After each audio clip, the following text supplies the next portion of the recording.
Appreciate it. I could use those things.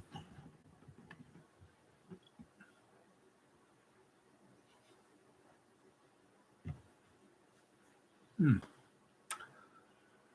Good morning, good evening, good afternoon, and welcome to Dreamy Dreamland with Sensei L. Bob. And here we are, the first day of 2022 here in North America. And how you guys doing around the world? There is one person lining up. And this year is, if you thought, a good example, right? Omicron, if people, you got to follow the science. Well, if you follow the science, you find out that Omicron is just a cold. I mean, it's what it really is. It's a variant that spreads incredibly, right? But that's not bad because it's going to enable, herd immunity. But the effect of it is like most people won't even feel it, won't even know they have it, right? And they are, will be able to, build their immunity through this, right? And most people who, don't believe a word I say, don't trust anything I say. I'm just repeating what I hear on the internet, which is like, give me a break. Jimmy Dore is my major, um, science advice. And that's right there. I wanted to say more about this, but that right there is, a good example of what 2022 is. That Jimmy Dore is the best information you can find. So that means, we had this little experience the eve before New Year's Eve, where some troll came in and just wrecked the place, right? But in reality, what that person did was it was a great blessing because we were, for months we were just basking in the light of our community and there are a lot. Everybody's different, right? There is no. It's not like some cult. Everybody's different, and some are really cheeky monkeys, and we embrace that. And because of that, everyone who had a rough edge kind of got, yeah, this is a place I can go and feel safe and good, and I can be myself, and no one's going to, judge me or, and we are the most unsiloed place there is, right?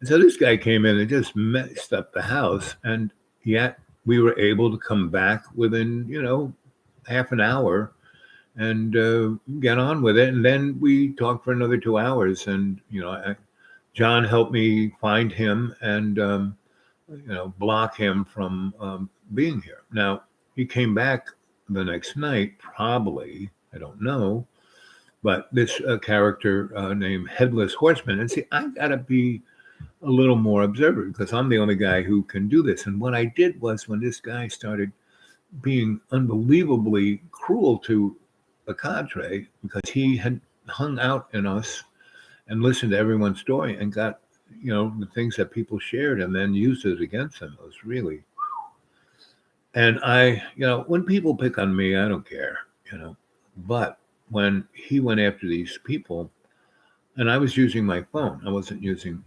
this platform. And so I know this pretty well, but my phone I didn't. So when I hit the button to try to pop him out, I gave him the wrench. So he was able to block everyone who was talking. And it was a mess, So I just took the show down, waited a few minutes. We went upstairs on John's computer and found the guy and then blocked him and then, came down and started a new show. And people had other, addresses that they could come on and not be the person that they are. And a lot of people who are usuals weren't there, so they didn't get blocked from the channel. And so, within 20 minutes, everything was back to what it was. And there were maybe 4 or 5 people that got blocked, and I don't know how to unblock them, but I'm going to learn. See, that's the other thing. I've just been, you know, the moron who does this and really doesn't know what I'm doing, and other folks who have, like Jimmy Dore and this guy named, whatchamacallit, um, Awaking with JP. And he's like the Will Rogers of the 21st century. And there are a ton of people out there doing amazing work, really graceful. She is just, amazing. Here, watch this. While we're waiting for the crowd to show up, I'm going to play you something that she made a while back. And now she is brilliant. She's she went to school to be a reporter. I mean, at least I don't know. I mean, this is what my observation of her is, is this. And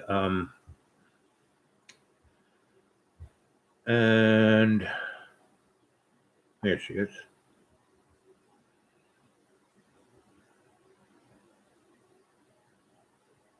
Oh, here's some much. And hers is really graceful, right? So here's this one.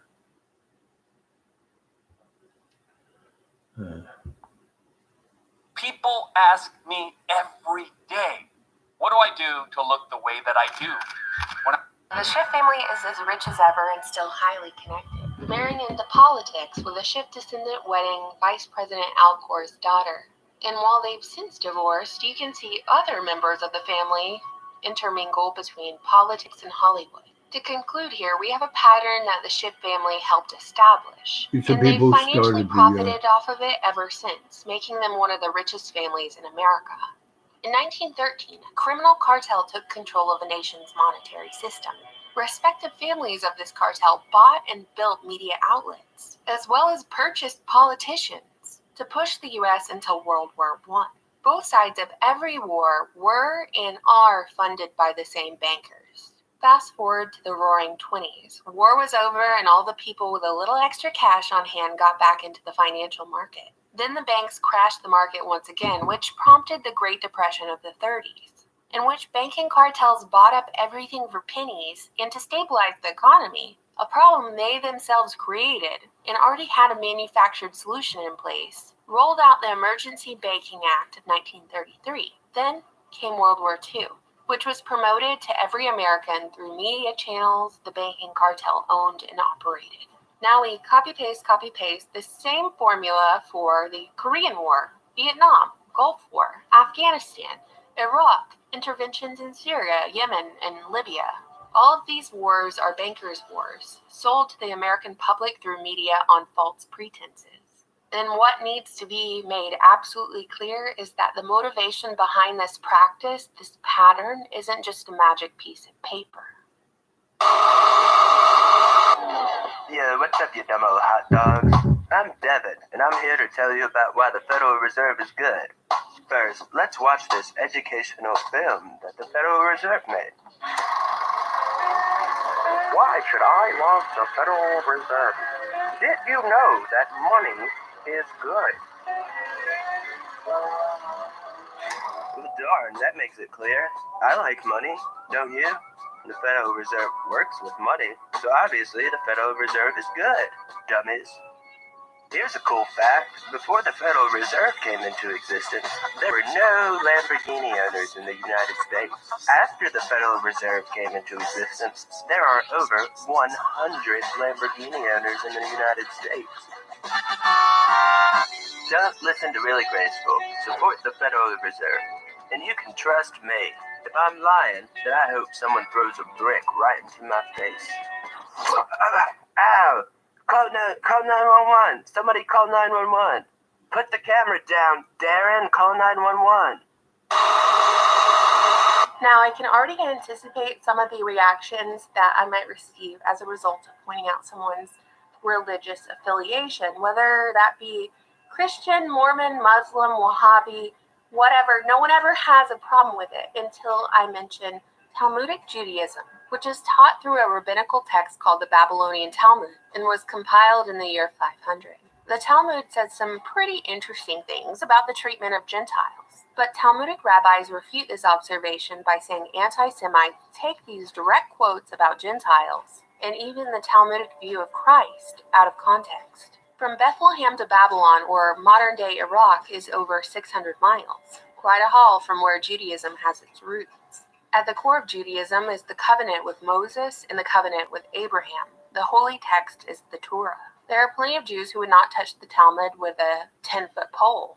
They strictly abide by the Torah. I am not talking about those people. It's incredibly important that I make this distinction. I am not talking about your neighbors. I am not talking about the people you see in your grocery store. I am not talking about you, a normal person who is just living your life. What I am talking about is a mindset, not even an ethnicity. Because no one here can help how or where they were born. But what is within our control is how we treat people and what we do with this time we are given. So I'm talking about the continuum of Babylon, not Jerusalem. People who see themselves as one tribe to rule over all the others. A people who have claimed this religious identity but are clearly of Eastern European descent or Ashkenazi ancestry, who are thought to have made conversions to Judaism while under the Khazarian kingdom around the same time the Babylonian Talmud was being compiled.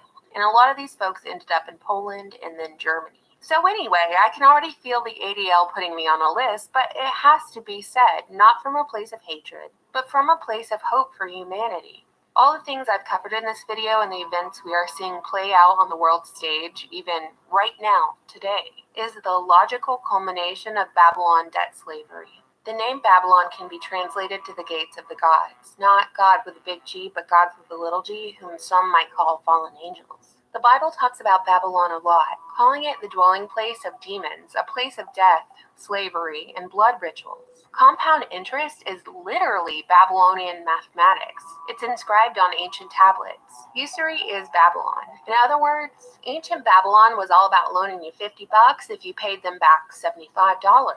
These practices yielded a society in which 80 to 90% of the population had nothing. A tiny fraction of the population had something, and 0.00001% of people had everything. The majority of the population was composed of people who were working just to barely financially get by. Basically just working to be able to afford to live. This is debt slavery. Can we draw any parallels to modern society here? Oh, and by the way, did I say Palestine or Egypt was all about loaning you $50 as long as you paid back $75? No, I didn't. So please spare me on accusations of anti-Semitism.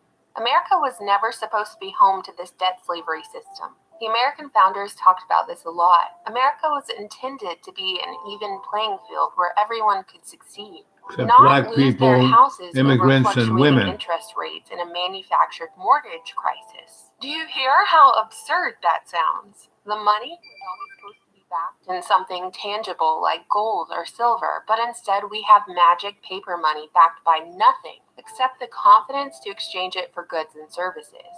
And our whole financial system is controlled by people who have no allegiance to us. They use compound interest tricks with fake money that is backed by absolutely nothing. They can print as much of it as they want, flood our markets with dollars under the guise of saving us. But you cannot save someone from a problem that you yourself created. You are not the hero here. You are the villain. So to put it all into perspective, a Rothschild cousin came to America and made quick work of overturning America's monetary system. In 1910, in total and complete secrecy, Schiff and his buddies traveled to an island off the coast of Georgia called Jekyll Island, where the Rockefellers already had a residence. And there just so happened to be a huge Native American burial ground in their front yard. There was a Native American tribe who once inhabited Georgia's islands, and historians have noted that an ancient Canaanite altar once existed on Jekyll Island and was the location of ritual sacrifice. A tidbit which is used to explain why the original members of the Fed chose Jekyll Island of all places to plan the country's monetary policy. In fact, in 1892, the Atlanta Constitution reported they had found a mound in that area that contained one frame of a 9-foot tall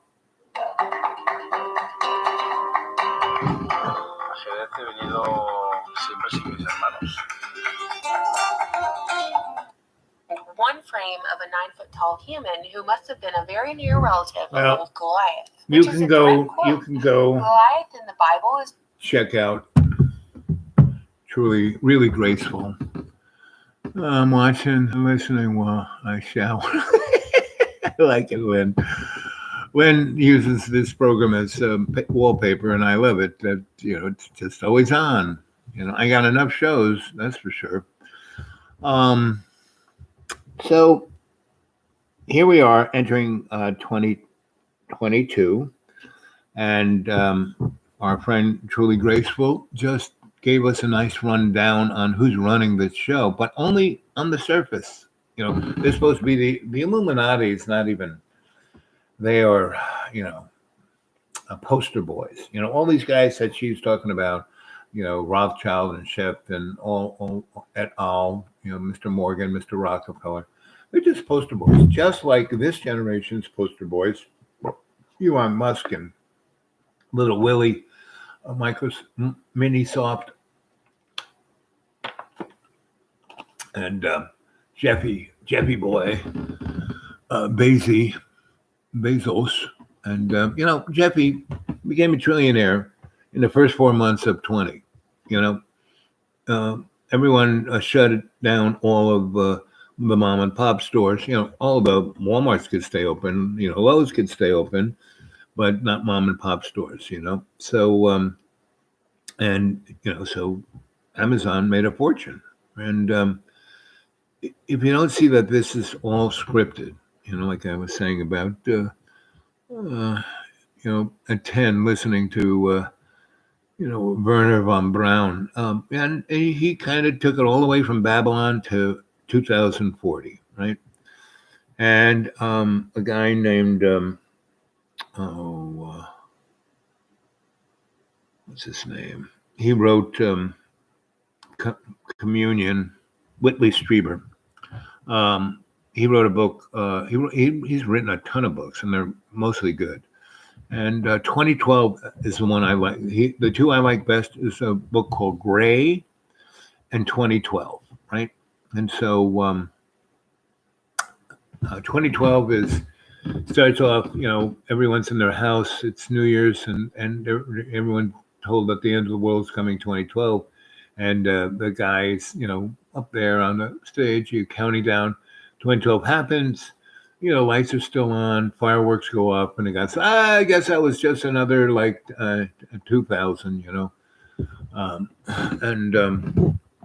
and 2000 was the Y2K was just a scam, because why I'm like of computers is because in 1964 I was in a seminary and I was studying computer science with a guy who worked at Bletchley Park, and was unbelievable, And he, we were compiling, we were writing software, but we were writing it on cards. And then we had to make sure they all got in the right thing and then run it through a machine that put it on tape that ran it to the computer at MIT. Like we were in Connecticut at our little terminal. And it was so boring. And so, it was like going to the dentist all day long. It was without the nitrous oxide. And so I just got, and I was getting, beaten completely. I mean, I have to say, my, that professor, who was a priest, and why I was in a seminary, because my godfather wanted me to be a rocket scientist for the Pope, right? Wanted to be, because half of NASA is nuns and priests, So anyway, that's what put me off on computers. And he told us in 1964, he said, well, I was around when we, did the first gigantic UNIVAC, and that we understood that there was going to be an internet. We understood that the world, I mean, they understood all of this stuff wasn't there, but they could see what was going on. Other people built the hardware, these guys did, but they were visionaries, right? The first guy to start the ball rolling is, inertia is the hardest thing to push through, right? And that's what I'm constantly talking to you guys about is that by being your best, you're constantly pushing through that inertia. And once you get the ball rolling, it's not that tough, To keep it going it's already rolling, And our Newtonian physicist world, which is those guys that Miss Grace was talking about, they talk about the world as being a place of, scarcity. And it's not. It's a place of everyone should have everything they need. Our founding fathers, you know, you know, you know, dealt. That's what the Constitution was about. Looking for your prosperity. Even playing field. And we let these clowns just like I let this clown come in and waltz through and take down everything. It was interesting to say the least. And so we're here in 2022. It's not like, ooh, it's not here yet, but now we're here. First day. What are we doing on our first day? So what did I do? Clean the house, cooked some more for John, listen to John, listen. I did a live chat an hour or so ago, and he just, we started out fun and games, and then it was like, and that again, he is the people's saint of truth, because he basically gave right there in front of your eyes the modality of what this year is planned for us by these pinheads, right? But no, you just don't have to go there, right? And yes, in Australia, they're throwing everyone in jail for doing nothing. New York State is about to pass a law on January 5th that will give the state authority to take anyone without arresting them. And then it's like rendition. Take them to an unknown, place. No judge, no jury, no lawyer, no phone call. You're just not, and you don't have to be sick. That what the law reads is that they can do this to anyone they feel is a threat to public health, right? And the other laws that are coming down the line that day is that everyone has to be vaccinated, period. And even if you get those first two, you need a ritual bumper shot whenever they tell you. And that children up to the age of 3 months will be getting mandatory shots. Everyone's mandatory, right? And every protocol is mandatory, not a choice. And if you don't, then you are a threat to public health and you disappear. And now that's pretty much like Germany, 1933, because if you look at the propaganda of that time, they went after they portrayed everyone that they put in camps. It wasn't just the Jews, they went to gypsies, homosexuals, socialists, and even though, Nationalist Socialist Party, I mean, Germany was, the Nazis were a socialist motif, meaning the government owns and runs everything. But anybody else who wasn't a Nationalist Socialist, they were like enemy of the state. So this gives a real potential for that. And people say, oh, not in America. Well, come on. After 9/11 and the Patriot Act and 20 years of never-ending war, which we're still in, So the alternative is you, the individual, are the decider for your own life, right? And if you are consciously aware and consciously intent about bringing love's co-creation to everyone through your example, not through like, you gotta be loving, No. Through your example. There have been so many amazing books written about people who were in the camps, who did amazing art, who were like saints, The Schindler's List is a good example, right? So the bottom line is, instead of being sad, what happened 2 nights ago, is, because that guy, and I, in a lot of ways, he may not even be a human being, maybe an AI, maybe a dimensional creature, who knows? But whoever it is, I feel sorry for them, I pity them, because I'm here to serve Love's Co-Creation. I'm here to tell stories. I'm here to share, and that's really what life as a human being, as a mud puppet, as in this sandbox. It's there is no finish line, and there is no, oh, I want it to be this way. Well, it can never be that way. If you have, I've been married twice. I've had many amazing relationships with many amazing people, and most of them are still. I still have those relationships. I'm just not there, but we're still tight.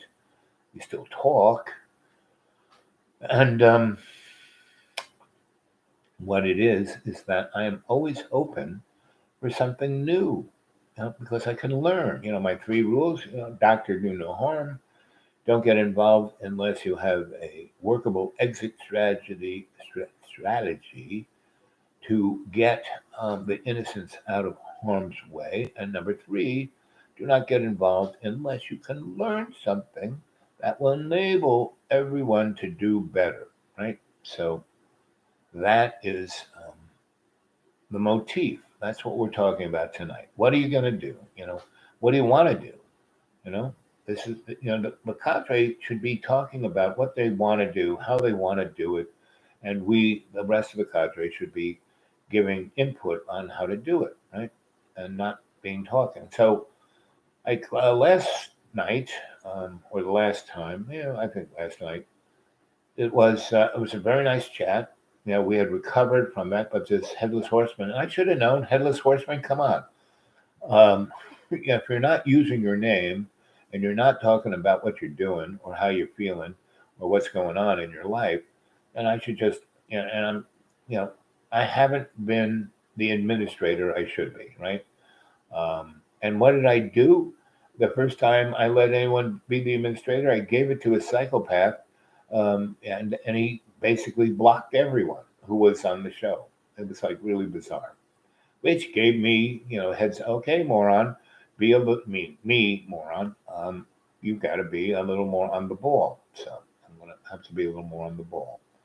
The other thing that really made me realize that there are a ton of people out there doing a lot of amazing things. I'm doing my little thing of being the shamanic griot here, and but there are other guys. Mochi, he's pretty good. I mean, there are a lot of other, and they have a much better, they got a crew, they got a set, they got costumes, they got all that stuff. Me, I'm in my, I got this out of a dumpster, but that's all right. That's me, And I mean, I watched it, and then it's really nice. It's like, whoopiness inside and woolly on that, and this goes up, covers, zipper. It's very warm, very toasty, very loving, very hum. And it's amazing what we throw out. It really is. So, what do you got to say, gang? There's 4 of you up there, now 3. How about some thumbs up? Let's see some thumbs up so I know you're alive. And again, anybody want to get a hold of me at, let's see if I'm saying it right. So there's 4 of you guys who got bounced off, and, get a hold of me on my Gmail, and there's Jane.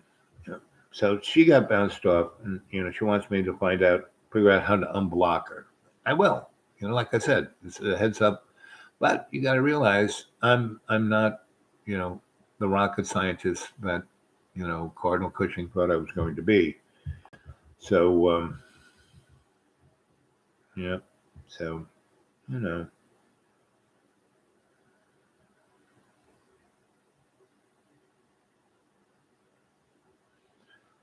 Mm-hmm.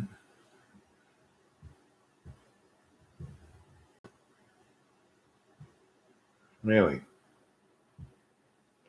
Well, I'm pretty sure whatever is going on my channel, because this person says they're still getting their comments, meaning the comment down there taken away. How to fix that?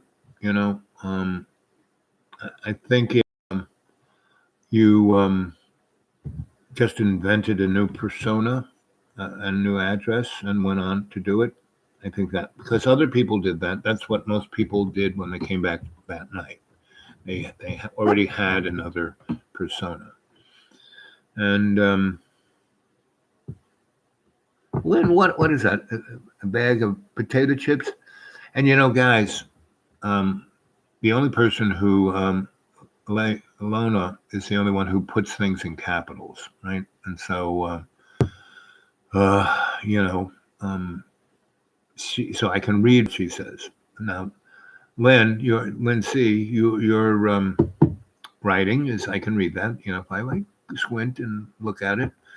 But the guy who was being nasty, I don't know how he did it, but his writing was small, teeny. I couldn't even see it, so I couldn't keep abreast of what the chat was going on in the chat until I saw people freaking out, and then I kind of saw it, and I said, "Oh my God, what's that guy doing?"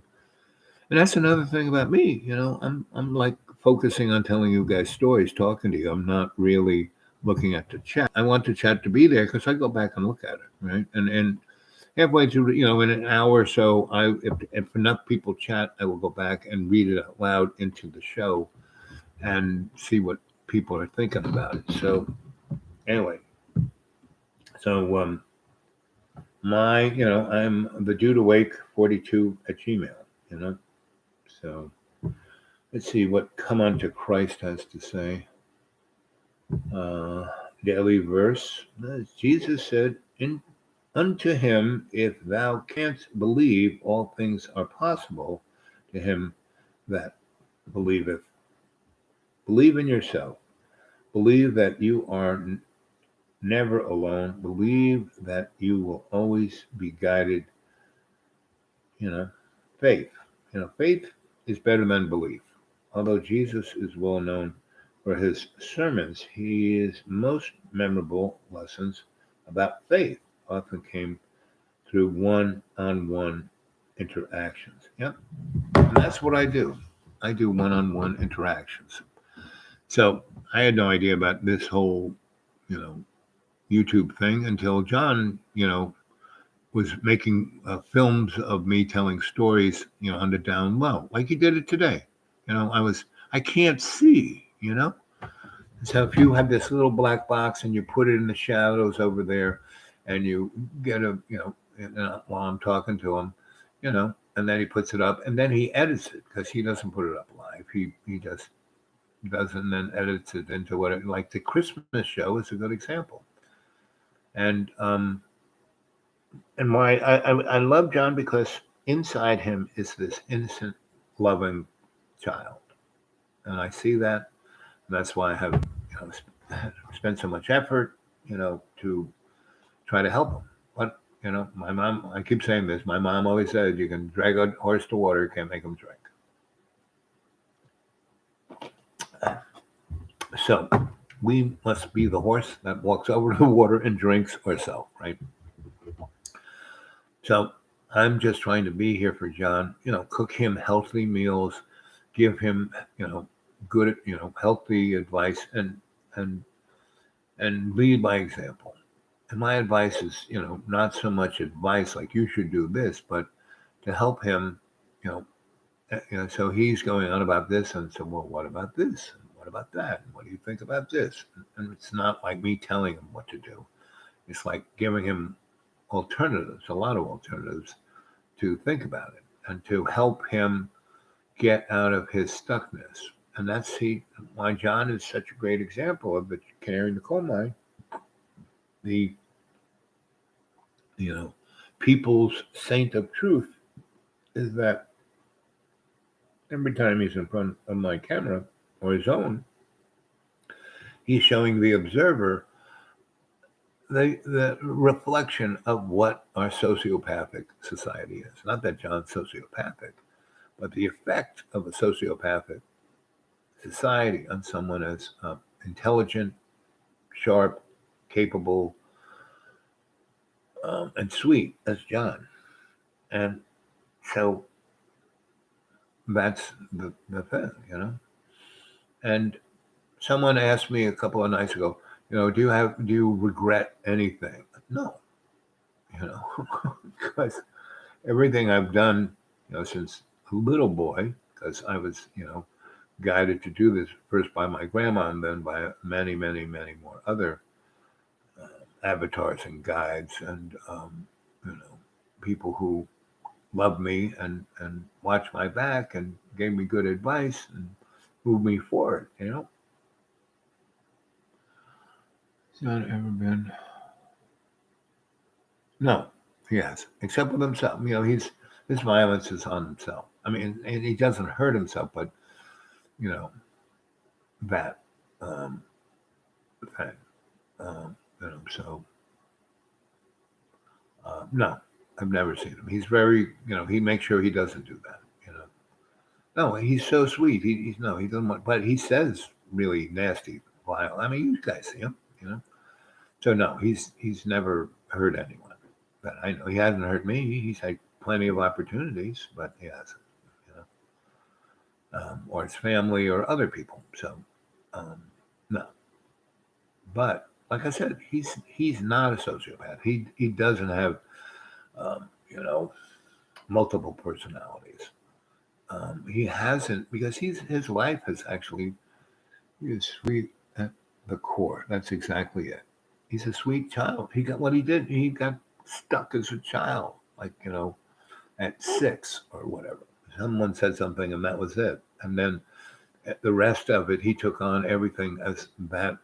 And it wasn't a really bad trauma. I mean, I've worked in places and worked with people who, like war zones and, in ghettos and, being going after because you're a black woman. It's just everything he's no, or ridiculously poor. And then going through an education system that makes you hate yourself and think you don't deserve anything, and you won't, go to a church that does the same, Now, none of that had an effect on me because I had this grandmother who just said, no, don't this. And she kept me out. She just took me away from that sociopathic family. And my family wasn't sociopaths, but, my dad's a colonel in the Air Force, ready to annihilate the world, And my mom's triple Capricorn who ran, she was just into running everything.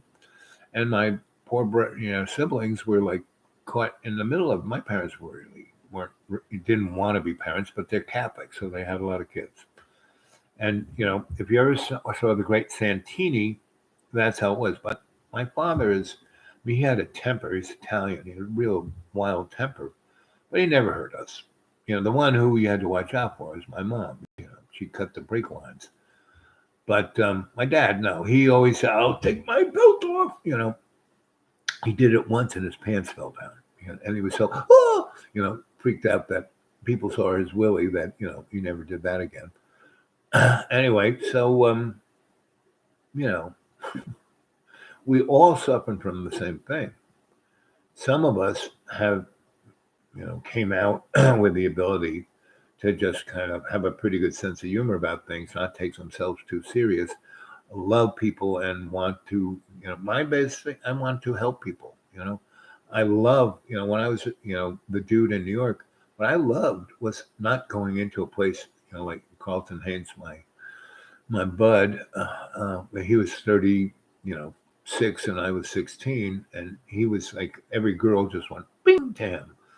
And I was his wingman, so I always had, and the bottom line is we have to realize that our life is not about us. It's about all our relations. It's the we in me. And when we get to that, there'll be plenty for everybody. Everyone, it'll be like Star Trek land, right? And that's why, the guy who did, Star Trek, he worked at the Rad Lab. He worked at,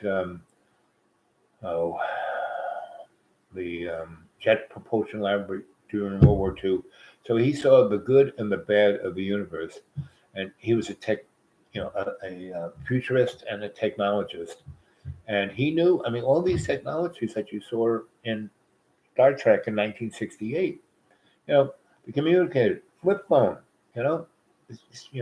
he knew, and all these people. The guy I studied computer science with in '64. I mean, he was talking about everything that's going on now because that technology was already here. It was just not put out in the market because everything's scripted. Everything has its, to keep control. Just like Grace was going on about those guys who just took over our government in like 10 years, because we weren't watching. It was like me the other night with the chat. Exactly what happened to, why we have, the Federal Reserve. And the Federal Reserve is a privately owned, stock held company. Has nothing to do with the government, period. Nothing. The Congress has, they print our money, they define our economic system, but they do it for themselves, their own profit. I mean, Grace, go watch what she said. The part I played was just about, I don't know, 40% of her whole thing. And she put it out. I picked the parts that she was the most concise and said the most stuff in the smallest little niche. And that's why she's really good. I mean, she edits, she writes, she does the research, she puts it all together. She has about 100, so she's been doing this a little bit longer than me. I've been doing this like almost 3 years. I think she's been doing this 4 or 5. I have, 1,200 shows going on 2,000. She has 152 because she, does the research, writes the script, gets the visuals together, edits the thing, and then reads the script. She does, a professional job. She is right up there professional, right? So, and she knows all this technology. I don't have a clue, right? All I have is my PayPal account, and half the people can't use it, and the other half don't want to. And there are a few people, like I said, I know it still works because people still send me stuff. But, people used to send me a nice little bit of chunk when I first started. And I was kind of taken off, and YouTube said, "Oh, wow, you're really, you tell these great stories, and people watch them for a long time. We'd like to own you." And I said, "What?" "Yeah, oh, well, not own you, but we'd like to own your, character, dynamic, blah, blah, whatever you do, we own. We'll pay you, we'll make you rich, and we'll make you famous, and we'll put you at the top of the algorithm, da, da, da, da, da." And, for the first, 8 months, I said, "Well, I'm really flattered. Let me think about it." "Oh, sure, think about it." But, after the 8th month, they said, "Decide now or else." And I said, "Well, I don't think I can do that." Fine. So this is where I'm at, bottom of the algorithm. But the thing about it is it's quality over quantity. I make no money. I mean, there are no commercials on my show. There's commercials on John's. I mean, John has been on YouTube since they started. He has, something like, I don't know, thousands of subscribers, right? But, you can see how many people watch it. So anyway, let's see. Devin Fish, hee ho, hey yo, hey ah. So, come on, guys. We've been here 43 minutes and 34 seconds. Let's get some more people, some more thumbs up. Anyone? Let's see what they say. Thank you for you guys putting things in capital I can actually read. My day was spent sleeping. That's a good thing to do first year, right? Until 1 in the afternoon. Yep, sleep is good. Why do you think this show is called Dreamy Dreamland? Because most people are asleep. And if you get, and you can be more awake in dream time, meaning while you're in your bed, your brain in beta, than being awake. You're more asleep awake than you are when you're asleep, because your Akashic record through your subconscious mind, gives you dreams. That's why dreams are important, because the dynamic of this linear world that we think we're on. In your dreams, you see that no, that's not it. We are a 28-dimensional creature. You're with my family in New York or North Carolina, and I got back on the 30th. Okay. Hey, Fish. So, uh, uh, what can I say?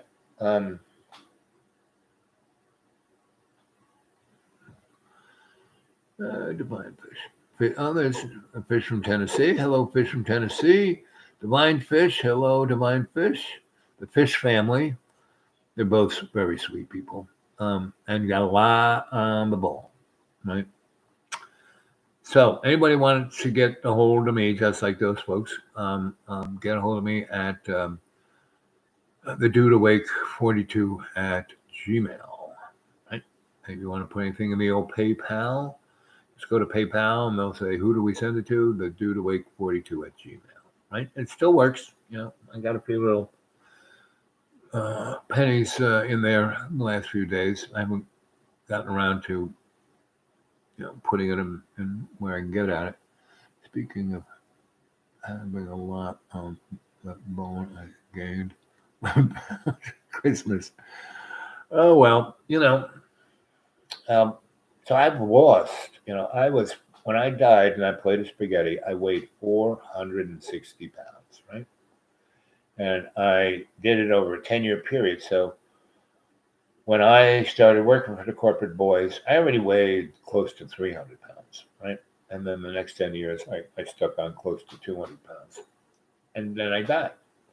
So I didn't die all the way. And the lawyer who needed me did, he wanted, I was being rolled into the operating room because that lawyer said, yes, he'll, because he wanted me to complete what I was doing for him, But man, if they cut my legs off and cracked my chest, no, I wasn't going to go right back to work. I'd probably be dead. So I said, no, we're not doing this. What I need is a colonic therapist. I need a, enzyme doctor. I need a nutritionist. I need a massage. I need an acupuncturist. I made a whole list of what I needed. He took me down to his villa in the Keys. And he got all those people who go there and take care of me. I got colonics, every other day. I got massages, acupuncture. I changed my diet. I did a whole bunch of other things. And I got those Japanese toxic patches and stuck them all over my body. And you're only supposed to stick them on your feet. Anyway, so, so I got to a place within a week and a half that I could finish his little project. And then what was righteous about that guy, not only did he pay me a nice little chunk, but he sent me back there and paid those people to take care of me for another 3 months, which that's what got me over the hump. And that's what changed my metabolism. And that's what I started losing weight. And then I came here and was, kind of here. And all I had was a big bag of rotting onions and a big bag of oatmeal, like 50 pounds. And that's all I ate for 4 months. And then a buddy of mine who had a business downtown, and he knows what I do, he said, you got to come off this mountain. You're going to die up here, which he was right. I was just like huddled. I had no heat. The utility guys turned off my electricity, had no water. So he brought me down and stuck me in one of his homes and put me to work. He had a project he wanted me to take a look at, and I did it. And again, he paid me pretty good, and he took care of me for a few months. And then another friend of mine, she was a real good healer and one of the best readers I know. I do cold readings. She's, an astrologer and card reader, every kind of card. She has a collection of like 2,000 cards that are like, and so that's what she does, and I do cold readings. We were quite a team, and but I do other things. So that's all she does, and I didn't want to, have it. She, I take whatever people want to donate to me. It's not. She's a businesswoman. Anyway, but she says you're the best cold reader I know, and coming from her, that's a pretty good, compliment, because she's the best astrologer card reader I know. And I know a lot of them. So that 6 months got me into a place where I was doing this, and then John, when I went back up here in the spring, that's when John, showed his, hey, I want to really buy your place. And I said, sure, buy it. We made a deal. And he was, the universe wanted John here. And the universe wanted me here with John, for a year and a half, because if he just came up here, so because I knew every nook and cranny of this place, plus the shamanic energetics of this place would, you can't just, that's why the last 2.5 years he's been here alone. He at least had a year and a half with me, showing him the ropes. That's true. If it still lived with my mother, RRP, I would need that extra weight. Yeah, but living with my in-laws' life is easy and luckily I don't need. Right, exactly. So, Grandma would the weight will keep through the winter. Yes, and that's see, people don't realize they try to like go on diets. That's the best way to keep the weight on. So, like John, he wants to. You see him. He's working out. He wants to be buff. All the rest. Well, if you want to lose weight, you have to eat. But not cookies and not and you can eat carbohydrates, but not a lot of them. You can eat a little pasta, especially if it's like raviolis that have cheese in it. But what you need to eat is a lot of vegetables and a lot of protein, and not big meals, little teeny ones. Nice breakfast. But you wake up, you should try to go as long as you can, but not like way over here where you're starving. So an hour or two, not like get up and have something to eat. Get up, brush your teeth, take a shower, do some laundry. If you don't have to run off and when I had to, I worked most of, I had businesses and crews, so I'd wake up but I'd have everything planned, and I'd have a little, brown bag, and I would, in my, however, whether I had a vehicle or whether I was taking the subway or whatever, getting to work, I would be noshing on a little something, right? When I lived in Brooklyn, my walk from my place to the subway station, I went through Williamsburg, the Hasidic business section, and on one side the whole thing was owned by the Hasids, but there were a lot of Hispanic people, so there were a lot of Hispanic Cubano restaurants and stuff, and they had these great pasties that you could get, right? Really flaky thing, and very Middle Eastern, but coming from the Caribbean. The Caribbean have the same kind of pasty thing, but just different stuff in them. And I would buy 2 or 3 of those, and I'd get a Cubano coffee, which was like rocket fuel. It would be a big cup. It would be like an espresso, but it would be a big cup of an espresso. So wow, and that was the only coffee I would drink, right? And like maybe, so I'd have that. I'd have my couple of pasties, and I would go by the Hasidic bakery, and they had nice things, but I would get one black and white cookie, big black and white cookie, and that would go really, so I'd eat the pasty first, and I'd get a thing of, they had bottled, really like freshly squozen orange juice, meaning right then that day, and they put it in a little bottle, right? Buck, right? And so I'd have my OJ and my pasties, and I'd eat the pasties. First, I'd drink the OJ halfway and get on the subway, and then I'd have one pasty, and I'd then start drinking a little coffee, and then I'd have a little bit of the OJ, and finish the pasty, and then start on the second one, and then I put that back in the box, and then pull out the coffee, really seriously drink the coffee, and then eat half the black and white, and I would.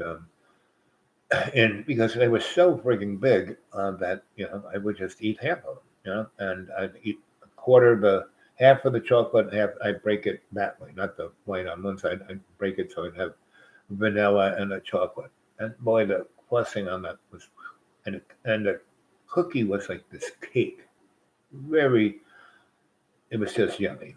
And so by the time I got to where I'm going, I'd still have half that breakfast, but I got on the job, get the people going, put my little brown bag off to the side, work about an hour or so. And then, somewhere around 10:30, 11, I would finish that.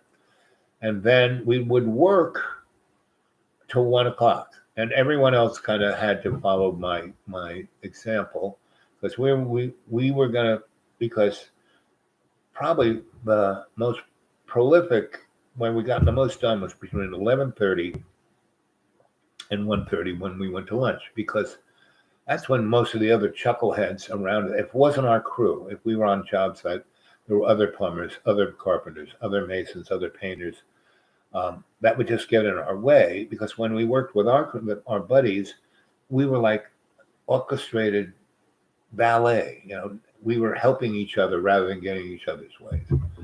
And no one messes with the electrician, because if someone messes with the electrician turns off the electricity, locks it up, walks away, goes to it, because electricians always have 5 different jobs going on at once. And so if those guys are jerks, fine. You're going to be a jerk. You're going to be a Richard Cranium, fine. Just turn up the juice. When I was a union guy, when I worked on the World Trade Center, I never did this. I was always helpful to everybody, right? Because I knew the bigger picture was, but the other guys, the electricians, had this attitude, we're the top dog. Don't mess with us. And I remember this one guy, all he did, he was like the Stalinist obstructionist. And this carpenter brought his own, he knew enough about electricity that, he went to where we had the temporary, circuit breaker thing. And he kind of had this really long, really nice, like a 12 gauge 3-wire, really expensive extension cord. And he had this twist lock thing. And so he opened it up, punctured a thing, put the wire in, put his own circuit breaker in there, and had his own circuit and his own dedicated wire going off to where he was working. He set up a nice little shop because he had a cut table and all that kind of stuff. And this, Richard Craney of an electrician saw that and said, "Hey, you can't do that." And the guy said, "What are you talking about? I'm not bothering anybody. I just put my own circuit in. It's not dangerous. I did it, it's all, go look at it." So the guy did. So you know what the guy did? He took that off and clipped that, twist lock. And then he cut the very expensive electric cord, that was 100 feet, like in 1-foot pieces. I mean, union guys can get off the hook. But by the time I was, once I learned how to use so I came in, how I got in the union was that my electrical mentor, Grandpa Stahl, he started the EBE, the IBEW, International Brotherhood of Electric Workers, like back in 1910. He was Nikola Tesla's bench electrician. Tesla would come with a drawing, said, "Here, like," and he would fabricate. Him and Zeiss would fabricate these magic devices. And he got, Grandpa had the first master electrician's license in the United States. So he was like right there at the beginning. He started the union. More people owed him favors than you can imagine. And that's how I got in the union. He walked me into the union and said, he's sure, Mike. And so, I started working. And see, the Stahl business was, Mike had the old business downtown. I mean, Grandpa had the old business downtown. Mike, his son, who was like, they were both Mike. So that was Grandpa, and Mike ran. That's how I got there. And my mom walked me down 3rd Avenue, and Mike had a shop on 3rd Avenue around 62nd Street, right? Because he's a union guy who's got big big crews working on building skyscrapers, right? Whereas Grandpa was downtown fixing stuff that was wired in 1922. The stuff he wired in 1922. And in Soho, there were a ton of factories. Manhattan was still a manufacturing place until the 90s, right? That's when and there's still the garment district, but that's more show. So, I got in the union, and I was an apprentice. So I was lowest man on the totem pole, even though I probably knew more and had more experience because I was 16 when I joined. 16? Was I 16? No, yes, maybe. No, more like 17, 18, 16, 17. So I had more, I've been doing this since I was 9. So and by the time I was 11, I was a good electrician. They'd send me out to fix things on my own, you know. And why I stayed in pretty good shape was that I used to carry a bag, a mailman's bag of about 50 to 70 pounds worth of tools on my shoulder, and I would just walk to these jobs, or take the subway. I didn't have a truck or a car or nothing, right? Subway, bus, or I'd walk. So I was in good shape. And so by the time all my hormones came in and I grew up, I was in pretty good shape, muscles everywhere.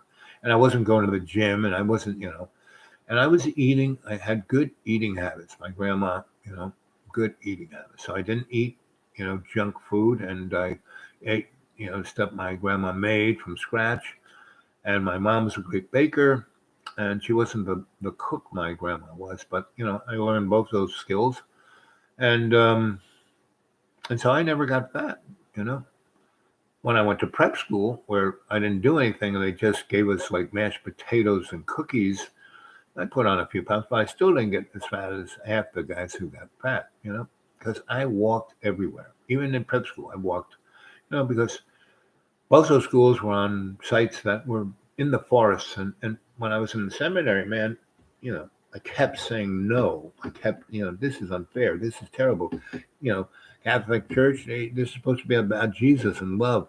And they were just about the Benjamins. And they said, but you're one of the chosen ones. If you just put up with the inconvenience for the next 2 years, you'll be able to beat up people and tell them what to do. And I said, I don't want to do that. And they said, what? What? Yeah. Oh, that's true. I still live with my mother. Okay, fish is always good, that thing, but it's not as bad. I love coffee. Now, some people, I can drink a lot of coffee. I can drink a cup of coffee now and go to sleep. But John, man, that boy cannot touch caffeine. That's when he goes really off, right? And I've gotten him. And he used to smoke cigarettes. I got him to stop smoking cigarettes because it was obviously he was, because whatever he does a lot of it, right? So, I've been here. That every time he threw me out, he had, started drinking coffee at, he drank it all day long. He went to bed, woke up at 3, started drinking coffee again, and at 7 or 8, he had already had 20 cups, and he came down screaming. And so coffee is his big, he does not really go off the hook. Now but that's just because he's 42 and he's been at this for 42 years. And whenever you dig yourself into a hole, you can't get out of it like that. You almost have to spend the same amount of time. So I knew that early on. So I never got into anything, drugs, alcohol, I'd have one drink. I'd smoke a little boo. When I worked in rock and roll, I never did cocaine, never did any of those drugs, never did none of that because my body just didn't like it. And so all the producers loved my ass because I never was like looking for their stash, And when we go out, I'd be the guy who didn't drink, so I'd, the chauffeur would be drunk, so I'd be driving a limousine. So I knew that. So 10 years of, getting, dying from hedonism. Well, that was just 10 years. I didn't die. And it took me about 8 to get to where I am. Right. So I knew that. So I could, I had all those 40 something years before then to know the drill. Let's see. Always a good thing, but I was not bad. I love coffee, some Cabernet, very nice. I'm a Sauvignon kind of guy. Maybe not at the same time. Yep, let's see, not at the same time. But sometimes I will finish. See, and that's the other thing. So like wine, right? All alcohol. I only have 1 or 2 glasses. That's it. Because if let's say I can drink a bottle of wine, I don't get sloppy, I don't even get drunk, but I don't feel it dulls a part of my sensory net and makes others a little gray. So that's why two glasses of red wine, very nice. One glass or maybe two glasses of a very nice Irish whiskey, not a problem. You know, I like two cups of coffee in the daytime. And if I go out and I have dinner with a friend you know and they have espresso, I'll have espresso with my cheesecake. But you know, so John was going on about, and the interesting about John when he's always said, you shouldn't do this. That's basically what he's doing. He feels guilty about it, so he's telling me not to do it. Like he was going, don't eat cookies, don't eat cookies. Well, I can have, like I like fig Newtons, and the Dollar Tree has great fig Newtons and great strawberry Newtons. They got every jam Newton there is, and and they're $1, and they're as good as the $5 ones in Kroger's, right? So I get that, and I get a little tub of Dream Whip, and I'll have 3 cookies. Yes, a little Dream Whip, and that's very nice. That's it. I put the Dream Whip away, and that pack of cookies will last me a couple of weeks, right? So I have that kind of discipline. Other people don't. That's why they get fat. Now, when I was 10 years into hedonism, it's like, I don't know if you guys have ever seen the movie The Meaning to Life by Monty Python. And they had, and the meaning to it was all the 9 evil sins, lecherous, avarice, gluttony, you name it. So I was Mr. Creosote. And when they had gluttony, they had Mr. Guy who was like, that big. And he was at this really super fancy schmancy restaurant. And he's like having a turkey with a duck in it that has a chicken in it, that has a quail in it, that has and with those lawyer guys, I'd have meals like that. I mean, I once was with this one guy for a week, and I was kind of just somebody gave me a calorie counter. It's like a calculator, but you kind of, it had a whole list of all the kind of foods and blah blah blah, and you just pick that, and you tell them how many grams, how much weight of that food you ate, and I kind of just guessed on how much that weighed, and that guy, I was eating 30,000 calories a freaking day. I remember we went to this place that had the most amazing pastries, and they had the to die for chocolate cake. Well, I had one slice, and then I had another slice, and then another slice, and then I had some lobster, and then I had another slice, and then I had some, pasta, and then I had another slice. I ate a whole cake during the whole meal, not just at the end. No, I had, before they brought the antipasta, I said, "Oh, that cake, can I have a slice of that first?" Grandma always said, "Eat the dessert first, and give me an espresso and a little lemon jello, which is a great liqueur." And it's great stuff because you get a nice little glass, and don't shoot it down. Just like put it on your list, because between each course, take that lemon jello, and it's like gasoline. It's vapors, right? So put it on your lips, it vaporizes, and it goes into your taste buds and everything, and it clears the palate. No matter what you ate, you're ready to eat the next thing. So man, I was drinking like a bottle, and it's a super alcoholic, meaning like, I don't know if any of you guys ever had cachaça. It's a Brazilian drink that is like LSD, right? This is just below it. It tastes a lot better. Cachaça is like so sweet you can't really drink it. So that's why they have caipirinhas, which is crushed ice and a little fruit, and that stuff poured over crushed ice. That is tasty. But you do one of those, you can't do anything after that. Even breathe. And so many people, in our nightclub, these Eurotrash people would drink 4 or 5 of those things. I mean, true alcoholics. I've been smoking Marlboro Smooth 100 for like 2 years, and I'm finally tired of the fingers. Yeah, yep, exactly. So when I went to Duke, they gave you tobacco free. It was like being in the army, right? They had all these cigarette machines because it's Doris Duke. It's a Philip Morris school. That's the money from killing all those people with cigarettes in World War One and Two came from, or whenever. Anyway, so I was there, and they had all these machines that you just could pull, and bingo, a pack of 5 cigarettes would come out. But you could stay there all day and just pull the things, and you could walk away with 20 of those little packs. No one said, the more the merrier, you know. So when I was in, Duke, I started smoking cigarettes, and I used to smoke Chesterfields because they were longer than any other cigarette. And then when I left there and I was the newspaper photographer, cigarettes in North Carolina were a nickel, right? So, I was between Duke and being, at the High Point Enterprise. I was in that part of North Carolina, which is really rural. Now it's the, Research Triangle.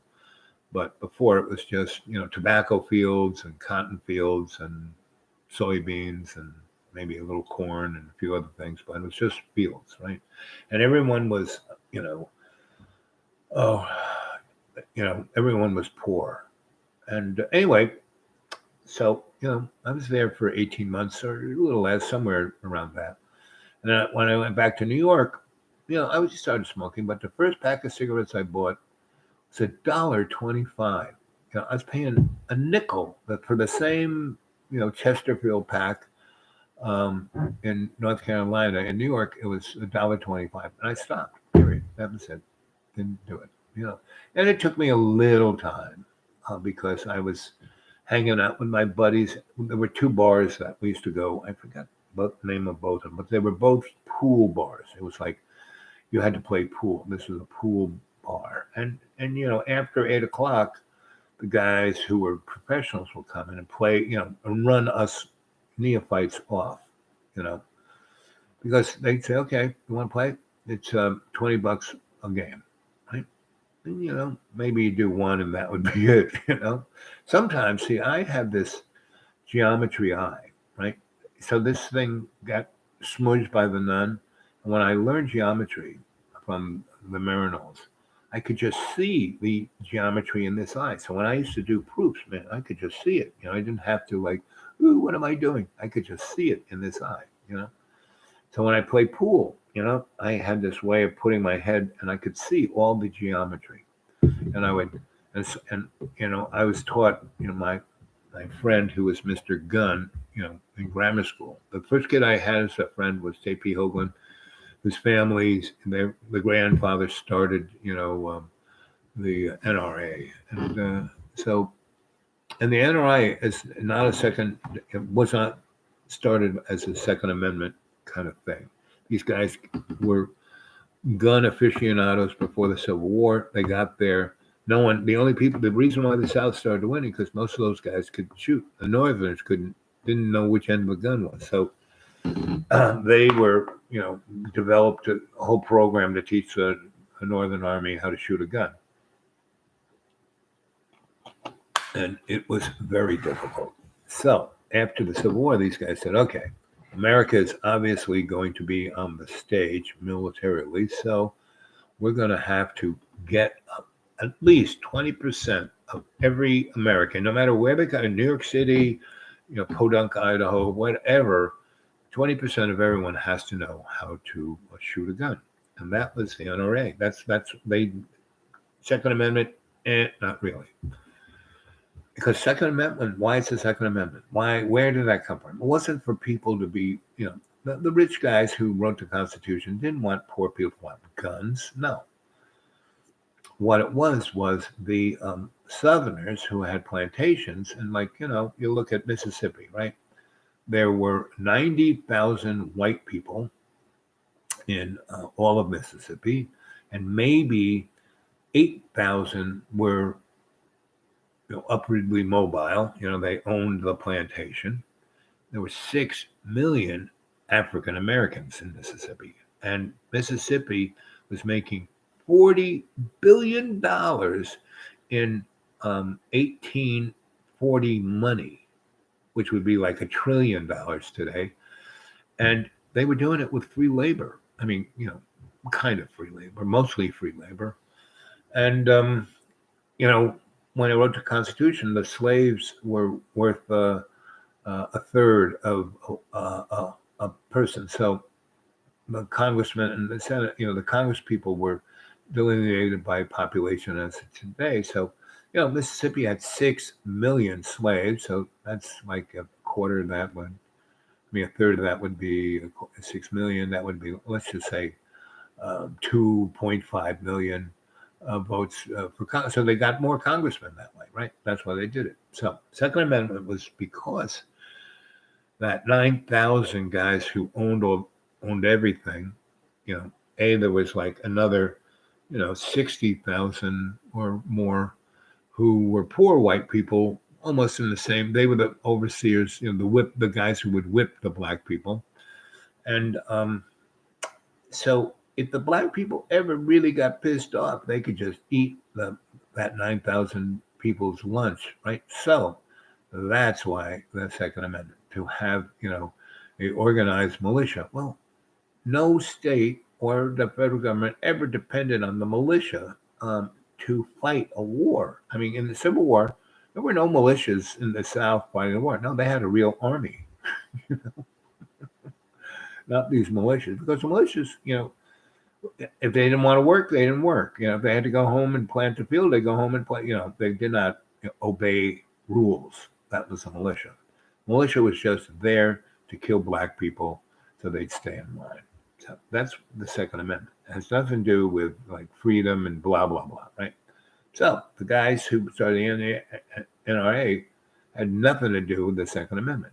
That only came in the 70s and 80s with the guys, Mr. whatever his name is. And they're having a lot of problems because that crew on the board stole hundreds of $1 million, and thought they could get away with it. So anyway, I learned how to shoot a gun, 3rd, 4th, 5th, 6th, 7th grade. JP was my friend. Mrs. Hoagland was like my mom. She was like the Donna Reed mom. First time I met her, she was baking cookies, had this nice dress on, apron, and a bandolera with 245s. These people were serious about their guns. And it was all about gun safety and gun, not like, yeah, boom, boom, boom, boom, like the guys around me in the big green, well, not around me, but the rich people coming in, they're shooting their guns and they have no idea what they're, I mean, it's one guy about a mile away, he found out was an electrician. He took everything apart to put colored switches he wanted. He knew nothing about it. And, this house is a nice house, so it had a lot of 3-way switches. So if you don't understand what a 3-way switch is, and you have got a box of like 5 switches and they all got 3 wires going into them, come from all different directions, you take them apart and don't label anything, then, so he just kept electrocuting himself and blowing things up. And then I hear you're an electrician. I said, yep. Well, I'm your new neighbor down to, I said, yeah, I know you. I hear you shooting your AR. So I went there and, I had my one little wand tester and a bunch of little wire nuts and some alligator clips, wires, and my Kleins, to twist things, and my needle nose and a screwdriver. That was it, and battery operated screwdriver because my wrists are burnt out. And so he had taken apart about 5 of these where there were 4 switches going every which way in his house, and he had no lights.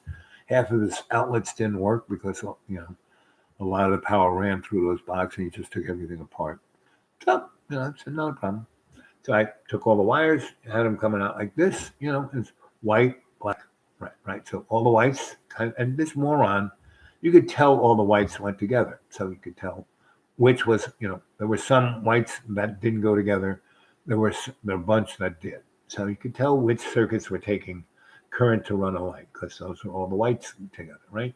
But he took them apart, and then he put this white with that and blew things up, right? So because those were switched legs, and some of the power is being fed from another switch. So all I needed to do was, take all the wires apart, have my little wand, see what was hot, put a little yellow wire nut on all the hot ones, and then see all the ones that were going to a light fixture and put them together on the ground.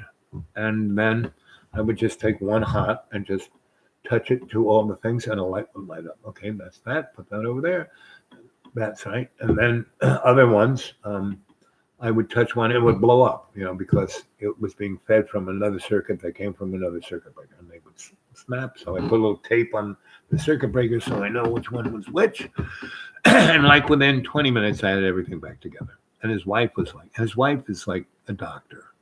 So she's a smart person. And I said, why did you let him do it? And he goes, there's no stopping this guy, And he kept saying he could do it, and he kept taking more apart, and then more and more the house went dark, and then outlets didn't work. And then he electrocuted himself about 5 times, and I was going, good, he'll die, and I'll get all his money. And he didn't die, so, someone, told her that I lived just on the other side of the mountain, so they came and got me. And anyway, I fixed it all up, and this guy is so cheap. He said, so how much is this worth? And I said, well, did you call up an electrician before you came and got me? Yeah, no one would come because this is 2020, and so no one's coming out. And I knew all the guys he called. I knew it. Anybody who'd come a service call to do that would charge him $500, period, because he's a rich guy, and they said, well, he's a jerk. So I'm just that's the jerk cost, right? I said, well, you know what?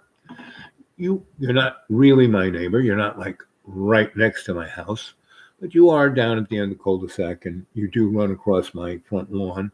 So, to be neighborly, whatever you want to give me. So he says, you know what? I got this great mattress. You need a mattress? And I said, because I have this in the man cave, like kind of I could use a mattress. So he gave me a mattress. That was a pretty nice mattress, but his dog shit on it. I mean, it was probably a $200-300 mattress. It was a nice mattress, and it would fit just, would fit right in. But it was covered in dog shit, and he was going to burn it. So I was going to burn this. And so I said, so that's the value you have for yourself. And he said, what? And his wife kind of like this. So, he like hosed it off, threw it in their dryer, and she like nearly freaked because it nearly broke. Because you're not supposed to put it was a big, expensive, brand new. And the other thing, he got these appliances, like I don't know where he got them, like they fell off a truck. And he didn't have a hand truck. And his house was down at the bottom of the hill that you can't drive down to. And said, do you know how to get stuff down to? I said, yeah. I said, I have a hand truck. What's that? And so he kept borrowing things. He borrowed a hand truck and he didn't bring it back. Well, and they're kind of like not professional, but they work, And so I had another one, so I didn't need it. I gave him the crummier of the two. And then he wanted to borrow some other tools. I said, not until you bring the one thing yours. He says, well, I might need it someday. I said, well, then come and get it from me, but bring it back. And you might. So that's that neighbor. And that is the kind of people who are filling up the place that was for 20 years for me. There was never anyone there. The only people were animals. And I was a bird sanctuary, and all the birds left. These people came in and they start shooting all over the place. And when I heard them shooting, and there was more than one AR. And I went there, and he bought all his children AR-15s and let them keep it in their rooms loaded just in case they had someone attacked their family. I mean, they're living out in the middle. There's no one there. The only people are going to shoot at each other, right? So, and they're kids. They're like, the oldest is like 14. Anyway, so that's what I'm going back to. But I'm still at a place where they're not around me. They're not right on top of me. They will be, because they're just eating that whole place up, and it's going to destroy. I have some of the best drinking water ever. This place has really good drinking water too. And, so anyway, tobacco, food, alcohol, drugs. I've always been Mr. Moderation because people in my family, I have an Irish side of my family that, upstate New York, I see them every now and then. And every time I do, they're like, and my father's brother that when I was a kid, we never see, my parents had their own lives that had nothing to do with their families. And they were miles away from them. So, my mom came to New York. All her family was way upstate near Buffalo. So, they had their own. So my mom had, that's where she hooked in with all these rich men. Just wanted to screw her pants off, and she was ready for it. But they want, I want to marry you, sweetie, and she was like, nah, because they were all dilettantes. And when my dad came around, he looked like a movie star. He was a football hero, and he was going to go somewhere. And he was really driven, triple Virgo. And my mom knew she could control his ass. So, he would do anything she said. So that's why she married him. And she got kind of, they both got what they wanted. But once they got it, they realized it really wasn't worth all. My mom lived to be 103. My dad lived to be 98. And they really didn't have a good time until I started taking care of them with 70. But they really didn't, it took me. So they were total dickheads and really, they could do some amazingly terrible things and mean and cruel and all that. But, on the inside, they were sweet and nice and, and, what can I say? So it took a good, I got them so I could deal with them the first 2 years, but I didn't get them to their because they had a really good side to them. They were a lot of fun. My mom was a party girl like you can't believe. Belle of a ball. She always dressed, even getting up in the morning, she'd look like a queen. She always had really long hair. She always had it. And it wasn't till the last year of her life when she died, and then she came, had hospice, and my dad said, "You gotta come and take care of her," so I did. And I stayed there, 8 months until my mom died. And there was there was a lot of conflict, a lot of this, a lot of that. My father tried to control my mom, which forget about that. I'm taking care of, and she pretended she didn't know him. The people said, "Well, your mother has a little dementia." She didn't. She's just so smart. She acted stupid. She didn't want to deal with all these people, so she would act. And she's like me. People will talk to me. John talks to me like two rooms away with four walls and expects me to hear him. Unless you're like standing in front of me, I can read your lips, and this ear, which is good, can hear you. But if so I tell people, listen, I'm pretty blind, and I am. And John wanted me to run. You're so light. You lost so much. You should be running. Well, why aren't you running, John? Well, I am. Look, I'm moving my legs. I said, no, John, that's not running. Whatever he does as exercise that he puts on his channel, that's not exercise. So he can lift 2 40-pound barbells, or he can do 40 jumping jacks, no. Exercise is a continuous thing. And so going back to eating, if you want to lose weight, like I said, you wait an hour or two, and then you eat a nice little breakfast, and then you have a nice little nosh about 10 or 11. You skip lunch while everyone's running around. And then you have a nice lunch that around here they call supper around 1:30, 2 o'clock. Go back to work. You work. You have you brought a bunch of. You didn't eat the whole lunch. You just bring half of it back with you, and you have another nosh about 3, and you keep working until about 5:30 or 6 or 7 or 8. And have a little bit more. And then walk home and go to bed. That's how you lose weight. And that's what I've been doing for the last, 8 years. And that's why I lost 160 pounds, Let's see. He refers to his siblings sometimes, so I assume yes. Let's see. Where we go? Cigarettes, half right. Let's see. But, I don't know. Yes, and they are cheaper still and nothing up. Yeah. I love the stories. Let's see. Your siblings still living, ex-wives. Let's see. I have my first wife, my training wife. Yep. She we had 8 great years, and then she wanted to go do her own thing. And the first time we made sex, I knew that she liked girls too. She was bi, and so she was. We had great success in being, married. And she didn't ever want to get married, but her father, the only person she loved was her father, and and her father adored her, right? And so she had gone up to California for 10 years and then came back, and he was sick, and no one knew that, but when the first time I met him, I could see that this guy, had something going on, and he wasn't dealing with it because his life sucked. But the only person he truly loved and cared about that I could see him light up was my sweetie. And one day, the first time I met him, it was wintertime, and he takes me out to the Eisenhower Park where they have a poor man's golf course. And this guy was like Arnold Palmer.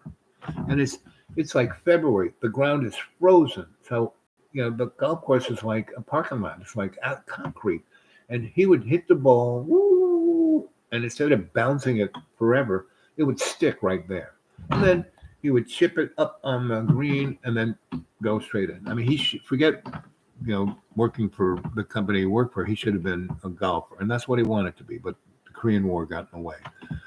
And he's really brilliant. He was going to go to college, but the Korean War got in the way. And then he married his wife, and they started having kids, and he got this job.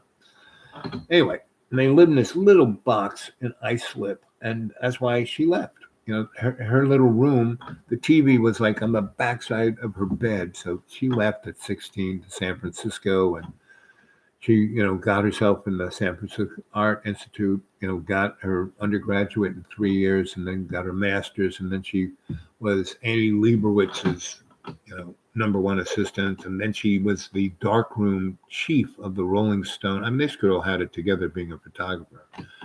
That's how, we met on the subway.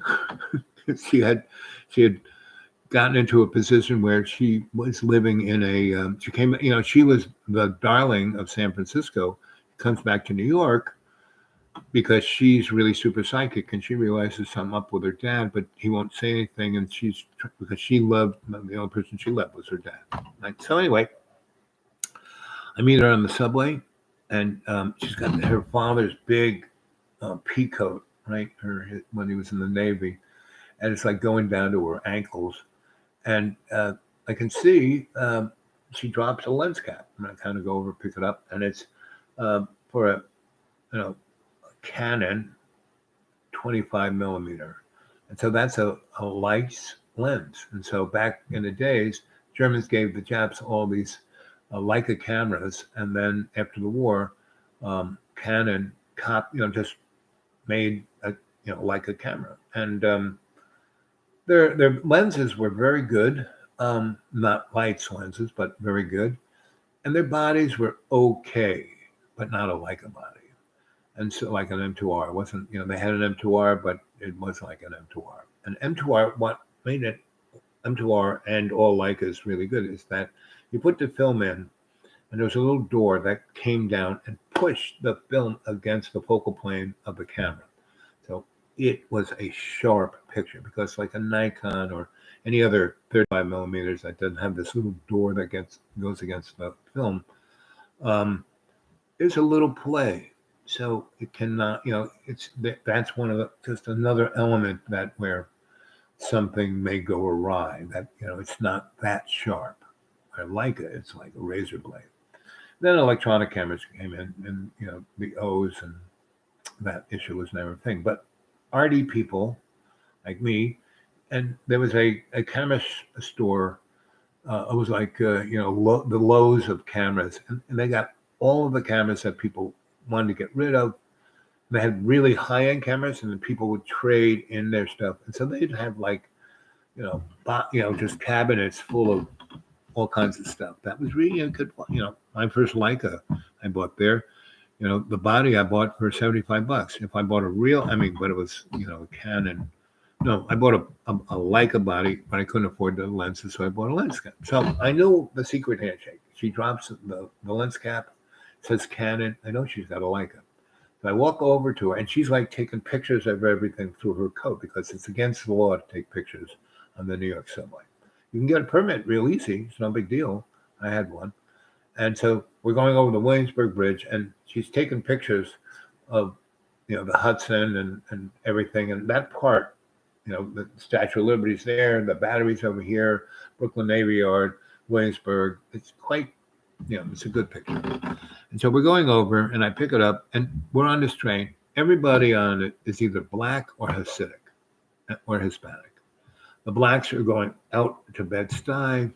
The Hasids get off at Marcy and Jewel and the next one. And so do the Hispanics, but not all of them. A lot of Hispanics live out there near Coney Island. So anyway, this is the JMEM train.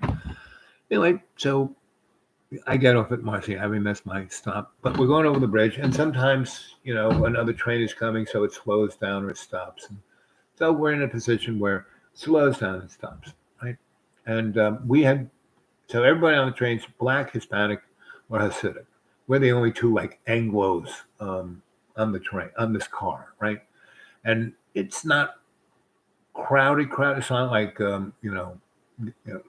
people stacked like going off to work, but it's got at least 30, 40 people in that car. A car, if it's stacked, it's got like 300 in it. They just really squeeze them in there. Anyway, so you can walk around, right? So when we're in the tunnel, it's dark, and as the train goes, sometimes switches, and the third rail, the car will lose, that. So the lights snap off, right? Snap off, and then the current comes back, and then the relay goes in, and they snap on. So the windows, you really don't see. It's dark out there. So super bright inside the car, nothing on the other side of the window. So it's like a mirror. And so she's sitting over there, I'm sitting over here, she's like this, and I'm like looking at her, and she's like looking in the window at me. So she's not looking straight at her. I'm kind of like looking at her. And then I notice she's looking at me in the window. So I'm saying, okay, we're making this little connection here. There's a little spark going on here. Anyway, so we come out of the tunnel, and we're going up over the Williamsburg Bridge, and she drops her lens cap. And I get up, I pick it up, and it says Canon, right? It doesn't say Leica, it says Canon. But I see it's 25 millimeters, so I know it's a Japanese Canon copy. And Canon was the company that copied Leicas. So I said, oh, she's an artist, right? So I go over to her, and I tap her on the shoulder, and she kind of looks up at me. And I said, so you got a Leica, don't you? And she's got it under her coat. She goes, how do you know? And I say, because you dropped your lens cap, and it says Canon. So it was like the secret handshake. You're an artist too? And I said, yeah, I'm an artist. I'm a lot of things, but yeah, I do art. She goes, where do you live? And we're going over the bridge, and the building I live in is this whole block. And I live in a loft that's 17,000 square feet, right? And it's 4 buildings. And so you got to go through the 17,000 square foot of this top floor to get at my loft, which is a 3,000 square foot loft, which was the tallest building in New York back in the day when the Dutch ran the place. It was like the really rich guy. And he was a Mason. The top of the building is a pyramid. And his whole temple was up there. So that's what I'm renting. The Masonic Temple Lodge, built in 1640. And it has these leaded windows, and in the pyramid there are stained glass windows of all the Masonic important laws. Anyway, I got that, and I first that story takes a long time to talk about, but I'm just talking about my lives and relationships. So met her on the subway, and she goes, that's yours? And I was building Xenons at the time. And they had a flying saucer in there, right? And I built a model of it at George and George, and that's a big theater, like Cats that had all these hydraulic things on the stage. George and George did that. When Cirque du Soleil built their building and their theater for their show in Las Vegas, George and George built it. So I was their electrician, so I knew George and George really well. And so when I was doing this thing, I went to them. I said, so these guys want this. and it's not working. And they said, well, first, somebody else built the thing that was there and nothing worked, right? So they said, why don't we take some pictures of it, make a model of it, and we'll figure out why it doesn't work. Because to take that whole, because they had to have the roof lifted off to put the thing, so to take it out of there, not going to happen. We had 3 months to make everything work. So we made a model of it, and and they made it in my, on the roof of my, 17,000 square foot building. And we figured out why it wasn't working with that model, but we kept the model there, right? And I hooked it up. We did a lot of lights, not the kind of all the lights that was in the disco, but enough to make it, what the heck is that thing? So I had a flying saucer on my roof that would like shine lights every which way. And everyone from the 59th Street Bridge to New Jersey could see this on my building. Everybody taking that subway could see that flying saucer. And my Masonic Lodge, I had lights coming out the stained glass windows. And she goes, "You live there?" I said, "Yeah, that's my place. That's the pyramid's mine. The flying saucer's mine. That's mine." And she goes, So I said, "Well, And so we stop off at Marcy, and she's kind of, we talked, and the train wasn't moving. So she goes, "I'm going to go to the next car and take some pictures." Okay. So I thought, well, that's the last thing I'll see of that girl. And so, train gets up, we go to Marcy, doors open, I get out, and there were not the big throngs of people, but, the people got out, and I'm not that much of a rush. And right, that platform, it's always, it looks straight down Broadway and Roebling's that way. It's a really interesting view. And every time I get off, I would just take a minute or two and go, that's kind of nice. And anyway, I turn around, and there she was. And I go, "Oh, this is your stop?" She goes, "Yeah, And I was surprised to see you there. I said, "Well, you saw my flying saucer, this is my stop." And she goes, "Oh, yeah, right." So we go down the steps, and I could see that she was kind of hungry. So I took her into the acidic place and got her a black and white cookie.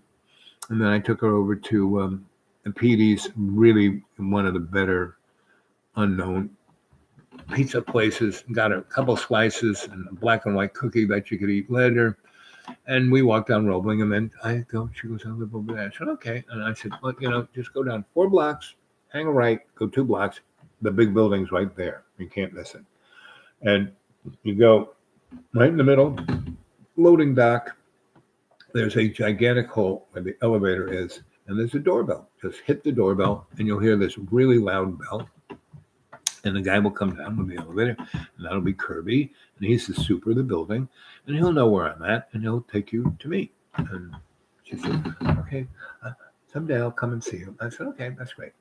So, we go our separate ways. I go down, go there. There's Gerb. "Hey, Gerb," he takes me up, and I walk through, this building, that building, go, because it's not just out of the elevator. There's Al.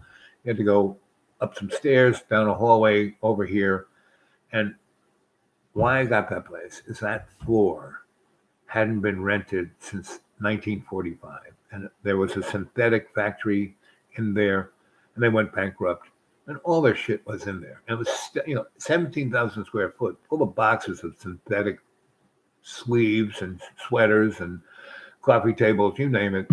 And nobody wanted to clean that thing out. So nobody rented it, right? But the utilities were on, and the meters for those were in a place where none of the other meters were. So the utility guys didn't even know they existed.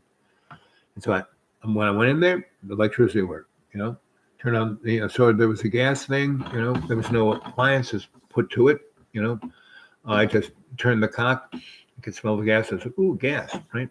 And there was no water there. I had to get water from another building through a, garden hose. And so, took me a couple of weeks, bingo bango. And there was all these sewing machines that had oak tops. So there was this big thing that held yarn for a knitting machine. And so I kind of got Kirby to help me, muscle this thing in, and was say about, 8 feet by 8 feet, just small enough to get through the fire door, and put that there. And it had a middle rim around it, and these oak sewing machine tops. I took them off the metal cast iron things that were the base, and they fit perfectly right there. So I put 8 of these things, and I had a butcher, oak butcher block. I sanded them off, you know, linseed oil up, and had an amazing, and it had like little holes in it where the belt would come for the sewing machine, and so that was my top. And then I built a whole nother one of other cabinets, and I pushed it against the brick wall, and I put that, and it was a drain there, and so, and and it was like coming from the roof, right? So cut that thing, put a sink there. Right next to it, I put the hot water heater because that's where the gas thing. Because that place used to have gas light, so that it was like a 1909, Frankenstein switch. So put 200 amp buses in there, ran a cable over, put a circuit breaker, ran everything off of that. I had free electricity, free gas, free water, free heat. So I was in like Flint, and a view. I had 62 windows around my 3 really big ones. Almost amazing view all the way around. And then I had 17,000 square foot going that way on the other side of the big concrete wall. So anyway, and on this one window, the biggest of all the windows, I took one of these sewing stations, and there was a platform, and I put the platform there, put a piece of carpet, cut it off, and put this table that had, like a semicircle in there, and it had all these great drawers, right? Big, long ones, lots of little ones, and that was my writing table, right? So, and on the side, I had just a wall of shelves, that they used, and I didn't build anything. I just dug through all the stuff and found something and just put it there, and everything fit like a jigsaw puzzle, perfection, right? So I have this amazing space, and so I would sit at this table, and I had my nice little typewriter, and I had a view of like from 59th Street to the Battery, of all of Manhattan, right? Because this building was like right on the river, well, 2 blocks, but it was up. So I had this amazing view, right? Unobstructed, nothing in the way. And so, I'm there, and I work on a recording studio. I have these gigantic JBL speakers. I have a great turntable, amazing amplifier. I have got tunage like you can't believe. So I'm listening to Billy Joel, and but I don't turn it. I only turn it up super loud when I want to dance. But otherwise, it's kind of, I can hear what's going on. And because I can't hear that well, I never blast anything. I'm Mr. Moderation. So I'm sitting there, and I'm, got the last of the boo that Kirby has given me, because Kirby, his main thing is to provide boo to all the workers there. So and that's pretty much what most, every guy who ran a commercial industrial building, his major income was selling boo or gambling or prostitution to the workers, right? So anyway, I mean, that was kind of what all New York, guys who ran a building did, whatever they call those guys. Anyway, so I'm there, I come home, put things away, get myself a cup of tea. I go up on my writing platform, roll myself a blunt. I'm smoking away, and and thinking about what I'm going to write, and boom, boom, boom, boom.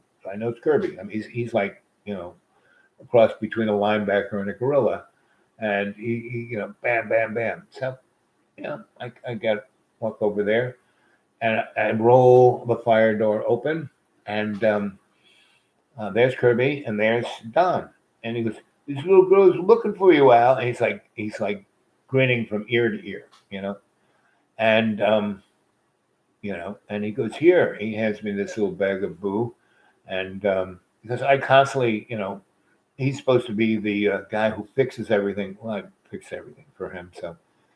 and that's how you get to know everybody. You take care of them, they take care of you. Yeah. So anyway, he smiles.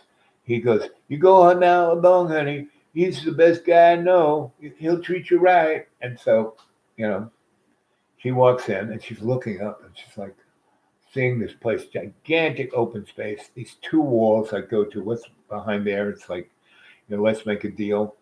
And a staircase that goes upstairs to the pyramid, right? And it's just amazingly, like I said, I didn't design or build anything. I just found shit, pushed it in, and it made this amazing looking place. And so she's looking around and she goes, You have water. I said, yeah. She goes over and turns on into hot water. You have hot water. Yes. And then she goes, You have a clothes washer and dryer. I go, yeah. And then she looks at, you have a toilet and a bathtub. And then she looks over and says, you have a dark room. I said, yeah, I am a photographer, right? I'm an artist. And she starts to cry and then weep. I go, oh, honey, I comfort her. And I go, what's wrong? She goes, I live in a storage locker that's 8 feet by 8 feet, and I have to shit in a bucket. So, oh, sweetie, you can live here. I can. The rest is history. We spent 8 years together, right? And lots of stories. And so we had this because she had all of this stuff that she felt, it would take hours to tell all her stories that we did. She's the only person I know who was really psychic. She was a crone. Her grandma was totally a crone, but instead of doing the crone way during World War II, she met, Donna's grandfather, and he, she was in England, and he swept her up to be the American, bomber pilot and handsome, and he brought her back to Brooklyn, and she just came here and gave up all the crone, everything, all the magic, just so she could go shopping at Sears with a credit card, right? And there's a cost to everything. So by the time she had the kids, by the time she was like 56, she went totally, right? And she couldn't tell the difference between, the wee people, and they were really Irish. So they were living in a really Irish place of Brooklyn. And Donna, when she was, her father and her grandfather's eye of her heart. So she was this little Irish princess. So she learned how to step dance. She learned how to play the violin so she could do Irish music, and she learned how to play the accordion, right? And when she went to San Francisco, she, got rid of all that, right? She went into being, the photographer girl and, the San Francisco girl. And then she had to leave there. And she came back and came to home, and then she had to leave home, and that's why she was in the storage locker, right? So one time we went back to her parents' house, and she had this little, again, her bedroom was like, the 8x8 storage locker. And that's why, she changed her whole life, did 15 years in San Francisco, was the belle of the ball, and then she came right back. And even in New York, she was in that's why she was and so going through her closet, she had all these like, Irish, step dancing outfits. And she's still not as small as that, but when she put these, she could still put them on, and they were hot. When she was a little girl, they went below her knee. Now they're like mid thigh, but she's and all her shape just made it look wow. So the first time we were there, she put that on for me, and it was like, yes, that looks pretty good on you, honey. And she took out her violin and played it for me. She was outstanding. I said, why don't you still play the violin? She said, well, I'm a photographer and blah, blah, blah. I said, no. Take that. We're going to take that home.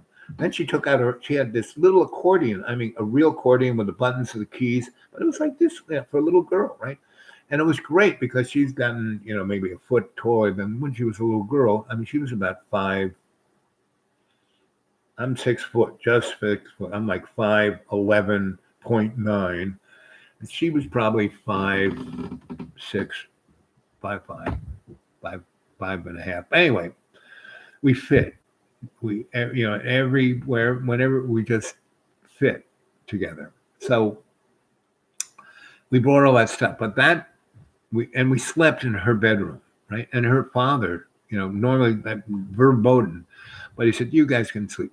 I said, "So I have to sleep on the couch?" I said, "No." He said, "No, no, you guys can sleep in there." And the mother was like, "Hmm." And um, he took me out. We were there for 3 days, right? And he took me out to the golf course, right? And he, like I said, he was better than Arnold Palmer, and I could tell that. I said, "So you're not feeling too good, are you?" He goes, "That's pretty intuitive." And I said, "Yeah, I don't think you do half the stuff we've done here in the last few days unless there's a reason." And the reason is, and I said, and the reason is, he goes, "Well, you're going to marry my little princess." I said, "What?" I said, "Your daughter hates the church, hates kids, hates marriage, actually hates men."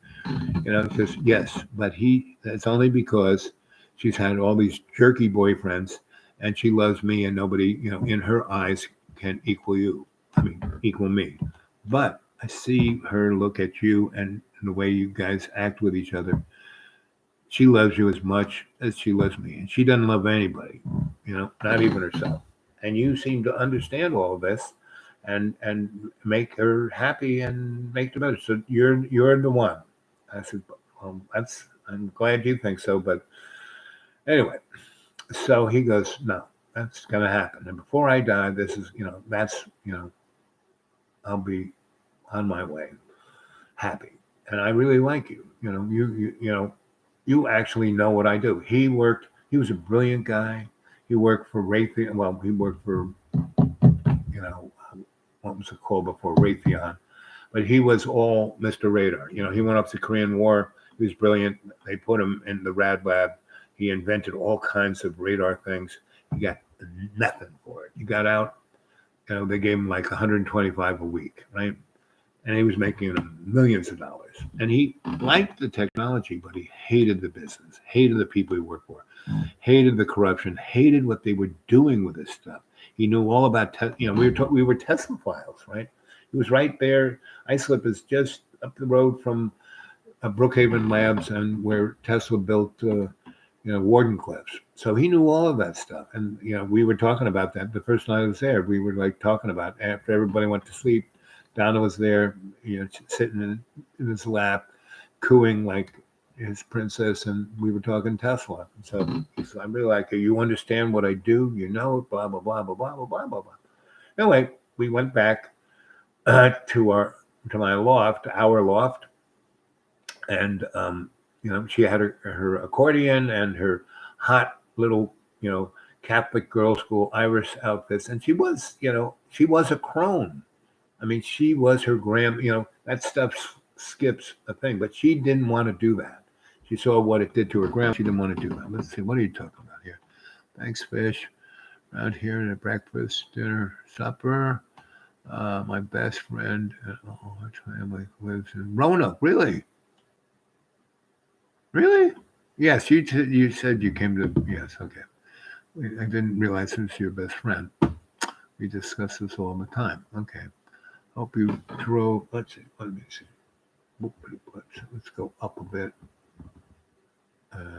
See what you guys are saying.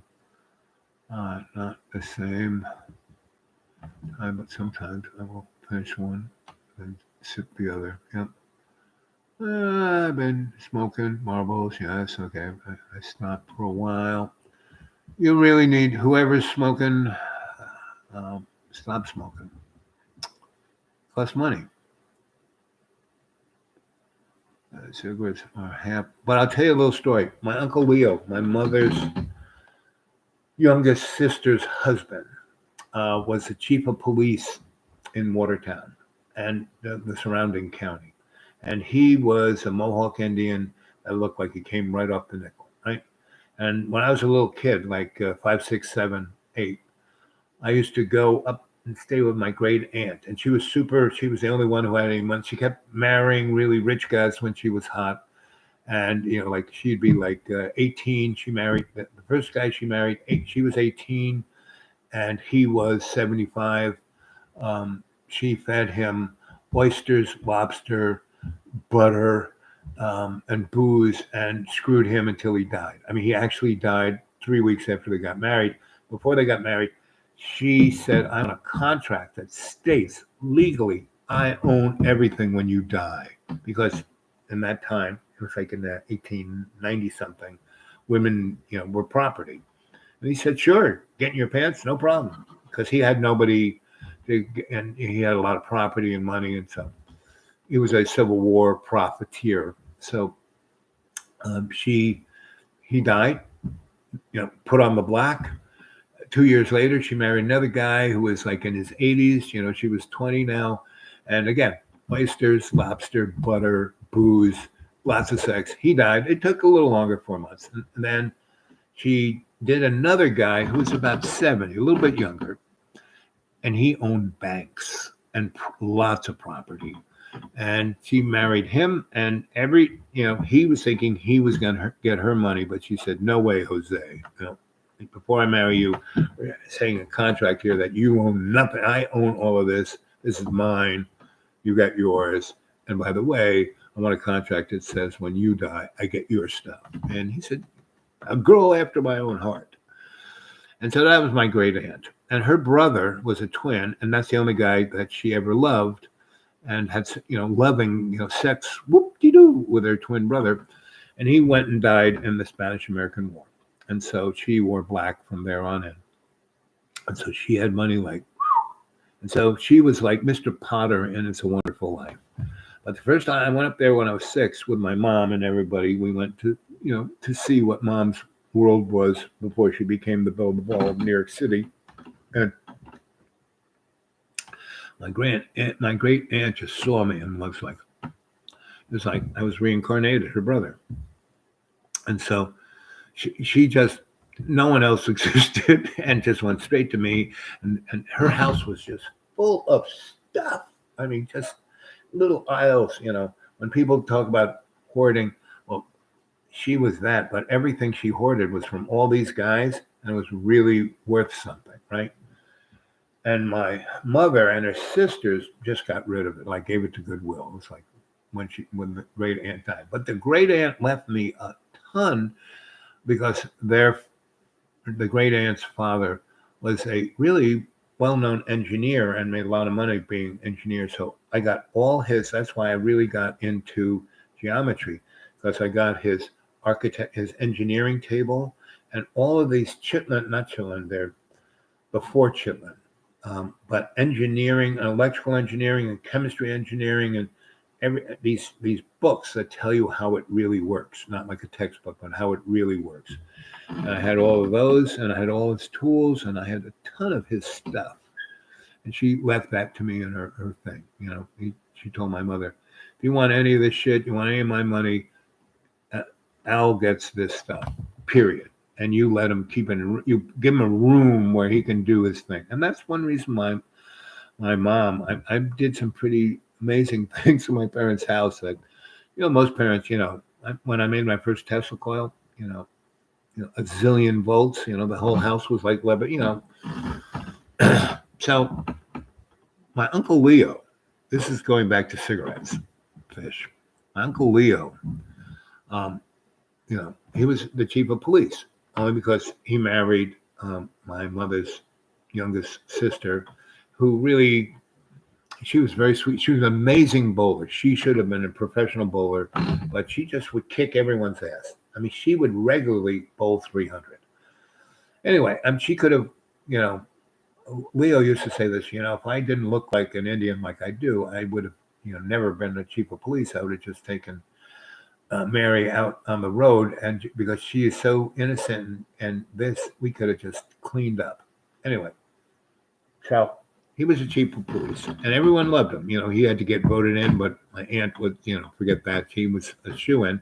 She wanted him there to be her policeman, to guard her, be her police force. And Leo was amazing, because he was like, the Andy Griffith Show. He was like that. He never had a gun. I mean, he had his, he wore khaki pants, khaki shirt, and he had his badge, and he loved driving a police car. But that was it. He had cowboy boots. I mean, it's just, I think, Andy Griffith saw Uncle Leo. He looked just like an Indian off the nickel. And he smoked a carton of cigarettes a week, right? And he drank a bottle of whiskey like every other day. So go, and right, never drunk and never had a cough. He died at 89 in his sleep, right? So I said, the second summer I was up there, I hung out with Leo a good deal. And he would come by my aunt's house and pick me up, and we'd ride around in the car and do stuff and meet people and that kind of stuff. And he was smoking like a chimney. And I'd say, Uncle Leo, how can you smoke like that? He goes, well, I'll show you. And he would do this. And I was wondering what the heck he's doing, but he would take every cigarette and bless it. Thank you, great maker, for this tobacco, because tobacco is a sacred material. And when white people smoke it like it's chewing gum, that's why they get cancer, because it allows the angst and negativity to be amplified. Tobacco is an amplifier of emotion. So if you bless every cigarette and put the emotion of gratitude and humility in that cigarette, never get sick. So if you're going to fish, you're going to keep smoking, you got to do that. Just start blessing. Thank you, great maker, for this. This great tobacco, so I can be, humble and serve love's co-creation. Do that. Never gonna get on cancer. Never, right? And like I said, he died at 89, never coughed, and he did the same thing with alcohol. He said, I just like the way it tastes. I said, but this is like, this is serious alcohol. Mom drinks this stuff, and he goes, well, that's why your mom's the belle of the ball. My mom was a party animal. And anyway, so that's the hope. That was, just two. And my mother had 8 brothers and sisters, Irish Catholic, right? And German. And my mom, she, I had 3 sisters, and there were 3 girls, 3 boys, right? 2 of the boys died. I still have my sisters and 1 brother, right? So, and there were a couple that died at birth. And that's what, the 2 before me died at birth, because my mom had me when she was 50. She shouldn't be popping kids out at 50. But anyway, and so that's why I had issues, until I was 10, until I got so sick and died when I was 10, and I clobbered a nun and ended up in the hospital, tied to the bed with a cast on my hand. I really clocked that nun. I broke my hand. And I was tied to the bed, and no one would come see how I was. And I was in, my own feces and urine. And I came, what's that smell? Oh, it's me. And I had this Hannibal Lecter thing overhead, which was just the same kind of thing I had on my head when the nun murdered me. Anyway, so that was my aunt. And so I was like Pollyanna. It was just like that movie, that Disney Pollyanna. That was me, right? And anyway, so these are all these experiences that made me the boy I am, right? So there I am with Donna, right? And I see her father, and we go back home, and she's wearing a Catholic scroll, Irish. And she was, I say no one's psychic. But I can read, I can do cold readings of people like a book, because I know people, I've studied all their tells, all their everything. And all I have to know is when they're born, their astrological thing, and look at their palm. And that gives me enough to say, you're this, this, and this. And they go, oh my God. And then I can start reading their tells, and I can really, zoom in on who they are and what they're doing, and where they're telling the truth and where they're lying. So Don and I just hit it off. And I was a dude in the disco world. I was a dude in the art world. Dude in all these. I was at the height of my dudeness. And then I got married. And before then, I had a number of really um, good relationships. I had this one girlfriend who was brilliant. I mean, all my girlfriends were just rocket scientists, and when you're that smart and that pretty and that privileged, you have emotional issues. And so, where Donna was, she had none. I mean, she was really cute, and she was hot. She was like, and she had great talent, but dad was poor as dirt, brilliant but poor as dirt. And she's brilliant. She got that, and she's got her grandma's. She had feathers growing in the back of her head. I met her when she was 26. I was 27, and that was the first person I really was with who wasn't older than me, right? And but I had six other girlfriends before her. I had one when I was in prep school, and then I had Teresa, and then I had the airline stewardess, Patty. Then I had, the 89-year-old woman who was like, space alien. Then I had this a Swiss millionaire heiress who was a Ford model, and she had been on the cover of Sports Illustrated 6 times. This girl was like 6, she was like 2 inches taller than I, and she came from royal family in Switzerland, and she knew like 5 languages. She was a concert pianist. She studied to be a mathematician, and she was loads of fun. She had a great sense of humor, and all these other people just fell over on her, and she could wind them around her finger. She just loved the heck out of me.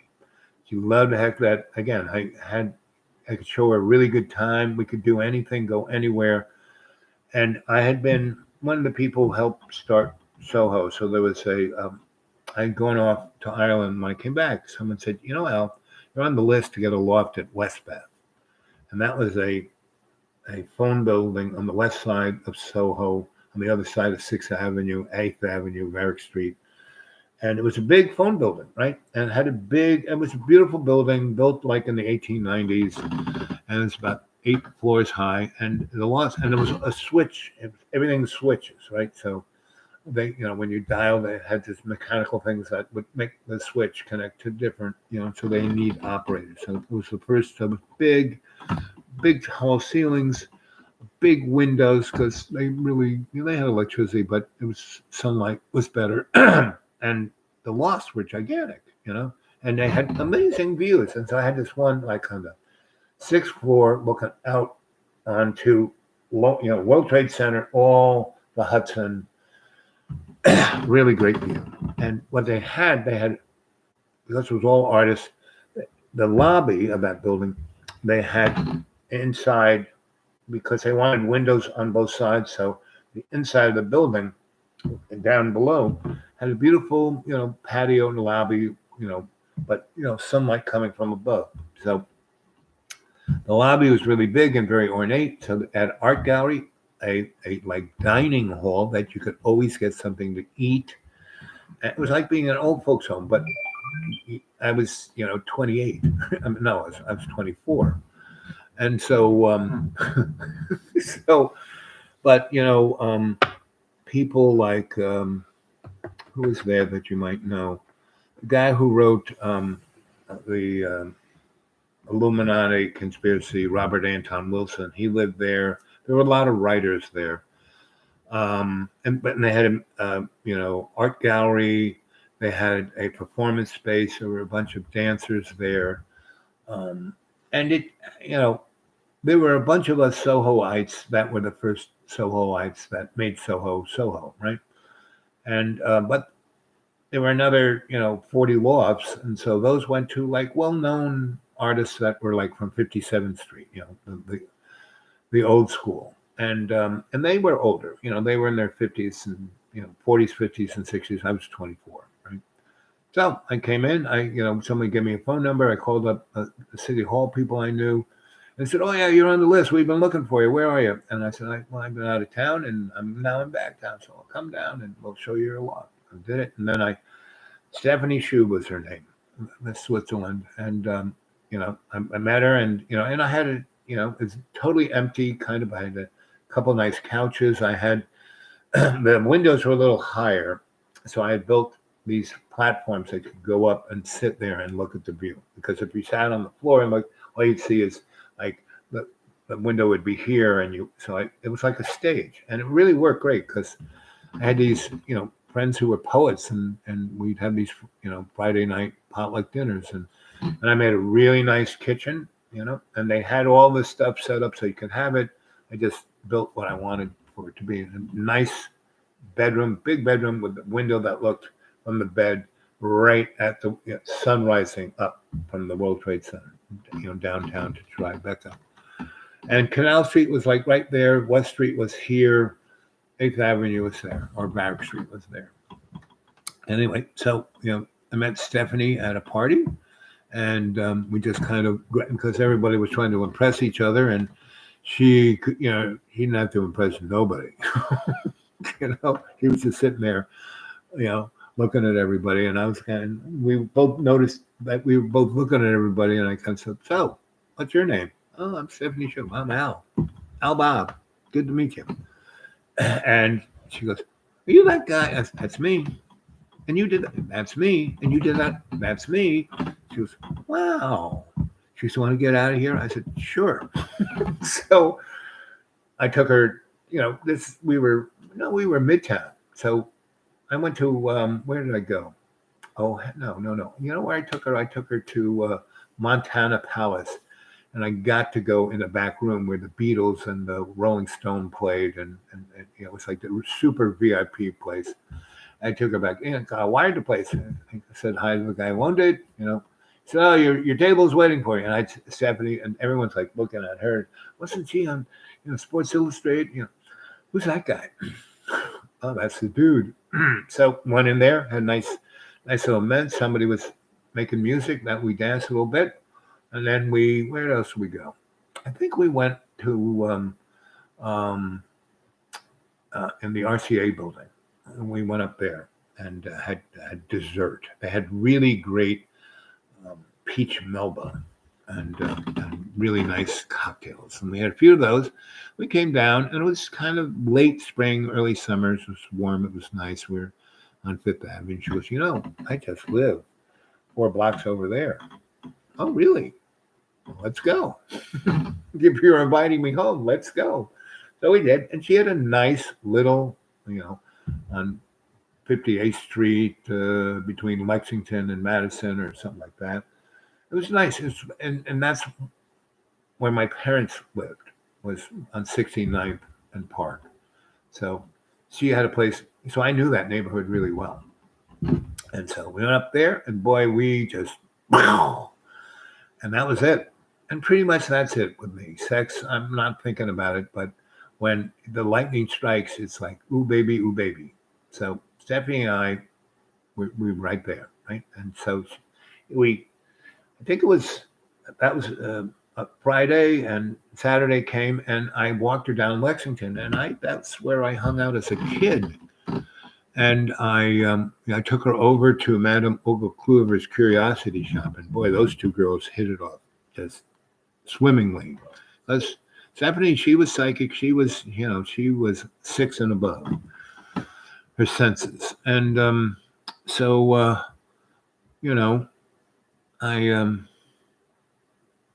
we had a great time. And then she goes, "Where do you live?" And I took her to my loft, and she was like.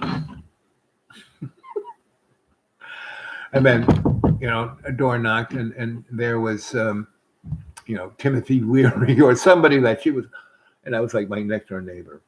And she was like just amazed about all of that. So that was it. That clinched the deal. We were it, right? So she was in New York. She was from Switzerland, but she had already finished her schooling. She was going to be in, the Philharmonic. She already got a seat. And someone saw her and said, "We should take some pictures of you." They did. And then the Ford people said, "Oh, would you like to, how much you're making as, the practice pianist, 150 a week? Well, how would you like to make 1,000 and go around the world?" And so I've been around the world. Well, how would you like to make 1,000 and do whatever the heck you want within this business? And she said, sure. She did. And that was about, 4 years before she met me. But she still was a concert pianist, and she still played, um, you know, in the orchestra because she liked it. And she played the violin too. She also played the saxophone. I mean, she played but she was a concert pianist. And she wrote music. And, you know, when I introduced her to my friends who wrote music for, TV and movies and stuff, and my, music, record, rock and roll guys. So it was perfect because, and the location was perfect. All the recording studios were near my, um, West Beth place, and all of the other people I knew were up near her apartment. So we just, for a whole year and a half, it was like we were the heavenly couple, and all the different peoples that we both, because she knew a bunch of people in New York too. She had been in New York for 4 years, so she had her own crew in the fashion industry, in the literary industry, in the public, the classical music industry, and so it was quite the thing. So we were just in heaven, right? And we basically didn't want to get married, but we both said, well, if we ever have a kid, we might think about doing it then. But we were thinking about maybe having a kid, right? And because with me and her having a kid would be unbelievable, right? So, and we knew that every time we made love, it was like we were creating a baby, but one didn't fall from the tree. It wasn't meant to be. So anyway, so she's there, and she doesn't go home. She usually goes back to Switzerland to see her daddy, who's like big, powerful banker guy. And, and she writes him letters and talks to him on the phone and stuff. And so when she doesn't go back home at the usual time that she goes back home, but she's with me because we're just like, and we've already been together a year. And she already says that, I've got this amazing man, and we're having so much fun, and I just love him so much, blah, blah, blah. Right? And he's the dude. And so, she says, my father's coming, I haven't shown up to Switzerland, so my father's going to come visit me. And I said, oh, that sounds good.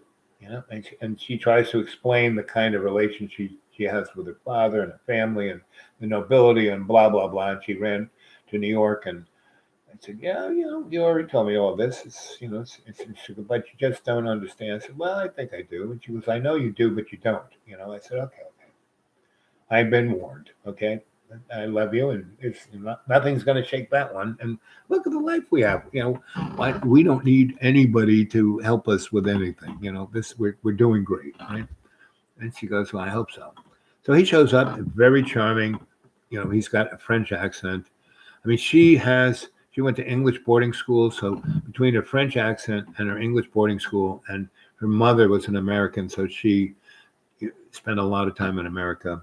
And last 4 years she's in America, and so she had a really a great accent. It's like me, you can't tell where I'm from. I've been to so many different places, and the nun broke my jaw, so that's like the common denominator. I don't sound like anything, right?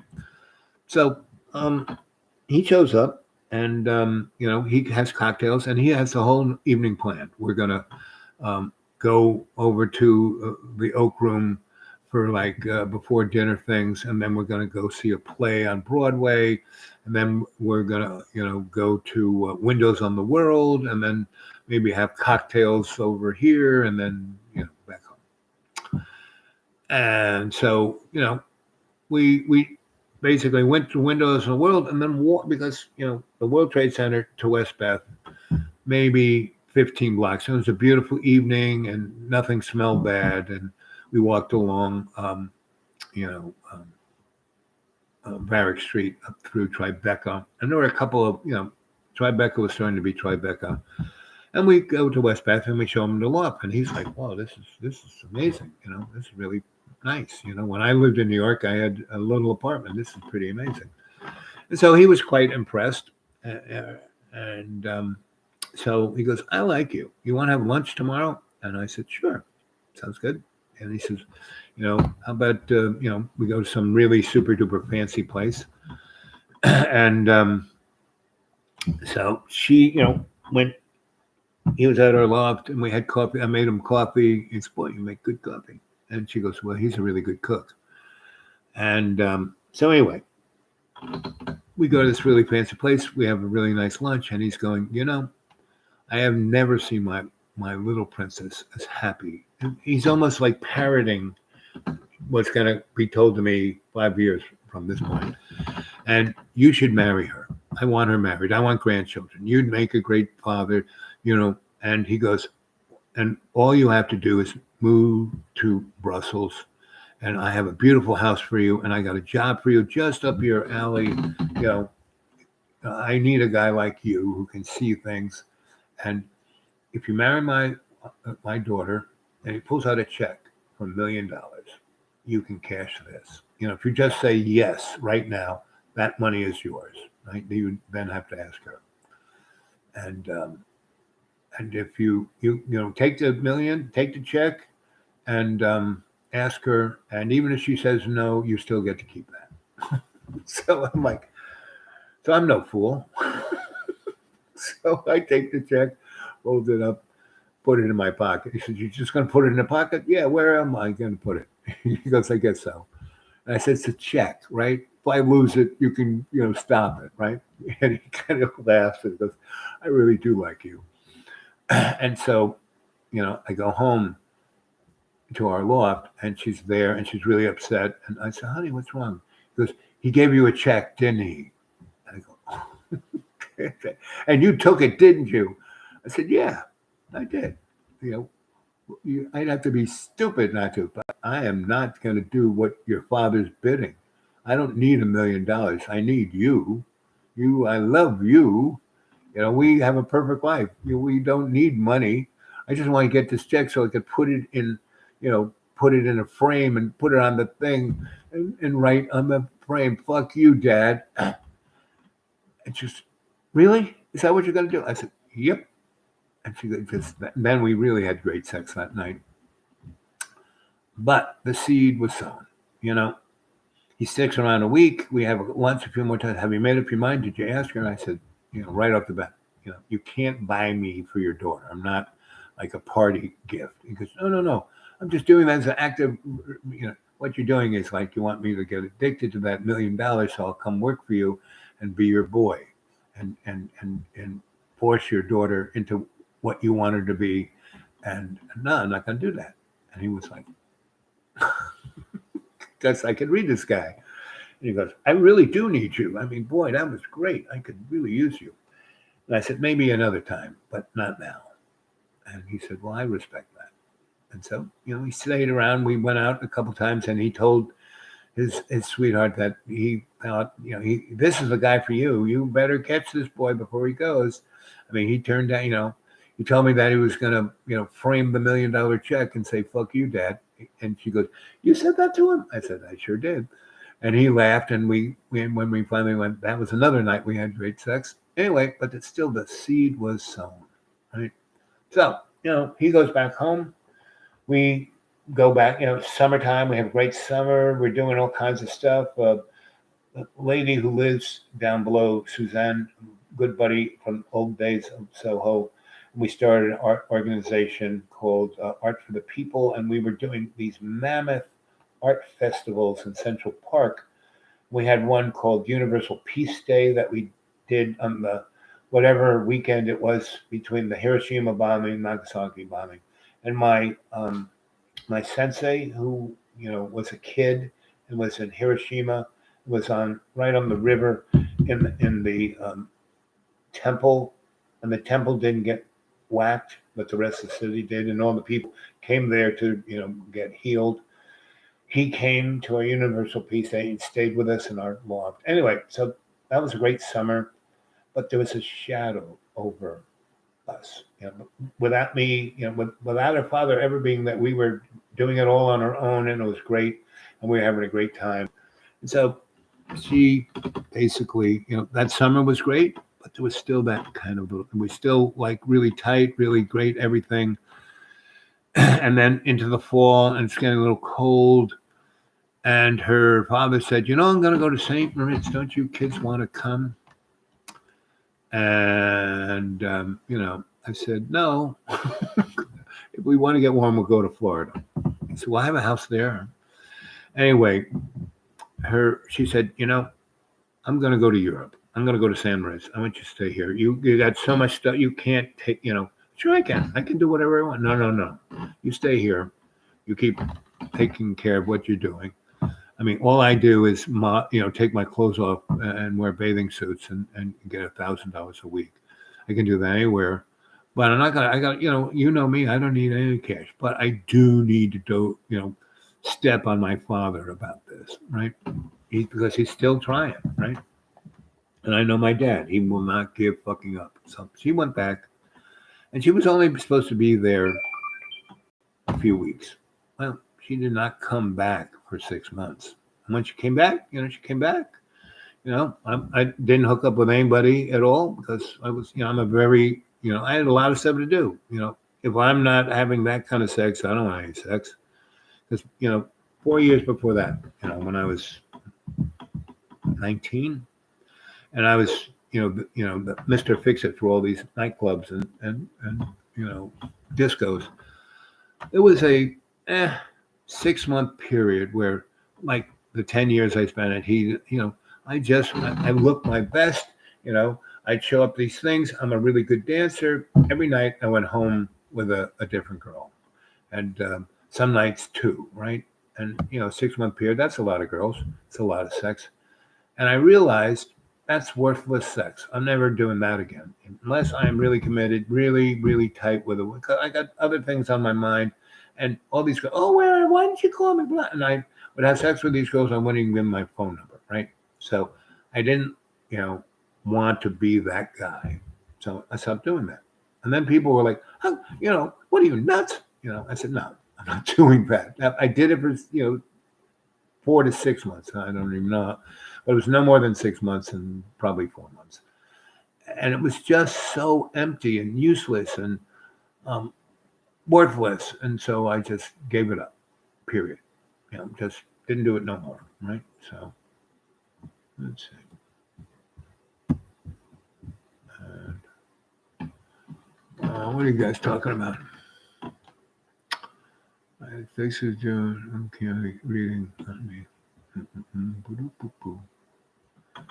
Thanks, Fish. Round here's breakfast, best friend. I hope you drove it well. Don't tell me you escaped from Area 51. No, but I worked there. I worked at Kirkland Air Force Base, and Area 51's right over there. S4. I made transformers. I made very specialized high voltage power supplies that were multi-dimensional, right? And that was in 1972, right? So I worked at Los Alamos, Sandias, Kirkland. I worked for United Nuclear, and I worked for all those people under the hat of Dick Powell Electric. He was Mr. High Voltage. And he was just like, he had his father, Grandpa Dick, and then, Junior Dick. And they were both dicks. They definitely dicks, not Richards. They were dicks, but they loved my ass. And Dick Jr., and he would call himself Dick Powell, Dick Powell, and he was like a human slide ruler. So we once did a pretty big job in Las Vegas. We had an amazing hotel room, had everything, you could go to any show, eat in any restaurant, and he stayed every night with his slide rule working on the project that we were going to do. Me, forget that shit. He's the boss. He can do that. I was having a good time, So, but his father and he was just like being with Grandpa Stoll. His father was more Richard, but everyone called him Grandpa. And he worked, he worked out in Los Alamos, Sandias. That's why these guys did this stuff, because Grandpa was there in before the Manhattan Project. He knew Tesla too. He was with Tesla in Colorado Springs. Meaning that is my life. I keep having these people around me, And what's disappointing is that since 2006, because I had to take care of my parents, I still had a lot of, in that town nearby where I had that house along the intercoastal near Pompano Beach. It was really, it was, this, I was right near this town named Stewart. And it was right when the crash happened. And there were all these really smart kids who were going to become the next, before Elon Musk, these kids were going to be that. And they were smart. They weren't just a poster child. I mean, they were working out apps, but they had no place to go except stay in mom's basement. And there was this place we all hung out at. That was really a great place. The Green Door, the Blue Door. It's a buddy of mine who was a lawyer. He bought this house in Stewart, and it had a big backyard and a big front yard, but it was right in the city of Stewart, right just down the street from a shopping circle, and right on the other street was the courthouse, and that way was the big hospital. And it's right in big house, right in the middle of everything, right? And what he did was he took that house, he took the whole front lawn and made it a gigantic patio, right? And the front part of the house he turned into a French coffee house, right? And turned it into a salon, right? So that whole front patio, and he was a big gardener, so he had all these places. And Florida, everything grows, so he had all of this shrubbery growing around this, right in the middle of town, but big, took out the lawn and put this slate thing, and it had a stage, right? And I lit everything, and so all these kids would come, and there were tables. There were 40 tables out on the front lawn. There were 20 tables in the French coffee house, and then the other half of the house he turned into his law office, and his wife was a lawyer too. She was probably a better lawyer than he. He was a corporate lawyer, did really well. She was an immigration and lawyer for poor people. She was like worked for. How I met them was she worked for Ralph Nader, and I met her and him, and he was like trying to keep up with her. And then they went down to Florida because that's where he was from. And Daddy was a big corporate lawyer, and so he did that for about 4 years, and she did it for a few years, and they made a big pile of cash, made some good investments, bought a sailboat, spent 5 years in the Caribbean. When they came back, they cashed in everything before it crashed, and the crash happened, and they bought all this real estate that was going to be really good real estate. They bought that house, had the money to fix it up the way they wanted to, and then opened up the law office, and they did pretty good. So that was the last time I was around really moving, happening people, right? And those kids were amazing. We had just so much fun. And then there's a place called Port St. Lucie, which was one of the meccas of the Black art world. And, after World War II, not so much. And like Harlem, And I met this Rasta boy, and he was the grandson of, I always forget her name. Oh, she was a great painter, what's her name? A great writer, and she was, one of the queens of the Harlem Renaissance. Whoops, hit the wrong button. Black female author of the Renaissance, Harlem Renaissance. She wrote a book called The Gods Must Be Washing. According to Wikipedia, Zora Neale Hurston was an American author, anthropologist, and filmmaker. So that lady was the grandmother of this Rasta boy. And that part of the family came from Jamaica. He came over. So his mother, who was Nora's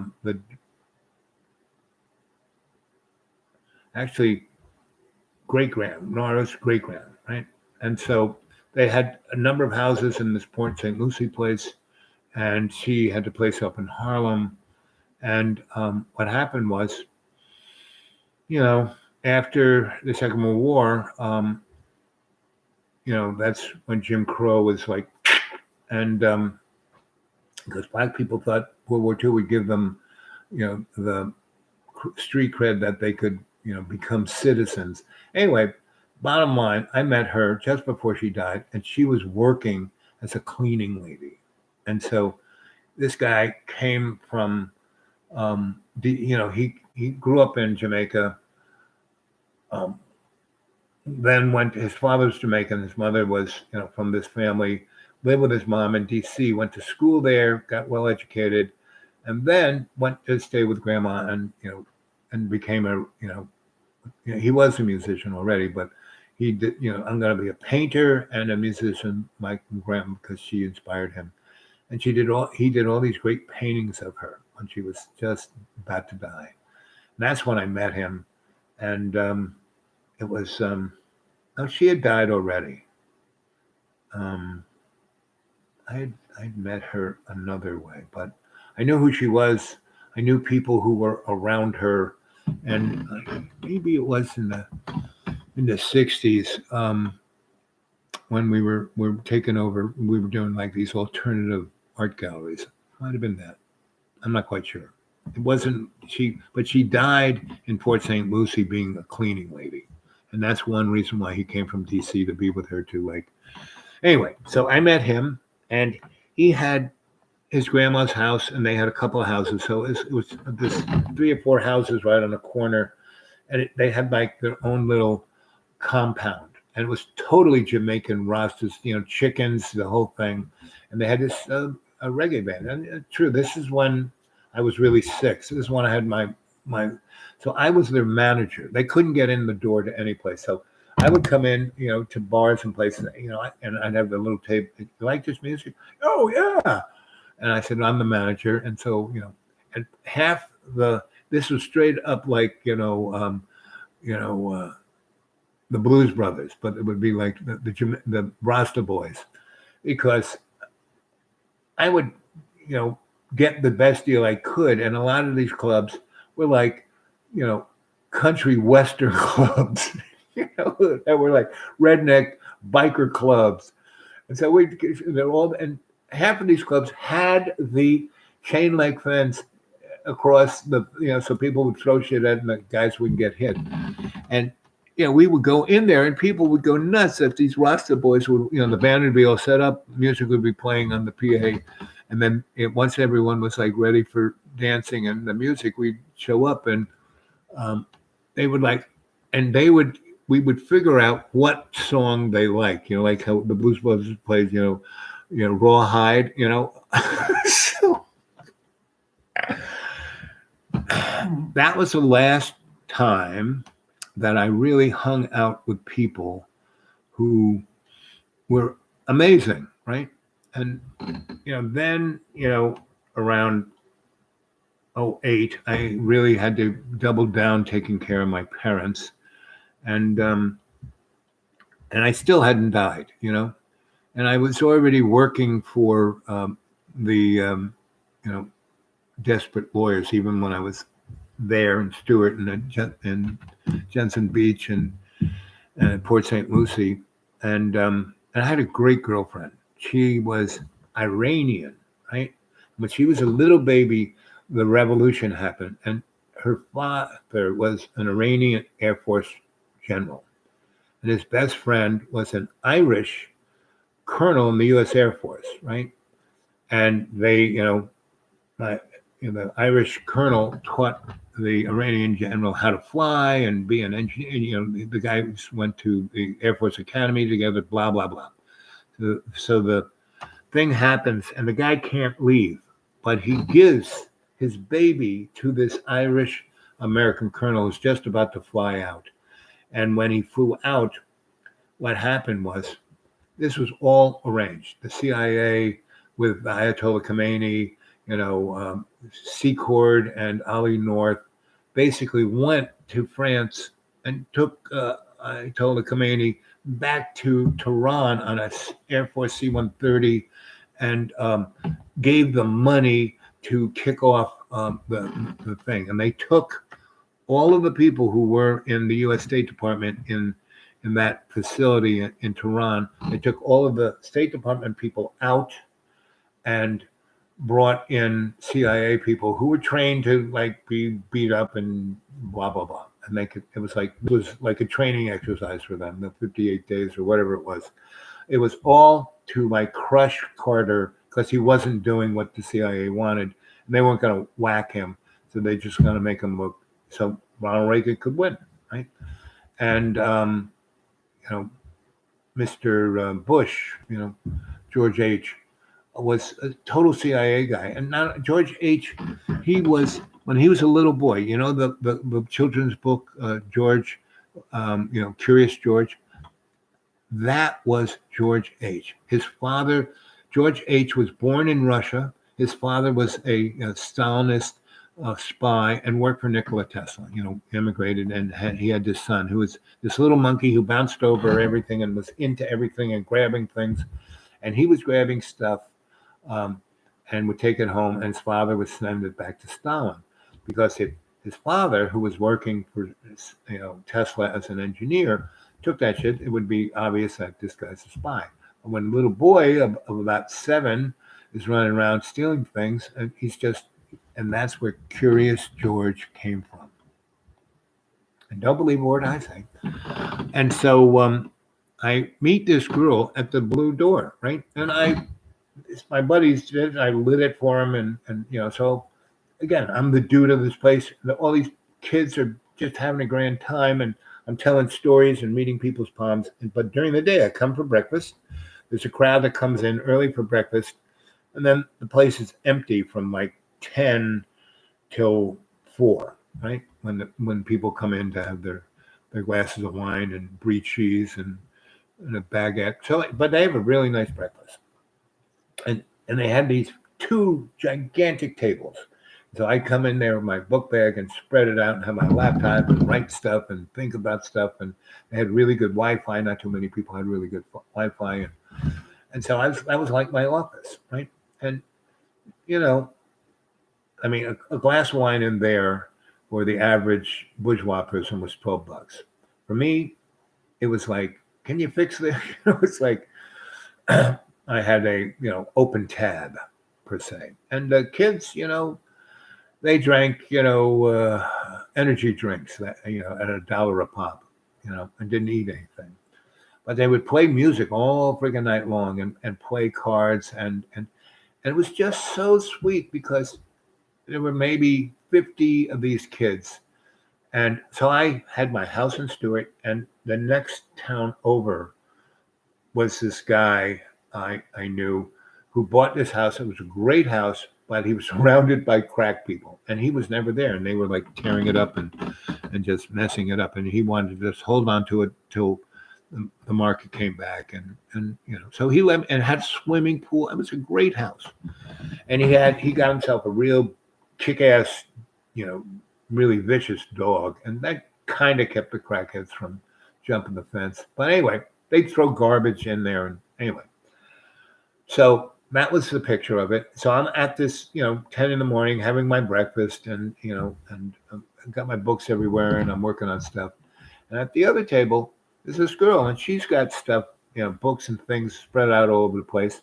And I look at her, she looks at me, she comes over and looks at what I'm doing, and then she goes over there, and I look at what she's doing, and I go, so are you a newspaper reporter? He goes, yes, that's exactly what I am, a journalist. And she is this gorgeous, just like Stephanie, but Persian. So the Iranian general gives his little baby to the Irish colonel. The Irish colonel brings, the last airplane out. He's carrying this girl, and he brings it up. His wife. They couldn't have kids. This is their daughter, right? And so she grows up as a Irish American. And she's this, Persian goddess and brilliant and just has a sensibility for languages and just brilliant, right?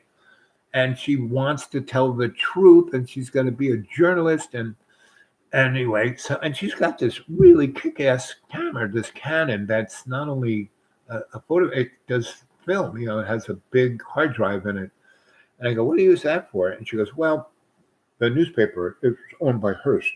So it was that area's general from Palm Beach up past Stewart, past Jensen Beach. And so she was the new kid on the block. And every story that no one wanted to do, she would do. And they also had a TV station. And so she would shoot B-rolls. And she had to say, oh, shoot a B-roll. And so she had this great camera. She had no idea how to use it. She was not a photographer. She was a writer. She was a journalist. She was a good researcher. She was really good at talking to people and getting them to tell their story, right? So right off the bat, we hit it. So she's got this camera. And I go, well, that's a Canon, blah, blah, blah. And it does this and this. And I said, what do you, and she goes, do you know how to use that? I said, sure I do. Yeah. And she goes, well, this afternoon, I have to go to this place and shoot this. Then I have to go to this other place and shoot this. And then I have to go over here and do video. And I have no idea how it works or what it is. I said, didn't they just gave you the camera? And I said, well, I said I could do it. And so, she magically ran into me. So first place we go is this super rich lady who's nuts and has this big farm with all of these cats, right? Feral cats people thrown out. And they are not nice cats. And she also has, I don't know where she found these animals, but she had these miniature horses and donkeys. And they were the cutest little things you ever wanted to see. So, we go there and, I'm like, got a walker, and she's carrying all the equipment. And we go to the front door and the lady expects us and she doesn't expect me. And so she invites us into tea. We start talking. And so my sweetie, she starts, getting this person because she's a kind of bitch, right? And she's got a lot of inherited money. So she doesn't care about anybody or anything except what she wants to care about. And this girl just charms the pants off of her. And if you go to my earlier shows, I show a lot of pictures of her and videos of what we did, going from the laptop I had and the camera I had. And I forgot the password to that laptop already. I still have it. And I have a lot of the stuff on little drives. But anyway, so the first day, so with that, and I'm just sitting like over here, kind of clicking away at pictures, right? And and then the old lady says, "So who's the old man?" And she goes, "Well, he is Dr. Al Bob." She calls me Dr. Al Bob. And the lady goes, she's one of these old people who's like, "Oh, doc, what are you a doctor of?" And I said, "Well, I have more degrees. I say I am a shamanic, psychosocial, cultural, forensic, anthropologic alchemist." And she's like, and I said, "Yeah, I got more degrees than a thermometer." And so she starts to question me because she's a pretty well-read person. She's a little esoteric. So she starts asking me, and I just knock her frigging socks off. And I said, "By the way, let me look at your palm." So I give her a cold reading that sets her back. So now she looks at us and she goes, "You are the couple of the season."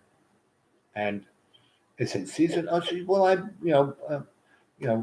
at Palm Beach, it's the season, all the rich people, and we have parties, and I want to take you to these parties.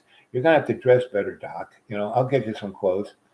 And so I'm looking at my friend, and she's looking at me, and we kind of go like this, and we go with the flow. So we go from that, and now we're her best friends, to she gives us the whole tour of the cats, and I go in, and I'm going to take pictures, and I open up the door, and it's one of those kind of things where there's this door, you go into the space, and then you open this door, so nobody can escape, right? So, and I just walk in there, and she goes, no, those cats are, and I just go in there, and I start walking around, and the cats just come up to me and purr and like rub up against my leg, and I'm taking pictures of it, and it's like you can see it on the thing, right? So I take all these pictures of the cats, and I come out, and she's got all kinds of cats in there, some big ones too, and so I come back out, and she goes, "I don't even go in there." She goes, "That's another positive check mark." I said, so we go back to her place, and she goes, "So does that thing have a thing you can put? I said, yes, it's got a CD-ROM thing. We can just throw that in your computer. And I downloaded it on the computer, and I didn't. My sweetie did, right? And so she goes, so there's a dinner we're going to go to tonight. And, you know, I have nothing to do. She's got nothing to do. And we just met. So she takes us upstairs to her, you know, she's got closets and closets of clothes. She's had husbands and boyfriends. And so she's looking for something that I can wear. And I'm pretty big at this time. I am like 3 times the size I am today. You know, I'm pushing 320. And I haven't gotten close. I haven't gotten into the 400s yet. But I'm a big boy, right? And like I said, I'm walking with a walker. And so we go there, and we go to and you know, I got a nice suit that fits me pretty good. And she gives my sweetie a really nice gown. Anything this girl wore was like, she looked like a queen, right? And so we go to this point. We've only known each other 15 hours or 12 hours or 8 hours. Like, you know, I met her at like 11:30, and then I spent the rest of the day with her and into this. And so we basically go to this event, and it's a really super duper fancy schmancy, and you know, the big table and the 16 different forks and knives. Now I hung out with people like this, so I know which fork to use, and you know, I'm sitting up straight, and she actually had one of her servants like trim all my hair down, so I actually look, you know, kind of like, you know, presentable. And and when we got there with her limousine, I didn't use the walker. I just, you know, I said, do you have a cane? And she goes, yes, I have canes. So I had a nice cane, and I looked very gentlemanly like, and I had a cane, and I was walking instead of like hobbling. And because I had this, you know, Iranian princess on my arm, and she really liked holding my arm. And so we're getting juiced, you know, not drunk, but we're getting energized by each other's companies. And pretty much from the minute she looked at what I was writing, and I looked at her camera, and I was like opening up to go shoot for her, right? So, you know, she loved the fact that I was as open as she was. She was kind of bummed out on how, because she would hang out at this bar. I never saw her there. Our boats never crossed. But she tried to hang out there, and nobody was nice to her because she was so gorgeous. Everybody was like, ooh, she's too gorgeous. And, but I was, you know, I was there from the place conception, you know. And so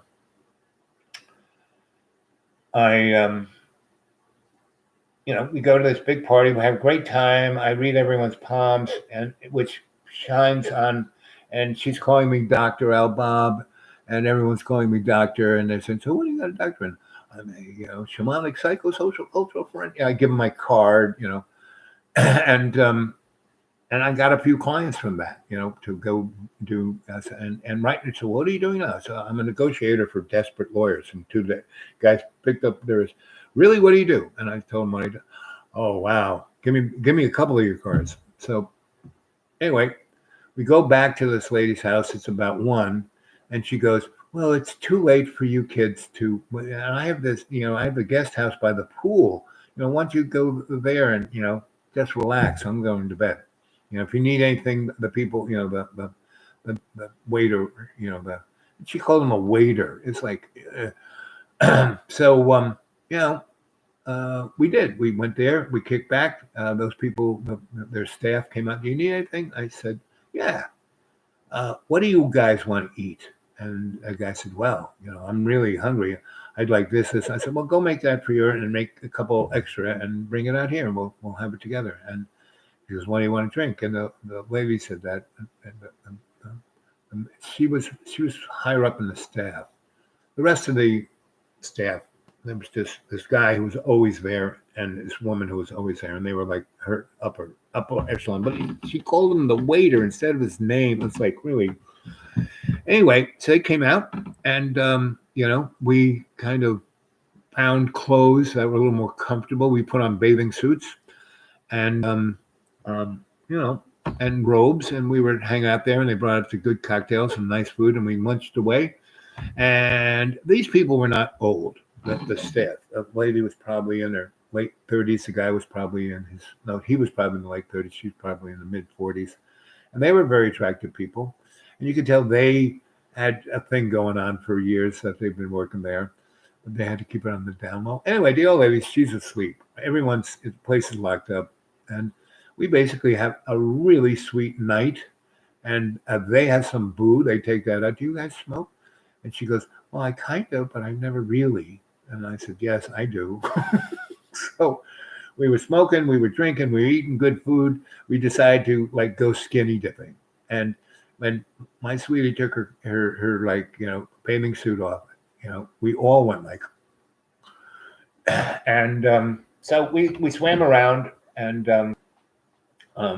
for an hour or two, came and we were all wearing our robes and sipping the cognac and I don't drink a lot. And those guys did. They got a little bit of a buzz and a little bit of a boo, and she didn't really drink. She drank a little bit just for the taste, and that's I drank a little bit more than that because it was good stuff. But she looked at me and she said, "Oh, you don't really drink either." I said, "Not really." And she just kept all of the things that I really like this guy. I like this guy. I like this guy. And she just oozed sensuality. But because she was so amazing, she never had a boyfriend. I mean, she had a boyfriend or two when she was younger. She knew the ropes.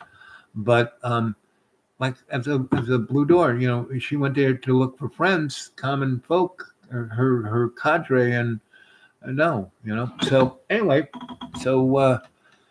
those guys realized, okay, we should just let these two, be alone, So they excused themselves and went off to their little chalet. And so we were sitting there. We took our robes off and the pool was like warm, like ooh la la. And and there was a little seat that had jacuzzi jets, coming out of it. So we just kind of oozed in that and kind of cuddled and kissed and just really explored. And she's 20. I don't think she's probably 25, maybe. I'm like 62. No, it's longer than that. So I was like 58. Because I'm 72 now. So yeah, 58. Anyway, so we got really comfortable with each other, and the sun came up right over, and the property was amazing. You could see the beach, and the sun just came up. And it was gorgeous. And there were no lights. So the stars, when we were out in the pool, we turned the pool light off. And it was just really, and it was nice. They had these big bright lights that lit up the pool like, woo! Turn that off. And it had like little lights by the steps so you wouldn't kill yourself, right? So it was truly an amazing evening, one of the better in my life. And so, when the sun came up, we hadn't slept for, we had been together 18 hours and hadn't slept. So we decided to try out the bed, and we took a short little nap, and it was still, the sun rose probably 5, and we slept maybe an hour and a half in each other's arms. And I woke up and she was like, frisky, she was doing more than exploring. And I woke up to that. And that's really something nice to wake up to.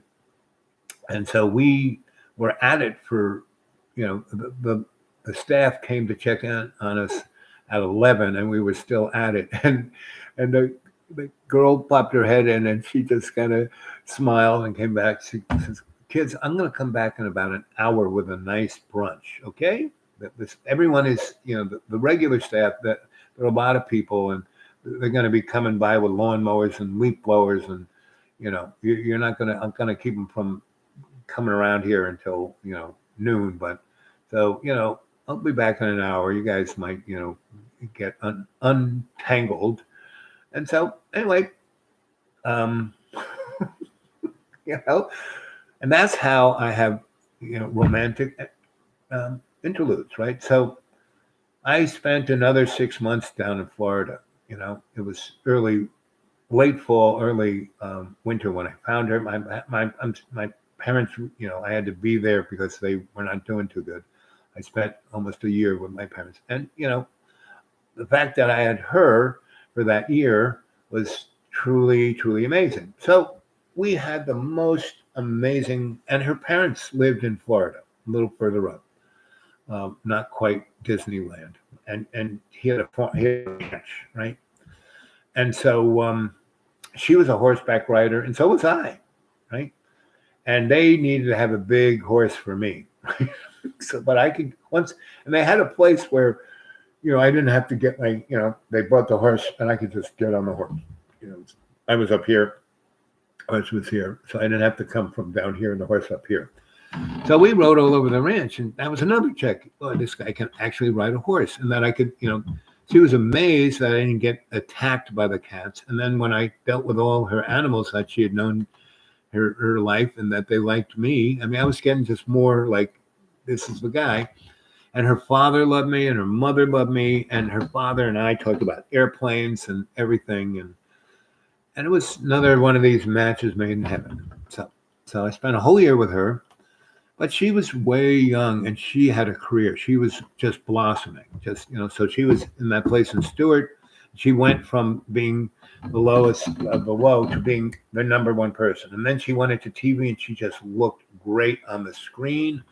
And they were an NBC affiliate, and they had a number of, so Stewart was the lowest on their thing. And then they had one where Disney World was, and then they had one in Colorado, and they had one here. And so, we had a whole year together, and she had an amazing house on Jensen Beach. It had been a little cul-de-sac where movie stars went in the 30s, and she had one of these, and it was like right on the beach, and it was like really modern, but made in the 30s. It was glass everywhere, and she rented it, she owned it, and she had a roommate that was a lesbian, right? And the lesbian had visions of, this is going to be my girlfriend, because lesbian had a pretty good job, and she was she was in charge of something in the state, so she was bringing in a pretty good salary, and this was her house, and she was looking for a room, she was looking for a girlfriend roommate, and my sweetie showed up, and the girl, the first time I went there and I was introduced, the girl was obviously, proprietorial, but we had already been, we had that night, and she went, I met this guy, and we did this, and we did that. It's pretty obvious that the lesbian girl, because she had already been trying for, 2 months to get in her pants, and my little sweetie didn't even know, like me. We were both innocent in the world, I'm innocent. That's like what happened the other night, was because it's not only that I was a total moron, not really working for it. Like right now, I'm not reading anything you guys are saying. I'll go back and read it and see what in this partial. What's you're saying? I have a bit of American Civil War history. I have I could do can't be reading on me. Very unusual reading.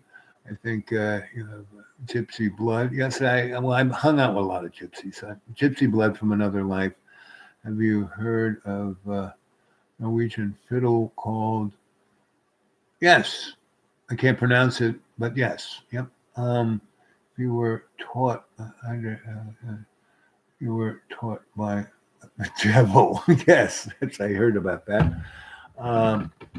Gig, take care, safe. Got visitors. Okay. So Ian, you got a hold of me on my email. Let's communicate there. And I'm going to do more shows, Fish. See you later. And and Ian, if you are, you and Fish are, compadre, she's a good friend, Fish.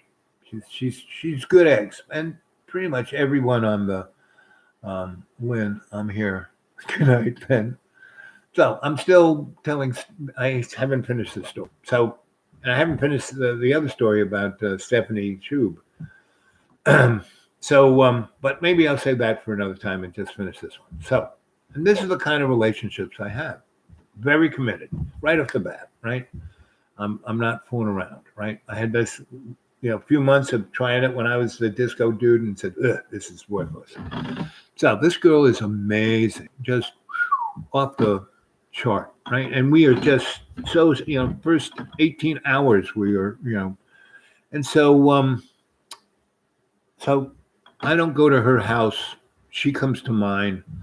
Um, we are, and we, our clubhouse is my friend's French, um, you know, salon, and all the kids who are there are my buddies. And so once she, I walk in with her on arm, she's it. Everyone loves her, and really apologizes for, we were just scared of you.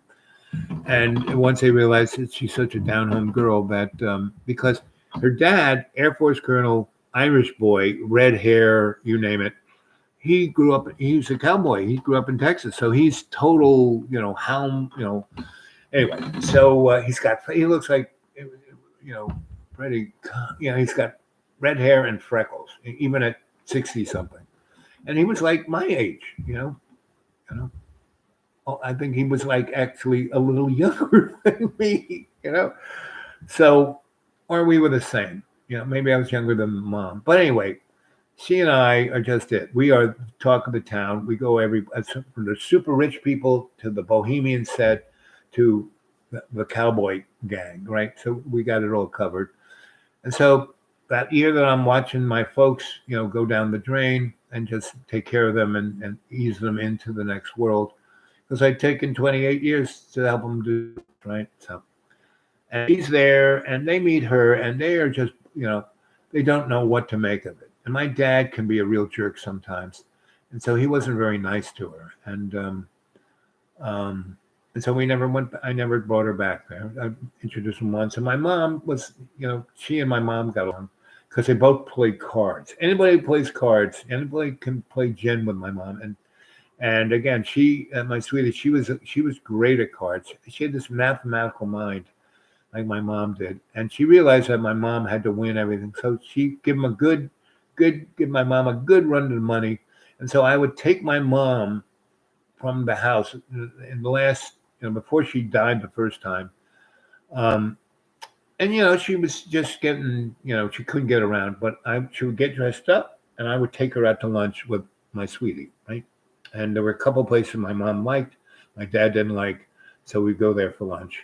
And so my sweetie and my mom kind of had a nice thing, but not enough because my dad was a jerk about it, So, and my mom would come home from our little luncheons and kind of rub it in with my dad, and she was the one who said, "You're not coming to lunch with us. You weren't nice to her," and anyway. So for a whole year we were thing, and then my parents died, so I don't really need to be in Florida anymore. And just about when they die, and I have to go, my mom dies, and we have to go back to Long Island to put her in the ground. She gets, she has been brought up the ladder as far as she can in that part of Palm Beach, Stewart TV and newspaper, right? And she's done an amazing job. She does, she goes from being the newbie to being the person on the desk for the weekend news, evening news, and doing all the specials. She was a special girl. She went around, and I taught her how to make the camera love her and how to shoot. I mean, she was brilliant. I mean, within 3 weeks, that was her camera. I wasn't shooting it. I would still shoot, but I had my own little chintzy camera, and she shot with that thing all the time. And so, because she wanted to really know about it, that was the great thing about her. Once you showed her something, she said, "Okay, I got it," and she did, and she'd go do it, and she wanted to do it so she could know better and better and better how to do it. If I had done it for her all the time, yeah, I could have, but she, within weeks, surpassed my abilities, right? So she really did that. Then she produced the news, and she got on that side of it. And by that time she did all of that, like within a year, they sent her to where Disney World is. And Daytona, what's the name of that town? Anyway, over there. Still nursing while doing art. Good.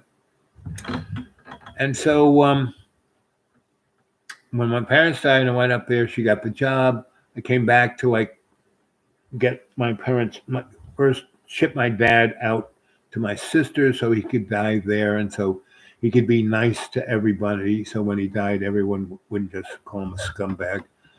So he did that, and he died.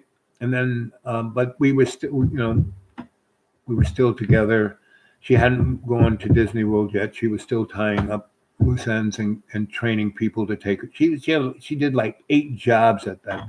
She still wrote for the newspaper. She still edited a thing in the newspaper. She was the producer of the news, and she was, did all of the running around and shooting things in the supermarket and the mayor cutting the ribbon and stuff.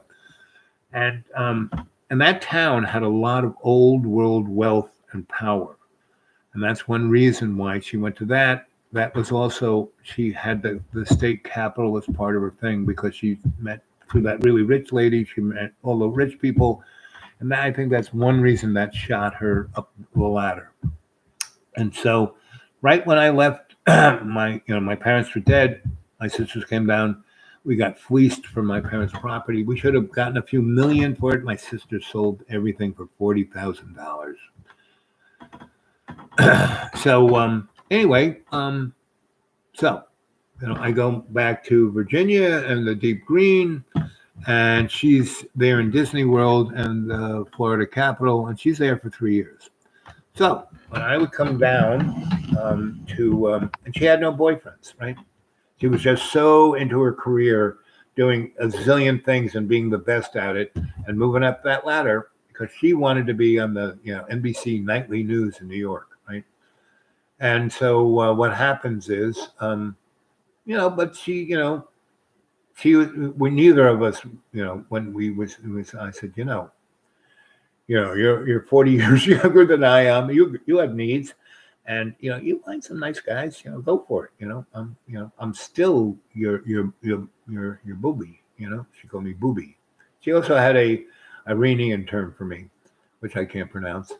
And I said, I'm always, I'm like your, I'm your booby, right? So she smiled, and she was my booblia, and so booby and booblia. So what would happen is, I would come down, we'd talk a lot on the phone, and she'd tell me about all her adventures. She'd ask me, so I have to do this interview with this person. What do you know about him, and what should I do, and where should I go look to get the dirt on this, and what should I do about that? So I was like, one of her concierge, right? So, I would tell her, and so we talked at least 3 or 4 times a month, and so we and she'd always pick up, no matter what she was doing. She would pick up and say, "Hey, I can talk, or I can't talk. I'll call you in, an hour or whatever." And so, so in those 3 years, I kind of visited her 8 or 10 times, right? And that was enough to take care of her needs. And she goes, "I'm just not finding anybody who interests me," and they're just dummies, and they're just, sucking up to me because I'm the boss, or I'm moving up the ladder, and I'm the hottest thing, and I'm tired of being that hottest thing. You never treated me like we were this, and I can't find anybody like that. And I said, well, it doesn't come easy. Luckily, we have this, and so for 3 years, I would go see her. Sometime between, because she was a busy girl. Me, I had a lot of time on my hands. And then, and when I died in a plate of spaghetti, and I was in Florida down in the Keys, she came down and spent a lot of time with me. And that was helped me, cure, get better. Anyway, and so for that, up until so what happens? So she hits this kind of glass ceiling in Florida, right? And she's getting paid an unbelievable amount of money, and she's doing a lot of stuff, and she's making real political connections and all kinds of stuff. And she's wondering about writing books and doing this. And I said, just keep writing the books. You don't have to try to get them published, Just keep, sharpening your pencil, right? And so then somewhere, died in 2014. She came and stayed with me a good deal of time. because she had a lot of vacation time. And she took all the vacation time with me. Then when I could travel, and it's still cold, she no longer was in, she was up there in Disney World. She took me to her parents' ranch, which was great. I mean, big open space, really warm. His parents were just so sweet, and they kind of took care of me. Her mom was a nurse, and so that was another thing that enabled me to get better. And they brought me to doctors they knew, so because I had no money at that time, because I wasn't working. I hadn't worked in 2 or 3 years, and I would, I made a lot of money, but I'd spend it too. I'd buy this, buy that, do this, do that. And I was always selling things, buying things, and it's like I kind of knew I was going to die because I kind of like pared way down. All I had was the the place in the deep green and I sold my place in Stewart because she no longer lived there, and I got. The only thing I had my little bungalow down in the Keys. I had that, and I had the place, the school here, and a place in the deep green. And so, when I got disability, I had to have zero money. So I got rid of the place in Florida, and I sold this place to John and just had the deep green. And then I stayed here for a year and a half. That's how that worked out.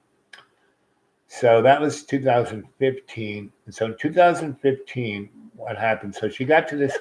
So for the 5 years that I would keep visiting her after we spent a whole year together, or 4 years, it was 5 years altogether, the first year and then 4 years. And so she got stationed. They offered this to go to Boulder, right? No, Denver, which was it was like a second tier market. And if she did that, then they could maybe think about doing the nightly news in New York or go to LA or, because she spoke all these languages, maybe be, the big cheese in London. So, by going to Denver, by leaving this kind of thing that she really had wired in and was making good, gonna up her salary, but she'd have to go in middle place. She was like being everything here, and had this like amazing social whoop-de-doo and powerful people and politicians and money. So she, rolled the dice and said, sure, because she's going to go there all by herself. In Florida, I could come visit her. Denver, not so easy for me. So, she did. And so she, put her nose to grindstone and just focused on work. And then she met this guy, and he was going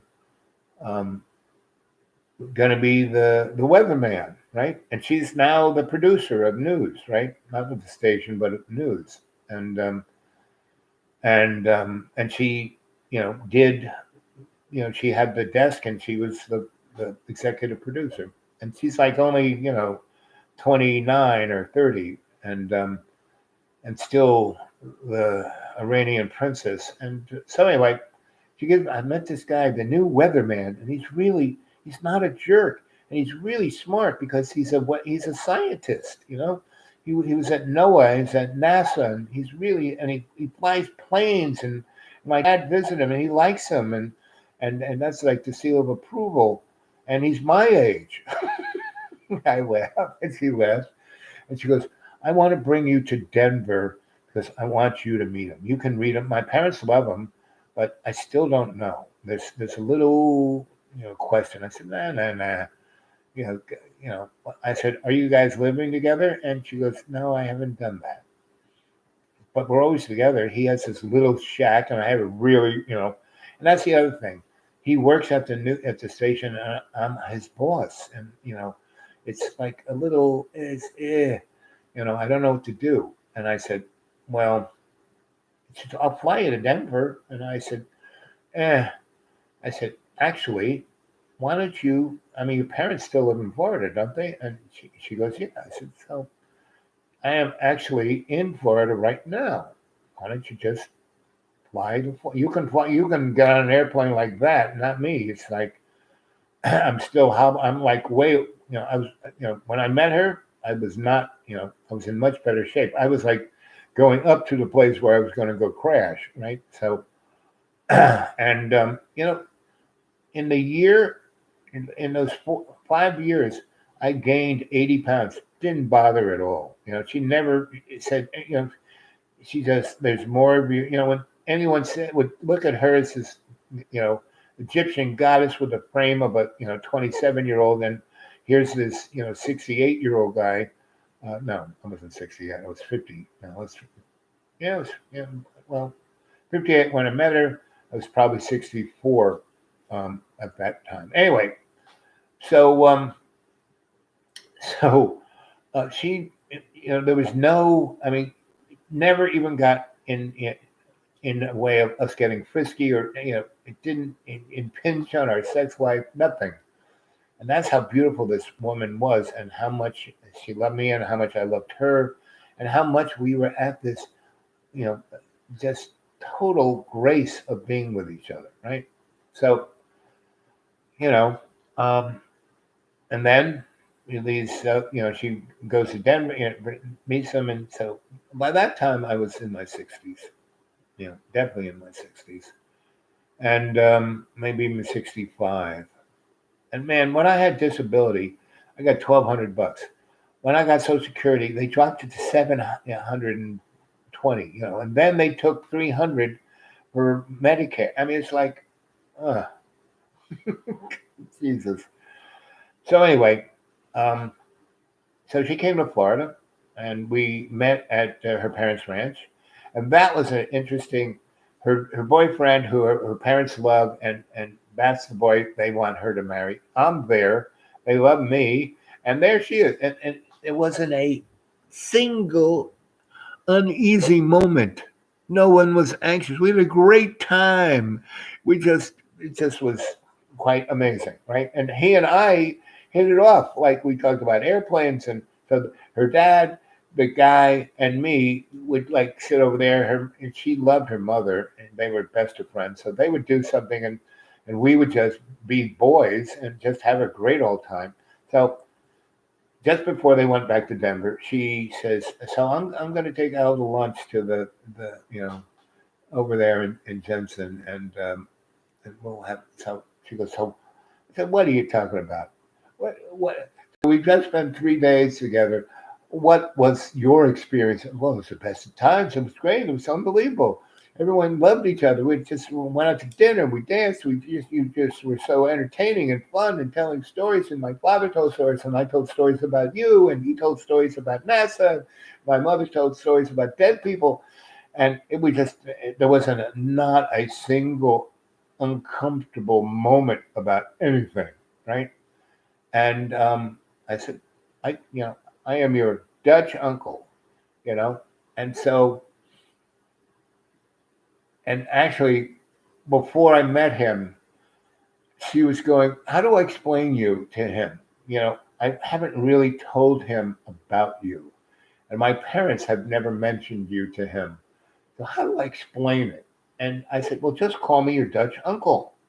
I'm your Dutch uncle.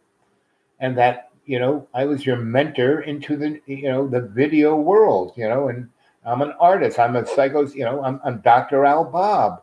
He'll go for that." And he's a smart enough guy, you know. He and I went out to lunch because she and I went out to lunch. She said, "What do you think?" I said, "No, babe, this is your guy. This is forever. This is the boy. What about he's working? It'll work out. Even if you marry and you're still his boss, it's going to work out. I mean, you're his boss and you guys are super tight. Well, we don't live." I said, "Don't worry about it. And you don't have to get married tomorrow. Something will come your way and it'll work out." And so, we go back after lunch, and they were going to go, not the next day, but the next day. And I said, "Hey, but I want to take you someplace for lunch." And I took them over to where my parents had the gated community, where the super duper wealthy are. And it's really amazingly, and the guy's head of security, I just, called him up. Hey, you still there? And he said, yeah. I said, I want to come for lunch. Can you put me on the list? He said, not a problem. So so I had the guy drive me this like one of the like above, because it's not on the beach. It's like on the other side of 95, but super duper. That's where my parents lived for 30 years. Anyway, we go there, and all the old staff are like, and all the people who are there are now new rich people. You don't even know who the frick I am, right? And the two kind of crappy upper management people who were really scum, they weren't there anymore. And the two new people who took the place were nice. I've heard about you, so much about you, Dr. Al Bob. And everyone there used to call me Dr. Al Bob. And because it just stuck it in the face of all these rich people, right? And back in the day when I was, my early 20s, when my parents first bought that place, you're not supposed to tip anybody. I tipped everybody, I'd take their hand and there'd be a $10 bill in my hand. We'd have dinner and we were leaving. I'd slip a 20 under my plate. And if anyone had a problem, I would take care of them. I did, lots of things for a lot, dealt with their kids, give them ratings, give them their advice, blah, blah, blah. And so I went back to the place, we're like all home week. And this guy's with me. He's like, how do these people know you don't even live here? And so I used to. He said, you used to live in this place? Like I had a house there. And I said, yeah, I used to live here. I didn't say, no, I live in my parents' house over there. And I took him to where my parents had the house, and the rich guy bought it and built a gigantic castle, the biggest, most fanciest place in this whole big fancy place. Said, that used to be my house. Anyway, so we had this nice long lunch, and I had this table that was out on the patio that no one ever sat at, and it was like near the putting green, and no one ever used that, but they were like old and needed to be air conditioned. But this place was where the nice breeze was, so they had they knew I was coming. They had the table out, they had the tablecloth, they had the nice chairs, they had we had our own waiter, and it was like, and instead of having to get the buffet, they said, well, we're making this for dinner, and we had this prepared. We'll give you any of that. You don't have to take the buffet. You can, here's what we got. What do you want? So we had, like really great dinner instead of like sandwiches, right? So anyway, so I was talking to him, and I said, so did Sweetie tell you, about me? She goes, well, he said that you're her Dutch uncle. And he goes, what's that mean? I said, well, what do you think it means? And then he goes, well, I think it means, and he knew literature. He goes, well, if we look at this novel, the Dutch uncle was a person who was always there for the person who was like the black swan. And that's her. I call her my black swan. And she has become the beautiful swan, right? She was always gorgeous, but she was like, she didn't bloom. And now, and her parents brought her here, you brought her here. And now you brought her here to where I am. And I said, okay, so she really loves you. You know that? He said, yes. And I really love her. And I said, I know that too. And I told her to marry your ass, And I said, but you do anything to upset her, her father will have a B-52 on your head. And I have other powers. And he goes, yes, I understand. And he said, yes, sir. And I said, so, Al Bob is, we'll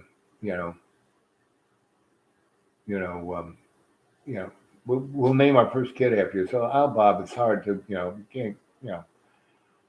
but, my middle name, my secret name, and I kind of whispered in his ear, and I said, you can name your kid that. He said, okay. And I said, and, you'll always be in my heart, and you'll always, you need anything, that's what a Dutch uncle's for. So they went to Denver, and Denver is one of where NOAA has one of its, if it's not its number one office, it's like one of their more important offices. And it runs that. So, when they went to Denver, he didn't go as, he didn't get the job as the weatherman there, but he did get the job as the head scientist at Noah in Denver. So he has that really nice job. They have a really nice house in the hills, and they got a gaggle of kids. And her parents are still alive and come there, and they have a ranch, right? They don't have a house in a cul-de-sac. They bought a ranch, and they have cows and grow stuff. And her father comes and plays rancher there too, and the mother comes, and so they have a bunch of grandkids, and I think the oldest is 10 maybe. And I still talk to her on the phone, and I still talk to him on the phone, and they're any guy who is with this girl and in that position, who isn't like happy as a clam is a moron, right? My whole thing is any guy who has a girl on his arm and doesn't treat her like a queen is a moron, And those are the kind of relations I had, And, if you have a really great relationship, it's not always meant to, be, and everyone lived happily ever after. Well, you can live happily. I have lived happily, but not always with the same person, It's obvious, meaning she is, she was 40 years younger than I was. So, but that 1 year was like, wow, right? For both of us. And then the next 4 years was great. It was just what we both needed, right? And it helped her grow. It helped me stay alive, and transfer into this. So the one thing I miss, so I still, so that when she got married, it was 2016. And I, sold this place and I was living with John and, what's his name? Got, Donnie Chump. So let's see, they got married in 2016, had the baby like right away. So 17, 18, 19, 20, 21, 22. So they got a little, kid, the oldest kid is probably 7, and they got 2 others. So that's where they are. And they're in their 30s. So that's where that is. And getting close to 40. And she still looks as gorgeous as ever. And he's looking pretty good too. He's definitely, he's a mountain boy. He rides bikes, he canoes, and they all ride bikes and canoes and jog and and they have a ranch, so that takes a lot of effort. And they grow their own food, and they eat meat. They eat their own animals, and and when she said we butcher our own animals, I said, so did you see the movie Avatar? And she said, yes, the kids love that movie. And I said, they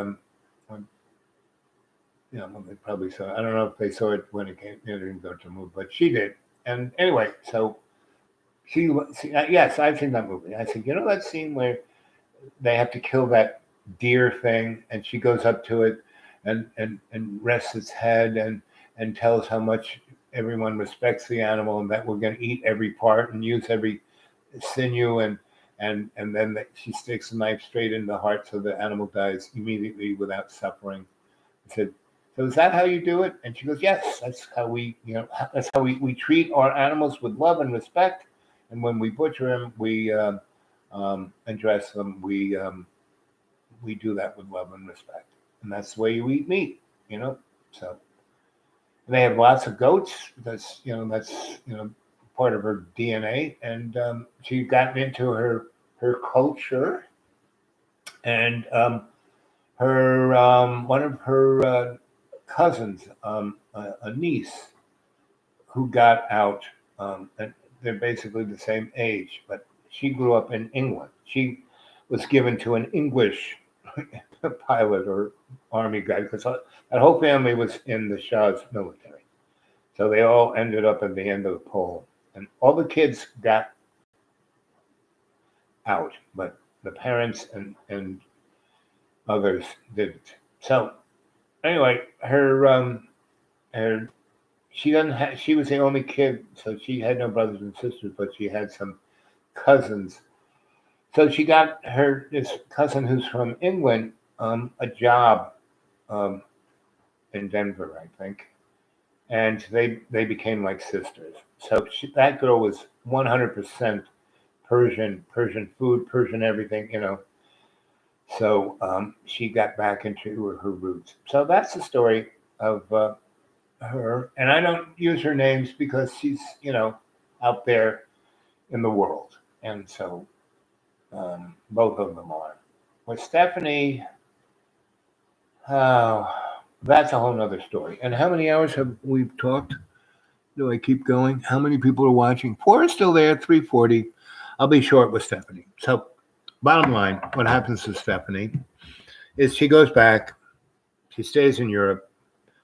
She felt bad about what happened with us. She comes back and, you know, because she has a gig in New York and she stays there and we kind of I'm not with anybody. So we kind of get back. I'm still got my loft in West Bath.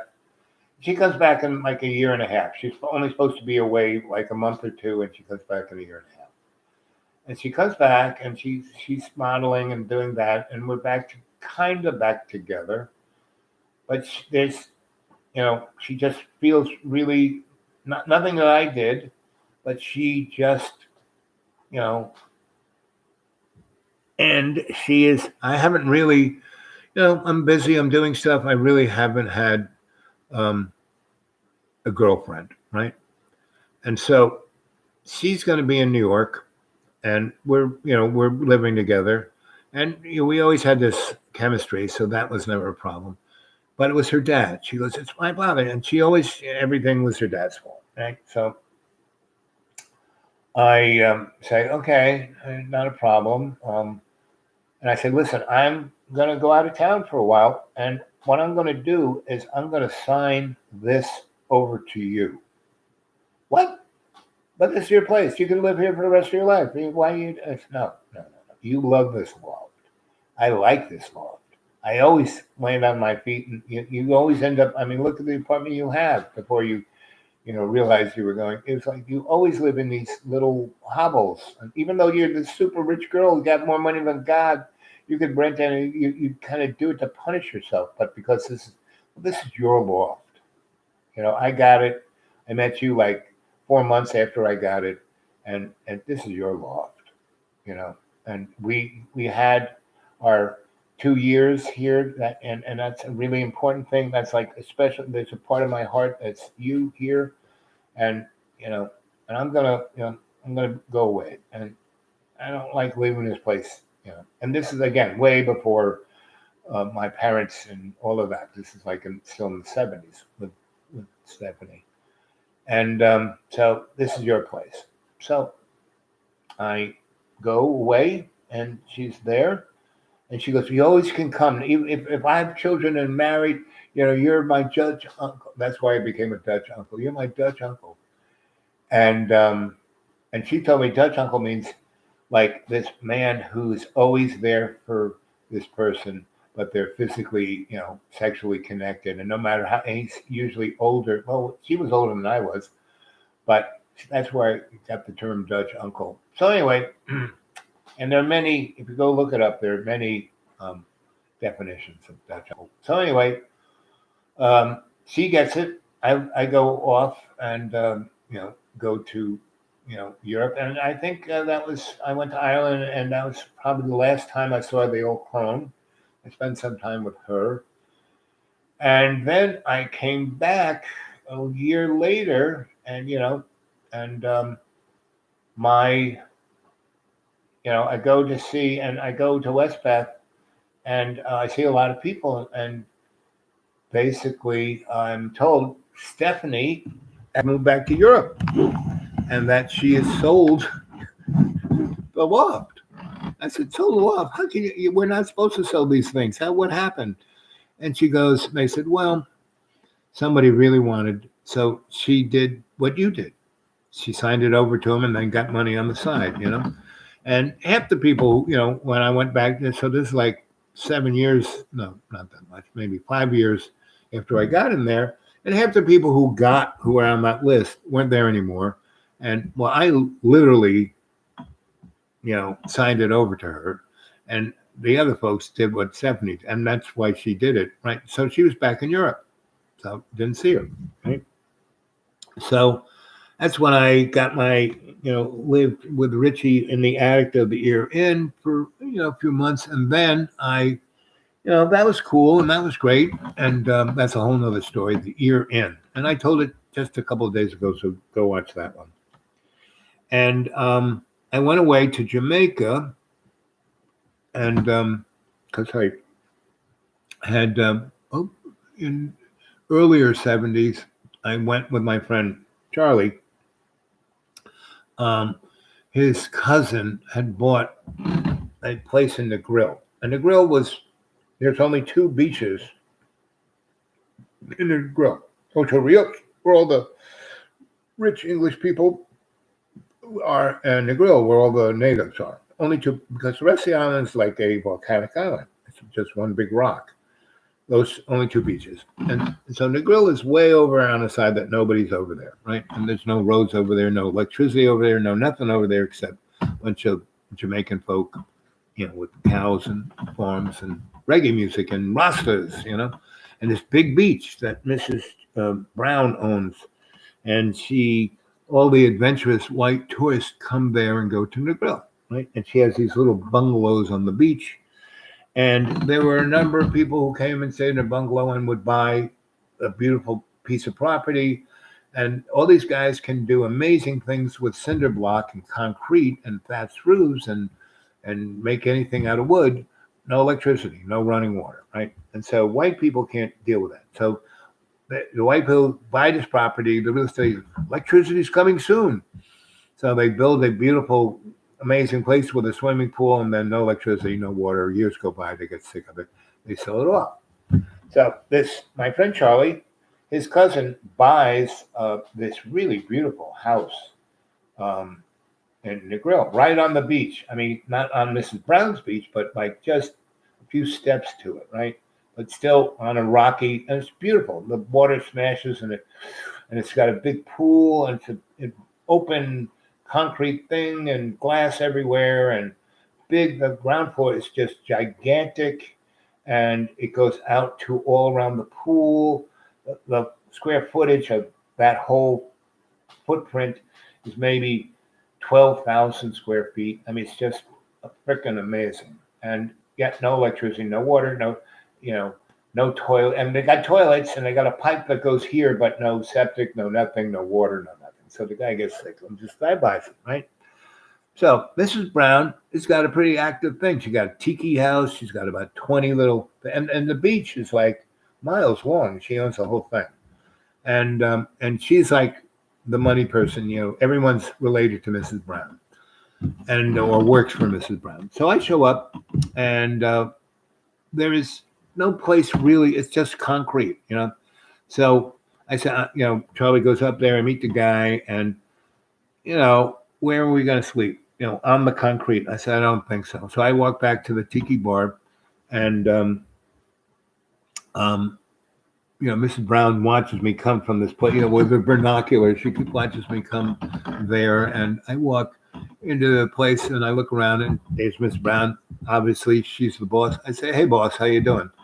And she looks at me. I said, you got any of these little shacks here for rent? She goes, oh, yes. You can have this one right here. Very nice. She goes, what are you doing up there? I said, well, a friend of mine, I'm sure I saw you with the binoculars. You saw us walk in because there were no roads there. The bus let you 5 miles there, and you had to, and I had a sense that, I've traveled a lot, so I don't travel with anything. Now I do. I fill the car up with my everything because I'm going to stay someplace forever, and who knows what I might need. But back in those days, nothing, right? I'd have nothing because whatever I need, I can get it there, right? I come with my Hawaiian shirt, a good pair of shoes, nice shorts, a bag with a few extra things, and that's about it. Right? A lot easier going through customs like that. So anyway, I said, he bought that. He wants to make it into a nightclub. And like I spilled the beans. She goes, what? I said, don't worry about it. You know, if he does anything with that place, it'll just make you richer. She goes, what? I said, yeah. I mean, look, you have everything. And she's going, you just walked in here. How do you know I have everything? Because I got my own binoculars, you know. Says, I don't see them. I said, no, they're called eyes. There's two of them, binoculars. I see things. She goes, you have the knack. I knew it. You have the knack. She puts her hand on my forehead. You have the knack. I said, yeah, that's me. I'm the dude. Just call me Dr. Dude. So anyway, so she goes, well, what should I do here? I said, just keep doing. You're doing great. You own everything. You run everything. Everyone, you're the boss. They all call you the boss. Why do you think I called you the boss? I heard them calling you the boss as I walked by. So she says, I like you. I said, yes, I'm going to be your pool boy. And she laughs hysterically because she knows what that means. And she knows that she doesn't even have a pool. So I said, listen, I'm going to get this, whatever he wants to do, I'm going to kind of get it going. But I'm going to get you two guys thick as thieves because it's much better that you're that way than being competitors. And you're the boss. I'm going to like really drill it into him that you're the boss, but he's going to be whatever that is. And like I said, it's going to make you a lot of money. So he goes, okay, instead of that shitty one, you take the one over there on the hill. It gets the breeze. There are no insects. We just built it. It's got a real floor. You know, it's actually got a toilet that kind of, you know, it's the grade A one, and there's nobody in it. And we're on the down season. And it's kind of right next to where the ladies make the food. So I'll tell them to feed you. So, you know, I've only been there like 4 hours, and I made it with the boss and, you know, made this United Nations connection between this really white, chumpy Jewish boy and Mrs. Brown, right? But he kind of works in the music industry. He really loves reggae, and you know, I see in him that he can make a go of whatever we do there, right? No electricity, no water, no septic, and no road. So, you know, so I have this, and they're up there. The next morning they come down, and my friend Charlie's like, I slept on the concrete. I said, listen, I got this big place here. I'm tight with Mrs. Brown, and I'm sitting at a table, and I have these little pasty things and coffee, and you know, and there's like a pound of pot next to me, and this lady's rolling up the splits for me, and you know, and I'm drinking rum and having an omelet, and I'm having a psilocybin mushroom omelet because, you know, in Jamaica, herb isn't against the law, right? Having rolling papers is against the law. That's how they get the tourists. They don't get them for the herb because everybody and this stuff is growing everywhere. That's not against the law. You know, getting it off the islands against the law. Having rolling papers is against the law. So everyone makes spliffs. You know, taking the big leaf of the plant and putting the lamb's breath, the little purple hairs from the buds in there. So this lady's on that, and I'm having, you know, psilocybin mushrooms because they come from the field over there from the cow pies, and that's not against the law, right? And there is no law there. There's no police. They don't have a road, you know. It's just Mrs. Brown. So I'm sitting there in the shade, the nice breeze, meeting these posses, and the rich guy, you know, my friend Charlie's cousin, the wacko music company Jewish boy. And it's like, and he's been there a week, and his body's killing him, and he's just going. Okay, I said, sit down, shut up, you know, have a spliff, you know, and make these two guys omelets. You want psilocybin or low test? And so anyway, we get that. We're sitting there, we're eating it. They had these great potatoes. They're like, I don't know how to explain them. They had cheese in them. They were like, they were like tater tots, but they had cheese in them and this other stuff in them that was just, and they had this nice vegetable thing and juice like you couldn't believe, and bananas and all kinds of fruit, and these pasties and psilocybin omelets with goat cheese. So anyway, we're having this, and I said, "Listen, guys, I got the nice grade A room here. It's got 2 other beds. Forget sleeping up there, because we can't figure out what to do if your bodies are hurting like that." I slept really nice. They have like brand new, great beds. They little rooms. We can. And the guy goes, "How much that cost?" I said, "It's free because you are going to be Mrs. Brown's partner. I'm nobody's partner." No, you don't understand. She's the boss. You're just going to be the guy who owns whatever we're going to do with that thing. And he goes, he's thinking, and the more he eats the psilocybin mushroom omelet, the more he's getting the picture. And he goes, "Okay." And now everyone's walking by going, "Senor Dr. Dude, how are you doing?" I mean, not in that accent, more Jamaican accent, which I can't quite do at the moment. And so, and I've only been there less than 24 hours, right? And so he's like, amazing, right? So Mrs. Brown's on the sofa, and I introduced them. And I said, "This is Mr. Brown, the boss. And this is Rick." I don't know where that came in my head, but I just thought of the thing Casablanca, right? And Rick was like the special guy, but he wasn't the boss, wasn't the dude, he wasn't the police chief. He was Rick. And I said that. His name wasn't Rick. So I said, and this is Rick, and this is Charlie, his cousin. And Mrs. Brown's a little confused because Charlie is blacker than, he looks Jamaican. He's not really looks Jamaican, but he's black and very tall.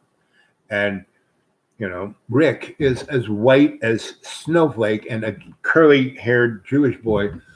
And Mrs. Brown is like, and she looks at me and goes, "You're just pulling my leg, you cheeky monkey pool boy. You cheeky monkey pool boy." That's what she,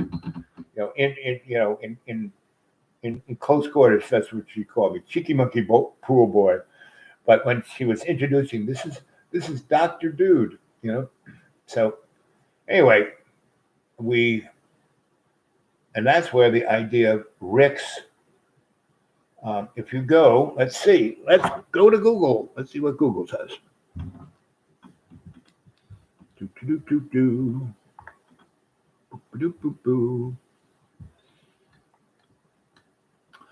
Rick's Cafe in Negril, Jamaica. Here it is. Rick's Cafe. You're not going to tell me what it is? Overview. Let's see. Overview. Does it have an overview? It's got overview, menu, reviews, photos. There we go. Photos. Come on. Let's see the photos. Yep, there it is.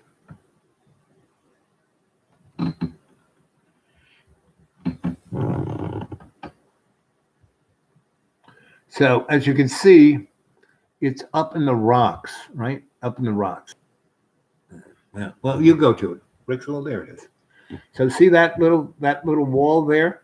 We built that. Those steps, we chunked it out of the rocks. We chunked it down so you'd be at Rick's and you could go swimming and boats could pull over. But when he bought it, it was up at this level up here. So we had the boys knock all of that out. And did all that concrete work. I say all that concrete work. This was all done back in the 70s. So it started out as this really nice, interesting, Rick's. See, there's, and they finally got a road. In there, and it's Rick's. And so it's grown into something bigger than what we did. So it was this doctor's house, had a pool. What we did was we made the pool into the bar, right? And we had a number of bars. We had one along the house that they already had a bar, and it had a kitchen, sink, and again had a stove, no gas, So no refrigeration. So, nightclub needs, disco needs flashing lights, needs a machine that can make crushed, and Mrs. Brown, she had generators and wires way far away. And so you didn't get to smell the gasoline or the noise. But she had a zillion miles of beach to do that. That spot didn't. And so what I did was um, we went to Kingston, right, which is the big port, right. And so they have dry docks and they have places that sell stuff for boats, and we went there. Mrs. Brown lent us her truck, and we drove to Kingston. She gave us, her everyone was her nephew or her grandson, and so she assigned a couple of guys who were good masons and carpenters and thatched roof guys, and they could do anything. I mean, they did plumbing, but their own kind of plumbing. Anyway, but they had no electricity whatsoever. So we went to Kingston and we went to where the shipyards was, and I was looking for large batteries, like for diesel engines, starting diesel engines, deep cycle batteries. And because even if we use generators, we could use a generator during the day and charge the battery up and run everything on low voltage, on 12 or 24 volts, right? So that was my brilliant idea. If we even had to use a generator, we could do that, because then it wouldn't be stinky and it wouldn't. It would be like a submarine, a World War II submarine, right? So I got as many good, not brand new, but good batteries that would hold a charge like a submarine. I got about 30 of them, big ones, like the size of a Foot Locker. I mean, big DC batteries, right? And they had alternators, and then I went to this place that had yachts, and they had everything 24 volt. They had ice makers. They had, all kinds of, appliances and stoves and everything you could freaking imagine. And they also had amazingly very efficient wind turbines, right? Not just the pinwheel, but a turbine, like the kind of things I was trying to design back at Cooper Union. And they also had this other great a sea turbine that you put there, and as the and Negril has amazing tidal, especially against this stone mountainy thing. We put concrete pillars in and put these turbines in the water that when the tide would come in, it would generate electricity, and when the tide would go out.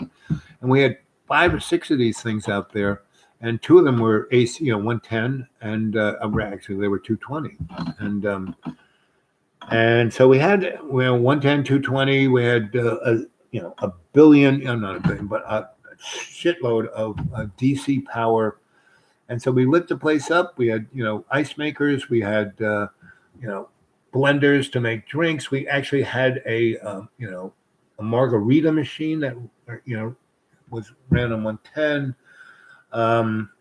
We had our sound system, and the disco lights were 24 and 110. And we found a guy relatively close that Mrs. Brown knew that would deliver us a large tank of gas, right? And then take it like was on a trailer, right? But propane, natural gas, compressed gas that usually take to a distribution place, and he would bring it there, leave it there. And Mrs. Brown, she had tiki torches running up gas, and she was using gas, and so they became more and more, and they actually got to. She looked at him as a son that had a skill set, because he had connections in the music. He worked in the music business, and so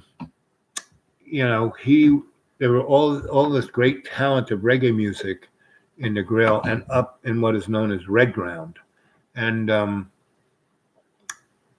so he was doing, and so they became partners. She's still the boss, but he was Rick, right? And that's not even his name. And so we initially tried to make it as close as Rick's of Casablanca, but it's obvious they went more towards latter and years went into the more colorful Caribbean look. Because what happened in the grill, so when I was there, no road, no electricity, no water, no road, you had to walk in 5 miles. So your average bourgeois tourist not going to go there. So this is in the early 70s and middle 70s. And I stayed there almost a year and got everything going. And Mrs. Brown really, when I said, this guy's going to make you a lot of money, he succeeds, you're going to do even better. And so once we, she really grabbed onto that idea. And Rick, that's not his name, but and I'm sure he sold this thing, he's no longer there because it changed so much. Negril is like, oh, it's so sad because the people there were so beautiful. They loved Jesus Christ. And they, and smoking herb was not a terrible thing. Everyone did. Eating, the old ladies ate mescaline mutton. They were the ones making the omelets. And it was just like heaven, right? And so I was there that year, right? And so what happens is I get Rick's going. It's really successful. More people come because people go back, wow, this is a great nightclub. And then there's Mrs. Brown and the Tiki Bar. They had a real restaurant. They had a lot of stuff. Mrs. Brown had a Tiki Bar out in the ocean, and it was like you were almost on a canoe, so it was great. It was charming. It was fun. It was amazing, but it wasn't what the bourgeois folk, they wanted a concrete floor. They wanted a toilet to shit in. They wanted, their crushed iced drink, they wanted, so she had connection, so all the food was made by the old ladies. It was brought up there, put in heat trays, and that's what people ate, and it was at this level. And then the people who made that stuff did a higher level on the beach during the day. So it was bringing everyone up. Everyone made more money. Everything was going great. And the year I was there, it was all doing that. And this is the year I went off and left Stephanie with the loft in West Bath. And so I was there a whole year, and everything, once the first 5 months of getting everything going, it just like clicked, and the crowd just came more and more and more. Then they made a road. That was the first thing they did, was made a road. So people, the people who were there had these penny cabs that would go pick the people up at the buses and drive them, so the people didn't have to drag their bags and this. Mrs. Brown made a lot more nice, fancier, cabins on the beach because she had the whole. It's like 6 miles long, big, beautiful, amazing beach, right? So that was that, and so within 8 months, and the winter season was coming on. They normally had maybe 500-600 people in that winter thing. People who had money and would spend it, and everyone made money, right? And Mrs. Brown made a lot of money. But the whole next year, it went up by 1,000%. It just went whoosh, like that, right? And the road made the big difference, and that everyone was working, and no longer were they just hanging out and doing stuff they liked doing. They, basically,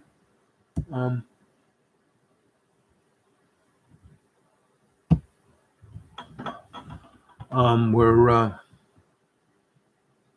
business people, and they were starting to lose that innocent, idealistic taste to them. Amazing stories. I love listening to my grandparents' family. Yep. So I'm there, and I've got to the point where I'm not doing anything. I'm not, not running anything. I'm the guy who's, I'm like being super Jamaican, just like, getting my mushroom. And I still have this really nice place. I'm not paying rent on it. I don't have to pay anything for anything because everyone there, their income has gone up 1,000%. The ladies who work on the beach, I am Mr. Doctor, dude. So, And I'm in the best of time, one of the better times of my life. And so I don't know if you guys know anything about Jamaica, but during that time they had, Manly was, they had a very socialist and then very super English imperial political thing going. So it was like this kind of thing. And so, the English owned and ran everything, held the power. And for like 100 years, everybody else was a slave. And Manly was trying to, bring liberty to everyone. Even though they were a free country, still white people owned everything and ran everything. And my last 2 months disappeared. I only bopped out the Russian bot. You're still there, Lynn. I see you. Amazing stories. I love listening to my grandparents' family. Then my last 2 comments disappeared. I'm here. Good night, Ben. Tennessee Fish. Tennessee Fish. You're still hanging in. So, and this, let's see, 4 hours, 10 minutes, another 10, 15 minutes, and then I'll say goodbye. So, I'm sitting, by this time I'm feeling no pain. What I'm doing anything. I have a medical practice. I am the healer on the beach. And I'm giving people massages on the beach, pretty girls, rubbing them, putting the oil all over them and reading their palms and their cards and their runes. And I'm making $100 cash every day just doing that, right? Not doing planning or any of that. So did that 5 months, got it. And like I said, I'm Mr. Dr. Dude. And, Mrs. Brown has adopted me as her oldest son. This is my oldest son, Dr. Dude, and she is like lightened up 100% because she's making so much money that she's not having to worry about anything. And Rick has become the administrator of everything, and he is happier than a clam. That executive nature of his, he's the guy who's like spun everything up, right? And the disco, Rick is like the best. And I got him to wear a white, like a tuxedo with shorts and bare feet. That was his look, right? Because he's, once he was there a couple months, he really got into being Mr. Barefoot, or his sandals, his tire sandals. And I was totally Mr. Barefoot, as I didn't go anywhere. The last 4 months there, I'd been, all I did was, be on the beach and put oil on pretty girls' backs and other parts of their bodies and read them and, make $100 easy or more, And and I didn't really hit the nightlife,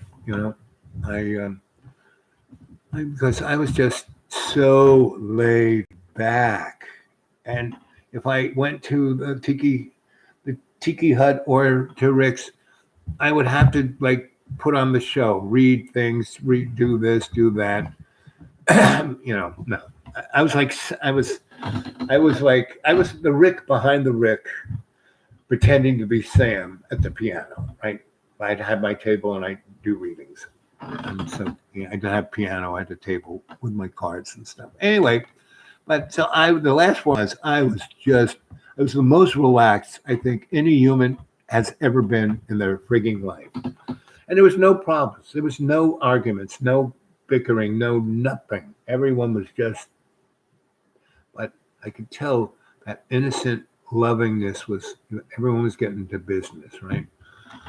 And so I was just, and that was another thing. I was like, retreating into this haze. And the other thing was like, I felt not guilty, but, when I first got there, the first 3 months was like unbelievably like you were in heaven, because like what was totally blew my mind. Everyone was super Jesus, right? And not like John, not like,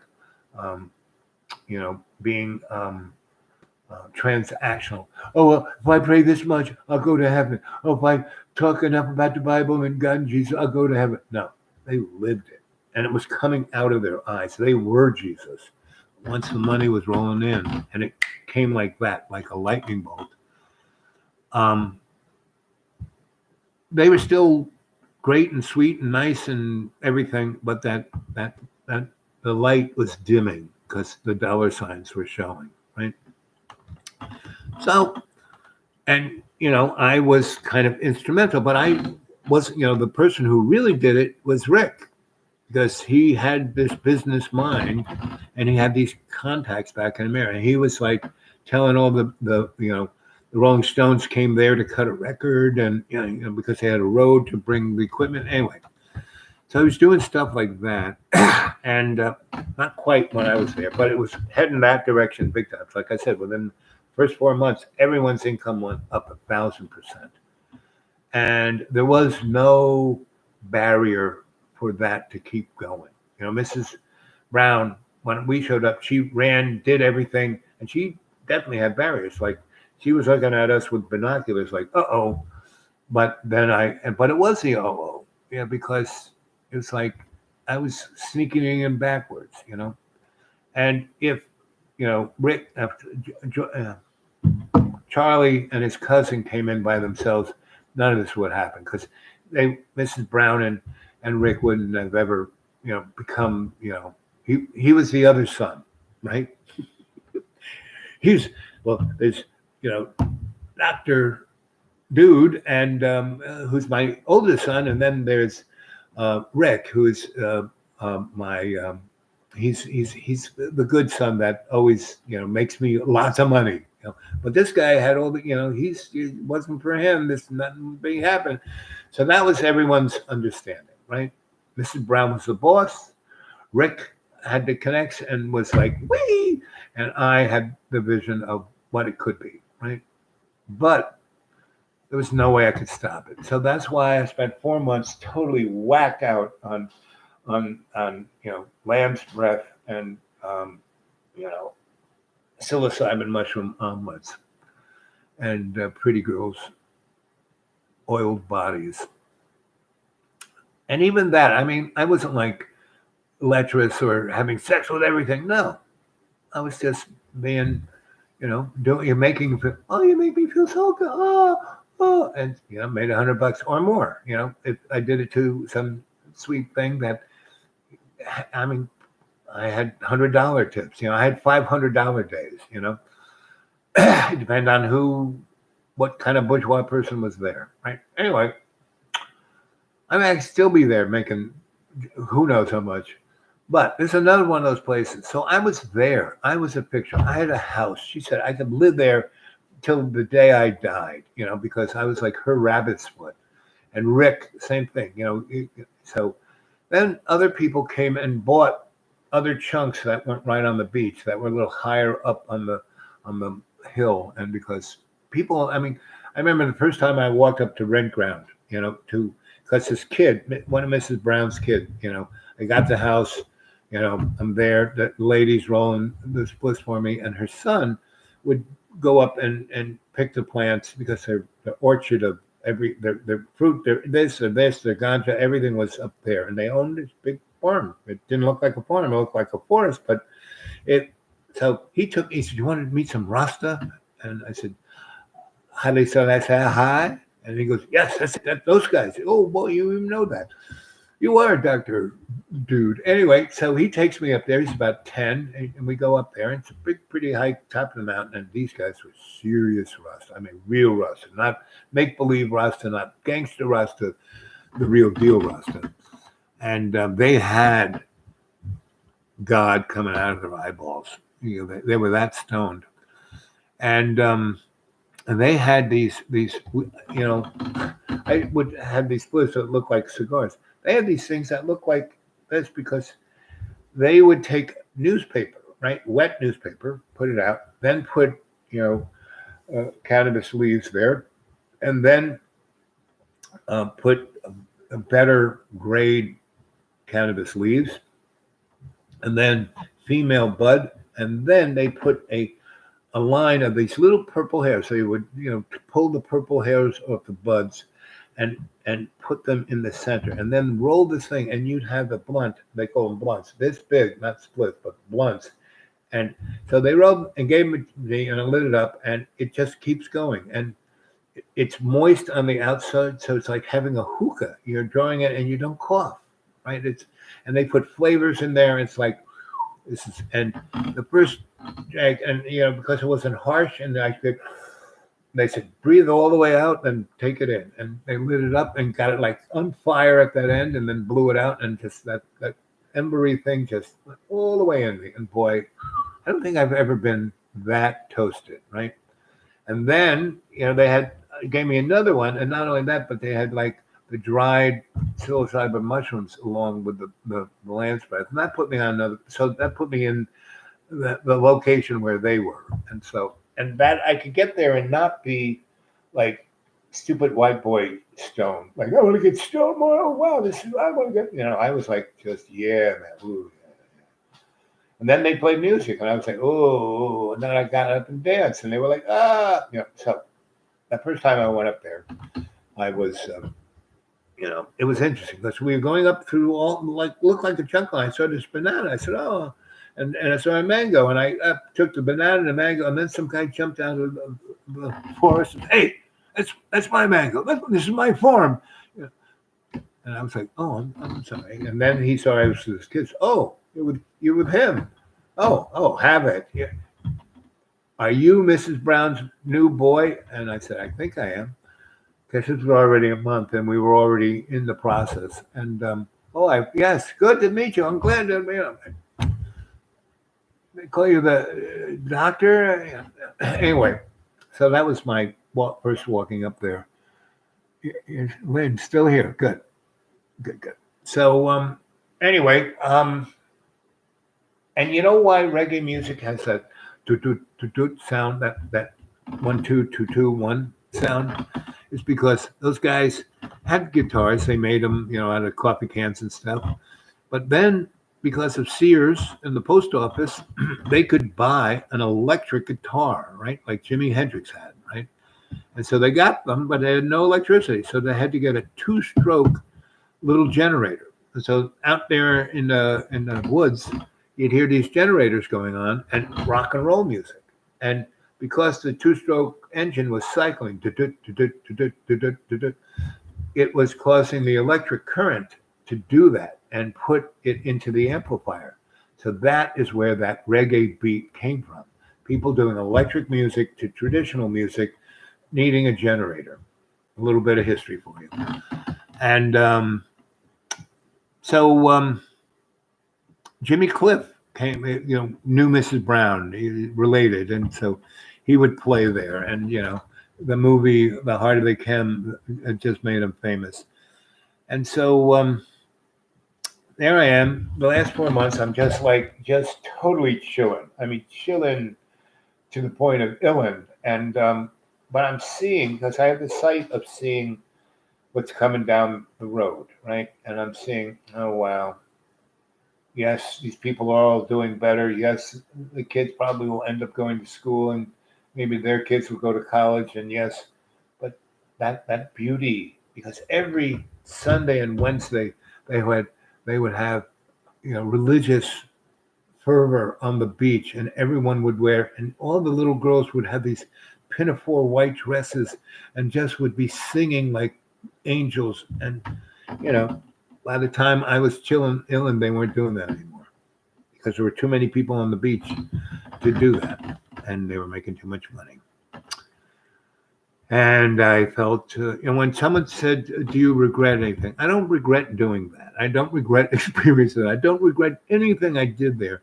But it was sad because it was like a locomotive going down a hill. So what happens is, so I'm chilling like it's chilling. The political thing is like brewing in Kingston and other places. But Negril was so far away, no big deal. But once the road came in, and once, the tourists came in, 1,000% more just in 4 months, they, the government kind of said, "Ooh, what's going on?" So they actually put a police/military, barracks, not in Negril per se, but on the main road, right where they made the road off. I mean, Mrs. Brown made so much money, she bribed somebody in the government to build a road into Negril, right? And so once that happened, they put, police/military barracks right there. And so anyway, I knew those guys. They would come, and they wouldn't be in their uniforms. They would come in, but they would still. I mean, they didn't have the military thing, but they would still have like their policeman jacket. But they'd still be wearing shorts and a Hawaiian shirt and big smile and patting everyone on the back and not hassling anybody. But they would come in, and Mrs. Brown would have an envelope for them, and Rick would have an envelope for him, and everything was fine, no problem. Even if people had rolling papers, not a problem. So, like I say, I'm chilling like I'm Ellen, and watching all this go down, and it happened so freaking fast. It was amazing, and so I'm really toasted, and so this political thing is starting to bubble towards this, but not really, right? So one day, it's a week where the weather is rainy, and and it's not sunny and warm, and there's a little coldness in the air, and it's like end of February, so it's really freaking freezing in America and Florida, even in parts of the Caribbean. So it's kind of reaching there, and so because people, no one books there. They kind of know about it, but if they show up in Jamaica and the weather doesn't look like it's going to be super duper warm and sunny and happy and whoop-de-doo, there would be a little lull, which is fine. Everyone was fixing things up and doing, building the next new houses and blah, blah, blah, right? And, working on their investments, right? So I'm just sitting on the beach, and I am so fried, so toasted, so baked that I'm floating off into the ground, or away, and I go, oh, I've turned into a balloon. So I look around and I see, in my house, right where old ladies are, and they would bring packages of vegetables and meats and ganja and whatever, and they would tie it up, right? So there was always a big pile of twine. And so I get the really brilliant idea that I'm going to go down the beach and sit under a palm tree, and I'm going to tie a string around the palm tree, and then I'm going to tie a string around my ankle so I don't float away, right? Because I'm lighter than light. I'm chilling to the point that I'm floating away. And so I go down there, and I start a little fire. That's why I walk down the beach, because this is where everyone threw their palm fronds, and palm fronds that aren't attached to a palm tree will go up like gasoline. So I make a nice little fire, and I have a big pile of palm fronds. I set it on fire, poof, and it's warming me up. And I have, a nice little box of, pasties, and I have, a little omelet of, psilocybin. I have about 6 blunts already, thing, and I have my nice little butane lighter. That's how I lit up the fronds, and so I'm chilling, and I'm leaning against this palm tree, and I'm just like hallucinating everything in front of me. And I kind of look down the beach, not from Rick's and Mrs. Brown's, like the town or the grill. But it's not quite a town yet, but where all that was. But from the other end, right? And the road they put in kind of comes down to the beach, and then and the plan is one day they'll have stuff on that part of the beach, so you can get on the beach from that road, right? So I'm right here, and I'm on the tree, there's everything over there, and then I look over there, and there's a vehicle like 3 or 4 miles, and it's coming down the beach, and it's just kind of coming this way. And even though it's a cloudy day, it's still hot, and because of it's not really bright, you can see the heat rising off the sand, and you can see the heat rising off the vehicle. And I'm tripping my brains out, so I don't even know what I'm seeing. And anyway, before I know it, this thing is right in front of me. And these guys jump out, and they have automatic weapons. And they're wearing polyester leisure suits. Now I'm tripping my brains out, and it's military vehicle pulls up, and they have they're called Baron guns. They're German. They're like the heavier duty version of an M16 made by Germany, and it's a pretty big. It's a heavy gun. I mean, you could take out a vehicle. M16 would just put holes through it. This thing would knock it over. I mean, like an elephant gun, and it's an automatic weapon. It has a big clip. Anyway, and all these guys got this. They are really super armed, like they're expecting to be, but they're wearing polyester leisure suits, and one's orange, one's blue, one's brown, one's green, and I'm like, I'm wearing the same clothes I showed up the first day on the beach. Man, I haven't bought anything else. I'm still wearing the same shorts, same Hawaiian shirt, no shoes, got a Fromm hat, and big beard. And I kind of look like, I don't have white hair. I have really dark hair. I look like Allen Ginsberg, right? Really long hair. I have very straight hair, and it's coming like below my shoulders. Big beard, big crazy eyebrows, and mirrored sunglasses, Hawaiian shirt that has holes in it, and stains from every meal I've had for the last 8 months, and my shorts, which were kind of flimsy to begin with, are like my junk is showing, and and I don't care, and no one else cares because I am the Dottore dude, and so these guys have no idea who the frick I'm, and they stop and they all point their guns at me like I am a they say get up, and I get up, and my leg is tied to a tree. I fall down.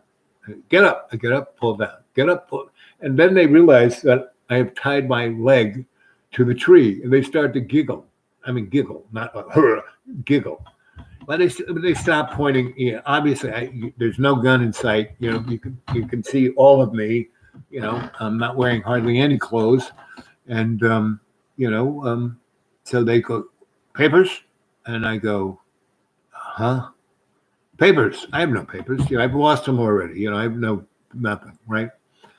I have no wallet. No, why? I don't have to pay any money for anything. I don't leave this place. It's like heaven. Everything's brought to me. I don't need to do anything. And so, and I've done everything I was supposed to do there. I did, and I did it in a way that it's like, Dr. Dude. Anyway, so a part of the triad. This is Brown, Rick, Dr. Dude. So they basically pull me over the truck and wire my hands together and throw me in the back of their military vehicle. Kristen Baker, hello. Have you been? Oh, the girl with the mask. Good to see you. Have you been on, or are you just showing up? Because we've been here 4 hours and 32 minutes and 19 seconds, and I've gone through many stories. Many. So anyway, so they throw me in the back of the truck like a bag of potatoes. And I'm thinking, okay, well, these guys are just going to take me out in the woods and blow me away, and I'll just be, fodder. And I'm thinking this way in the most, I'm not scared. I'm not like, I'm not screaming. I'm just like, so, okay, I'll be dead. Some mango plant will grow through me. It'll be fine. It'll be all good. Just got off work. Good girl. I'm glad you showed up. So, Kristen, do you know my email? The Dude Awake, and everyone else is here. The Dude, get a hold of me. dudeawake42@gmail. Dudeawake42@gmail. Dudeawake42@gmail. If you like this, you want to throw something in my PayPal, I sure could use it because I'm on the bob. It's one thing to live in the woods with $400 a month. It's when you got to drive around and do stuff, it costs money. In this world, it costs money just to do stuff. I try not to spend money and do stuff, but anyway. So there I am in the back of this, bouncing around, and they're sitting there in their polyester clothes with their heavy weapons. And instead of pulling off into the woods and blowing away, they get on the road and they drive down to the police department. Right? And they kind of, yank me up, take the rope off of my leg so I can walk and put me on my feet and walk me into the police station. And they go, do you know this guy's? Oh, yes, it's the Dr. Dude. Dr. Dude, oh, Doctor, how you doing? You know, I'm part of the triad. Mrs. Brown, you know, Rick, Dr. Dude. And they go, how long has he been here? Oh, he's been here about a year, and he is the man. He made us. He's a visionary, Dr. Dude.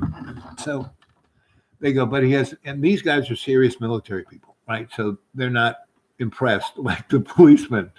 They just want the policeman to tell them that I'm not like some counter-terrorist.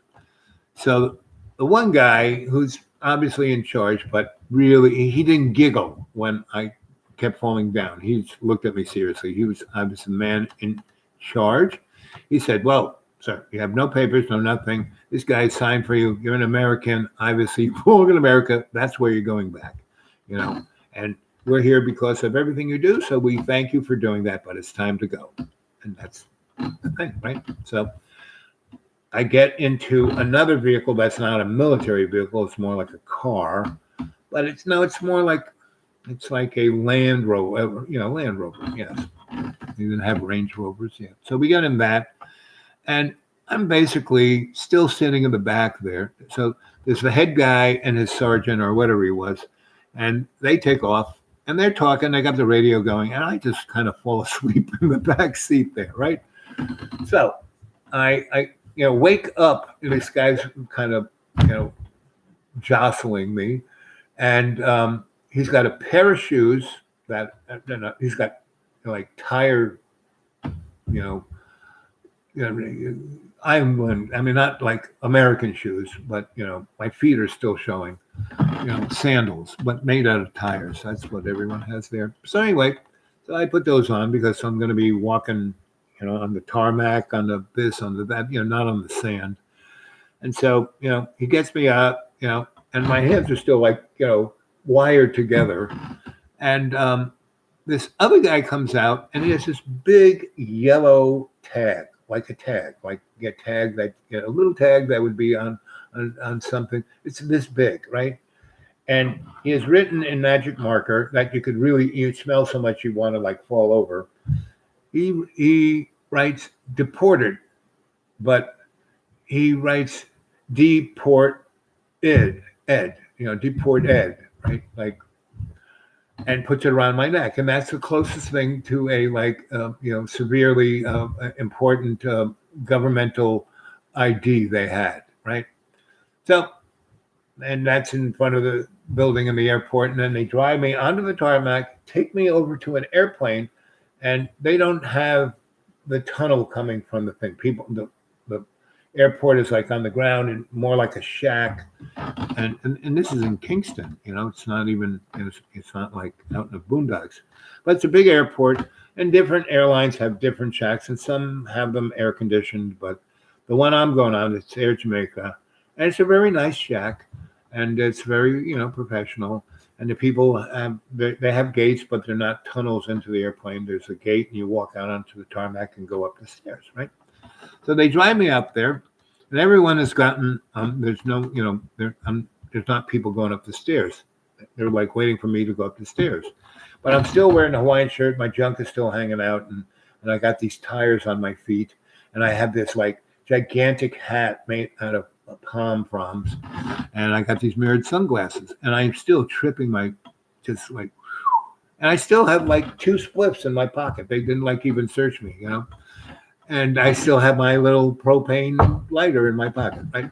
So I get on the thing, and there's this beautiful, Air Jamaica stewardess, and she, welcome along, sir. It says on our manifest, Dr. Dude. Am I pronouncing that right? So, yep, you got it.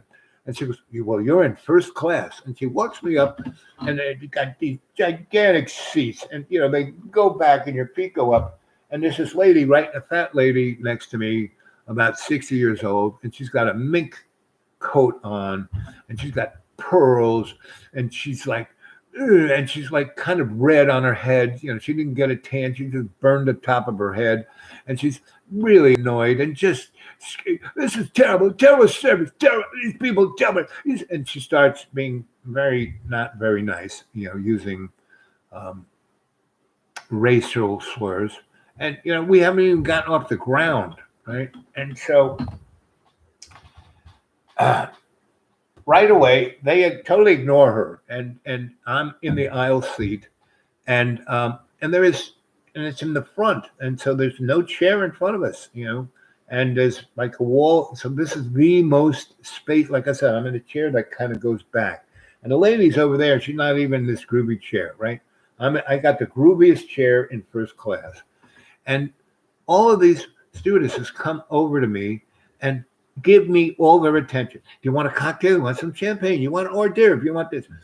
And so, but the lady's right over there, and she's, look at him, get it, cover him, right? And the girls are like, the more this lady gets upset with me, the less they're getting hassled by her. So they're giving me more attention, and she's getting more upset, and she's like, her mind is about to, and we haven't even taken off, right? It's a like 6-hour flight, or however, it's a bit of a flight from Kingston to New York City. So, and it's, plane takes off. I get to hear things. They put a blankie over me. I snore. I wake up. They have a cocktail ready. And I lift in my pocket. And I said, "It's okay to smoke here?" And the lady said, "Sure." I put the fire up the blunt. They don't even blink an eye. Lady goes apoplectic. Drugs. And I'm just.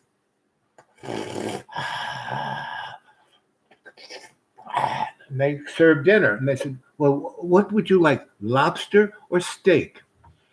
And I said, "I'll have both."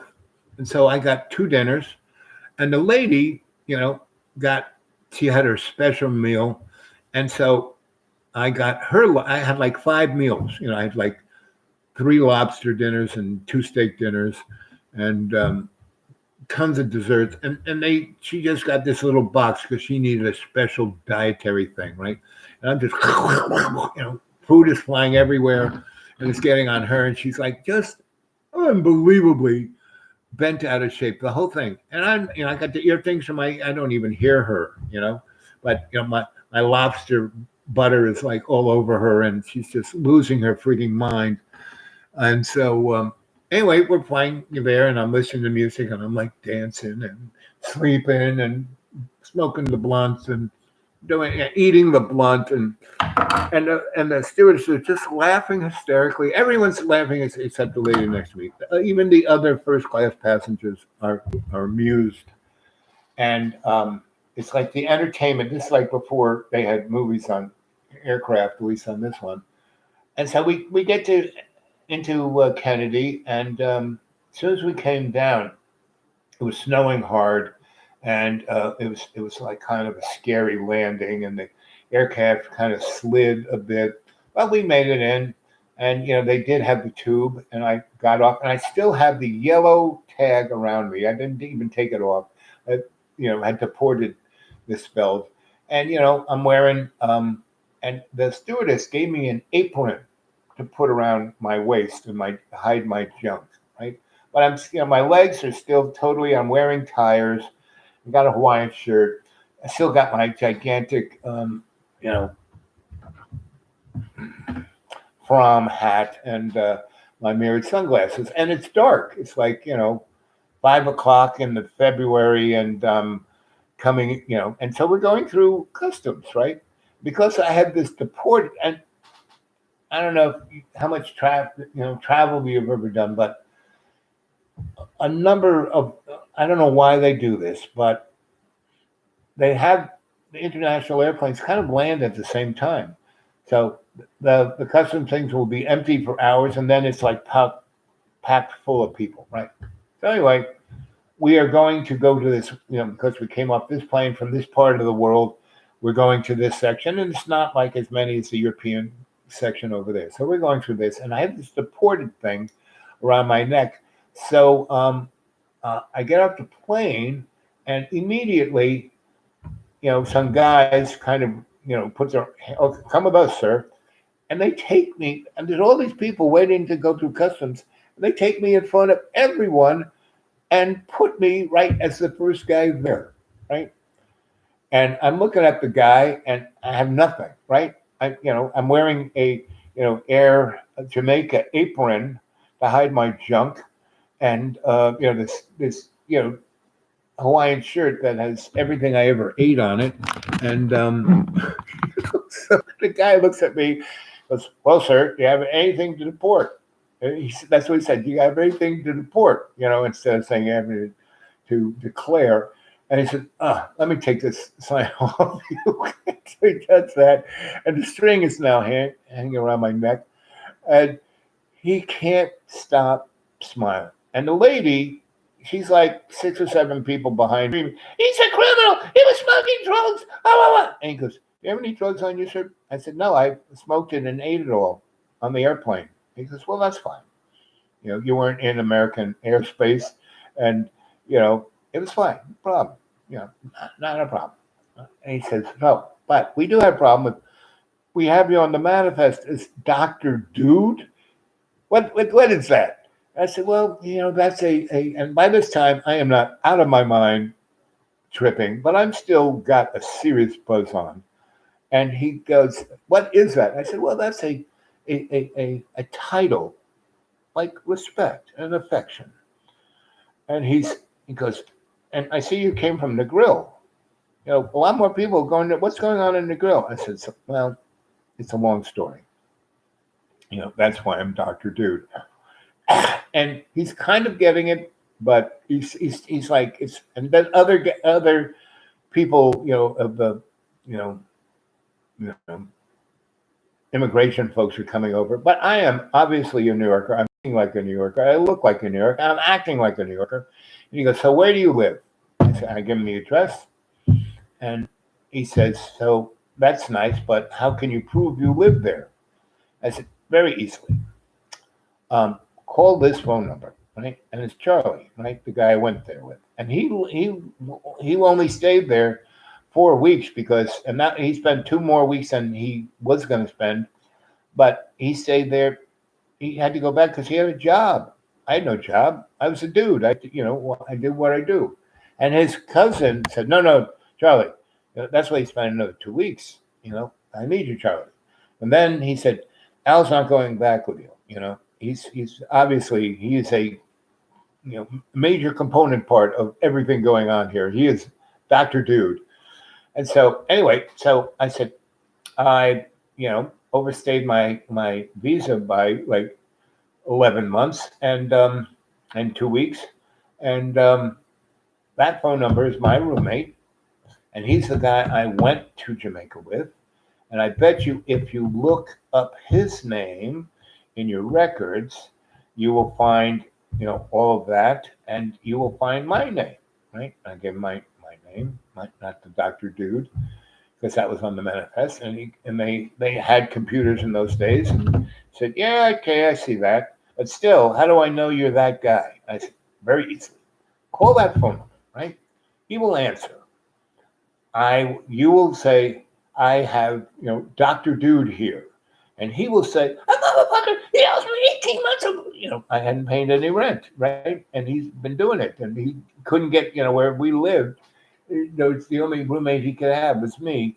So he would be a little upset, right? And so other things that I won't even go into between his cousin and he was just upset that he didn't get to stay there for a year, that he had to do his stupid waitering job, that he didn't have the guts. I said, "Charlie, do not go back. Stay here. Look what this is an adventure. See if I have the job. We're going to lose the apartment." "So we lose the apartment. Big deal. Well, so what kind of stuff do you have in that apartment that's not worth this adventure?" And he said, well, I got some clothes and I got nothing in there. And this is when I had nothing. I traveled so much. I really, I had a shop.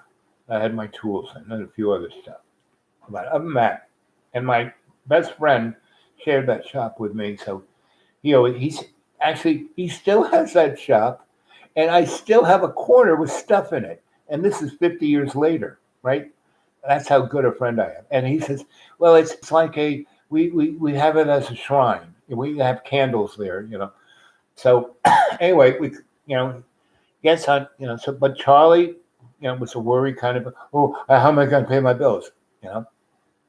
And so he basically went home after 4 weeks. He's paid two more weeks, and he the whole time, those 2 extra weeks, he was, and so he went back. And so I come back a year later. He's paid the rent. He didn't move out. That's when, I was like 50-50 whether he would be there. And he was.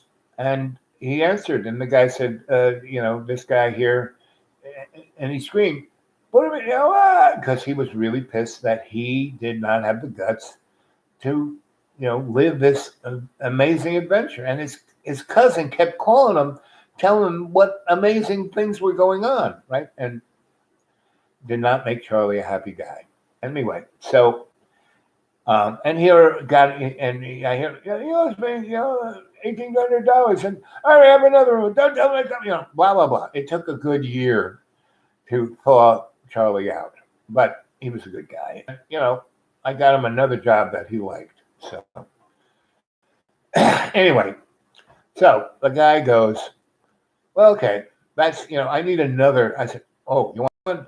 And everyone's laughing. And now the boss is there, and he's laughing, and he's saying, pointing at the apron I'm wearing and my tired shoes, and I have virtually no other clothes on in this big front, and no one else is getting to go because they're all there instead of being at other booths.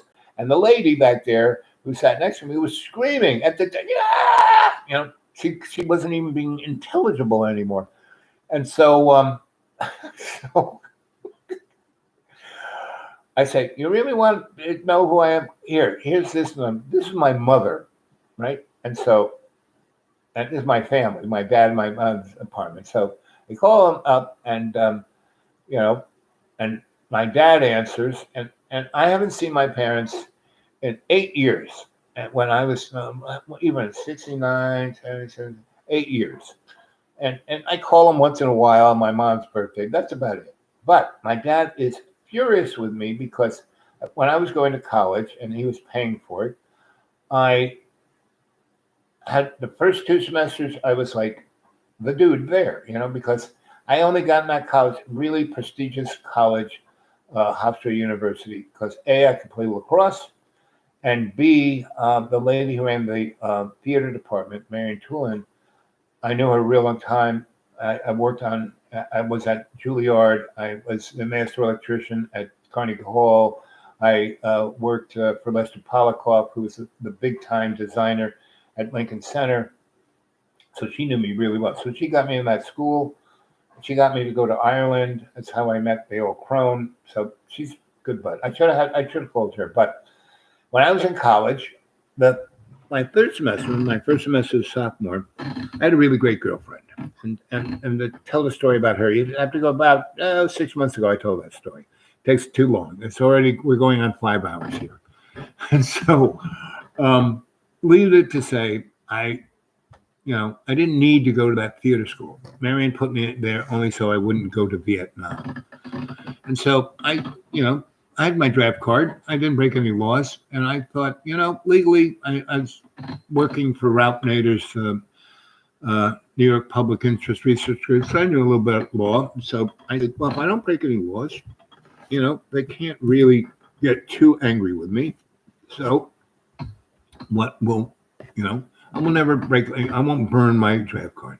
If I quit school, they have only one address for me, and that's my parents, right? So I'm at the burst. I'm on the line to sign up for courses, and I get there, and I said, it's too late. So if I don't, have my parents paid for this? Oh, yes. If I say I don't want to go to school anymore, will you refund that money? Oh, of course. This class I haven't even started, sign and drop ed. Sure, right back. Can I get the refund? Of course. You sign this piece of paper saying you're not going to go to school. And we're not. You can come back. You've got 2 years to come back, but this semester you're not going to go to school, and your parents have already paid. And you sign this piece of paper. You sign this piece of paper. You sign this piece of paper. Now I give you this one, and I'll sign it. You go to the the office, and they will give it to you in cash. I said, oh, good. So I do that, and I go there, and I get $2,800 cash, and then I disappear. Just disappear. I don't talk to my parents for at least 3 years, and then every time I call up on my mom's birthday, if she doesn't answer my phone, so I say, okay, and I explain to the guy, this is what happened, and the person who's going to answer is my mother, who will be somewhat cordial and, say, yes, that's my son, put him in jail. If you get my father, he will start cursing and, you will see flames coming out the phone, but you'll know it's me. And so the guy does, and my dad answers and flames come out the phone. And all of those guys, no one's working. There's like, 1,500 people who want to go through customs, and they're all over here listening to what's going on, laughing hysterically. And the lady over there is losing her mind, right? And the other people are starting to get a little agitated. So after that, the guy goes, okay, not a problem. You can go. You better go. We got to get back to business. This has been fun, but you got to go. And then I start to leave, and the guy who was the guy dealing with me, whose computer terminal I was at, goes, do you have any money? I go, no. He goes, well, where are you going to go? I mean, the guy was your roommate, wants you to go to jail. Your parents want you, to be set on fire. Where are you going to go? I said, it'll work out. He goes, it's February. We are in the middle of a snowstorm. It's like 5 feet of snow. What are you going to eat? You're basically barefoot. You got no clothes on. You don't have a coat. You got a Hawaiian shirt on. What are you going to do? And I said, it'll work out. And he goes and pulls out a 20, in 1973 or 4, whatever it was. It's like $50. And he gives me the 20, and he goes, well, this will at least get you a cab into the city to figure out what you're going to do. I said, well, thank you very much.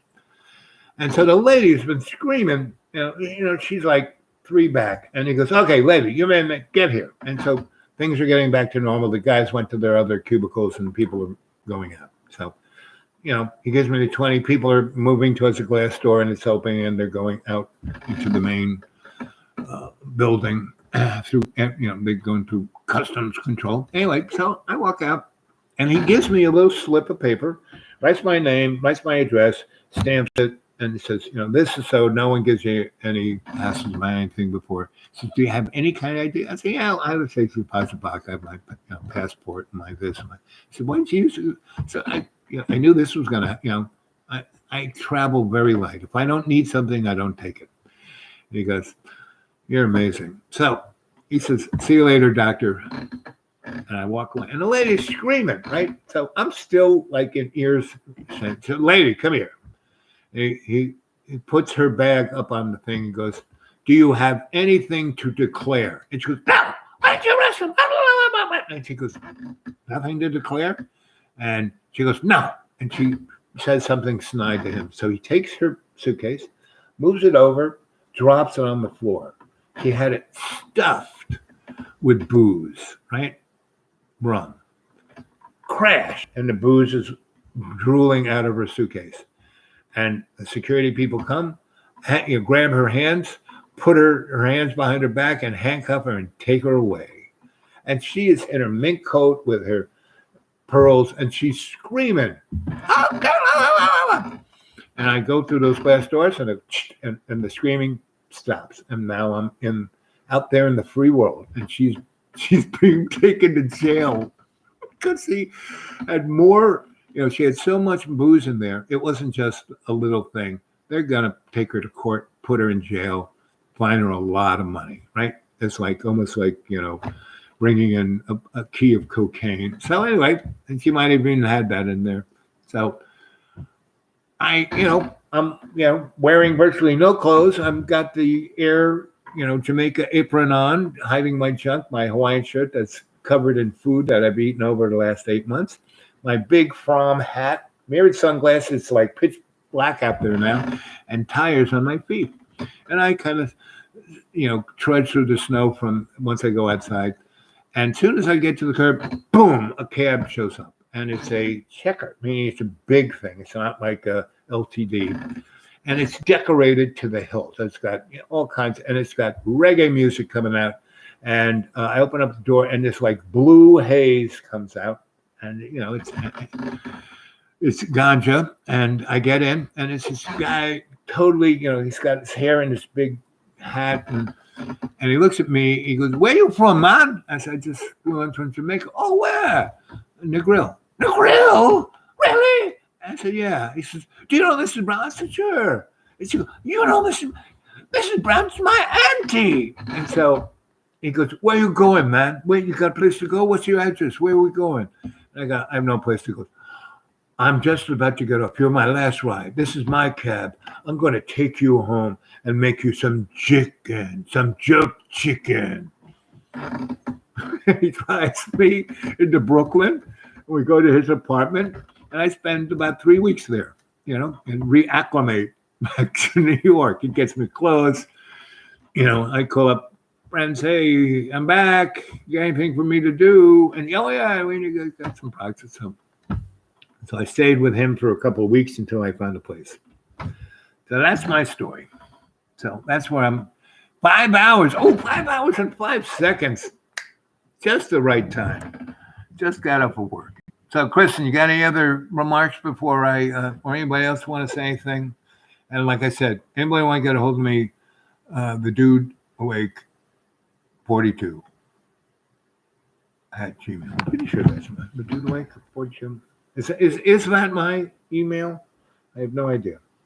But yeah, there's a pictures of Rick's, Yep, since 1974. There it is. Rick's.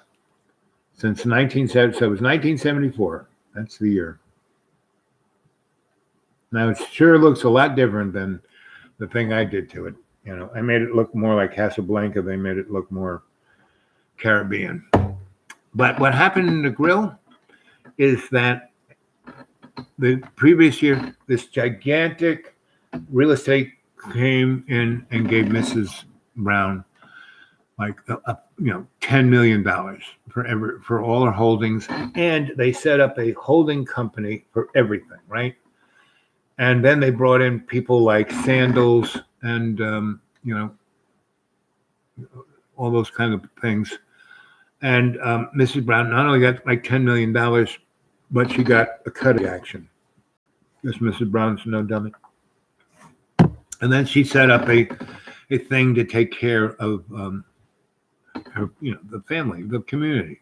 But it didn't work out too good because I never went back, but other people did. So Rick, I say someone connects with him, and he sold out too, big time. And he made a pretty dollar. And he stayed a little longer than Mrs. Brown. Once the corporation came in, she knew the handwriting on the wall, so she just took the big check and she got a cut of the action. And she, went to the real super duper rich people in the other side of Jamaica, and she hung out with the English folk. And so, but I heard that those beautiful little girls in the pinafores all became prostitutes and crack and drugs and you name it. And because there was what was it called? It was basically like the Lolita Express. All in the Grill turned into the Lolita Express. It was really, and all those people had all those beautiful farms up. They totally sold them out, built gigantic hotels, condos. So the Grill is just highways, nuclear reactor. It's like, and I'm Dr. Rick. I'm Dr. Dude. I was part of the triad of what New Grill became. Now, when I left, it was, if they had just stayed that, it would have been pretty all right. But that's where we are today, kids, in 2022. The whole world is gonna, not intimacy, but,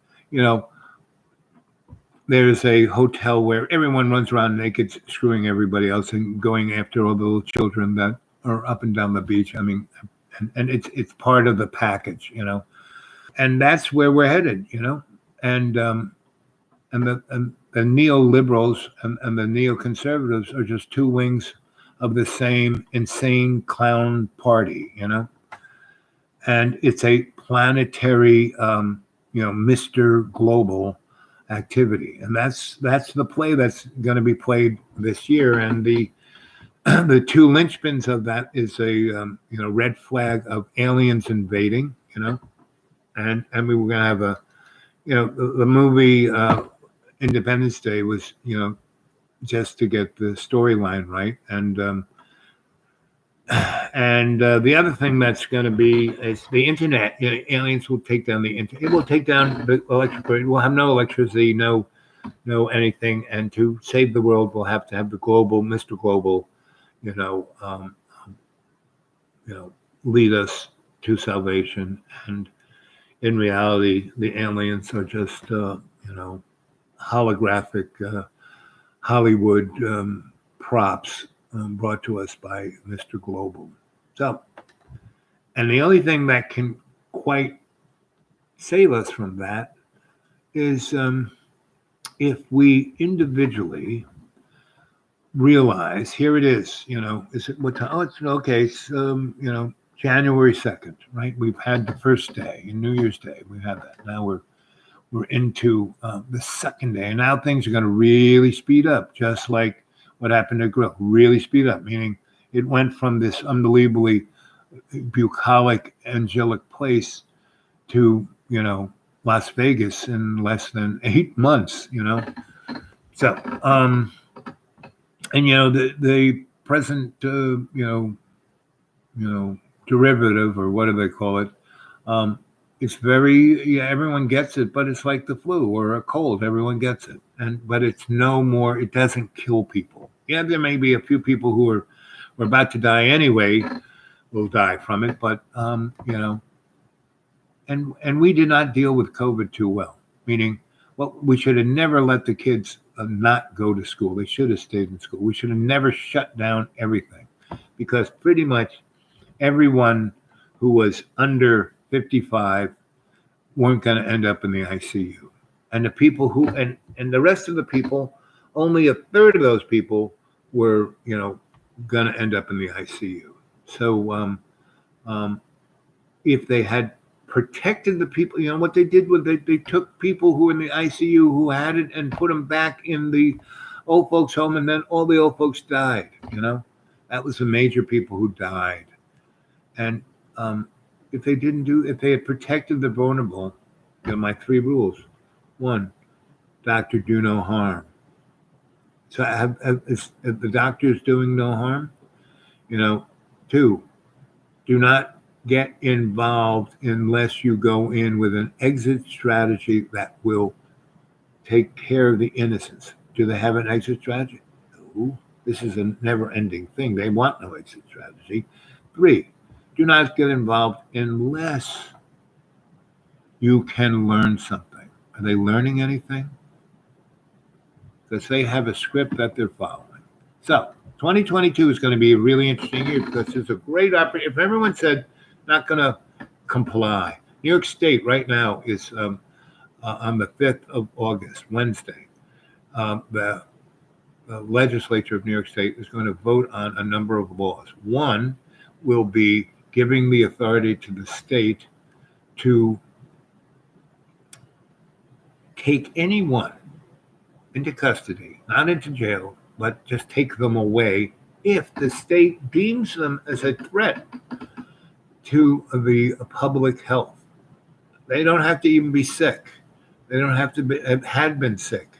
They can even be, jabbed, and still, if they are considered, a challenge to authority, they're gone, and it'll be rendition, not arrest. Rendition, mean taken away, no court, no judge, no jury, no lawyer, no phone call, just go on. That's Germany 1934. And it'll start with those people, and then the next people, and the next, and we'll have camps. We already got them. So there's that, and And then there's the alien invasion, right? So that's because the hidden hand, the powers that shouldn't be, they're at a loss. They're hanging on by the fingernails because we're in the Aquarian age, and they're the Piscean scum. So we're at a real positive. I mean, this can be a turning point for the betterment of all humanity. And we don't need to pick up a gun. This can't be a violent revolution because it'll just be, like the Who song, out with the old, in with the same thing, right? So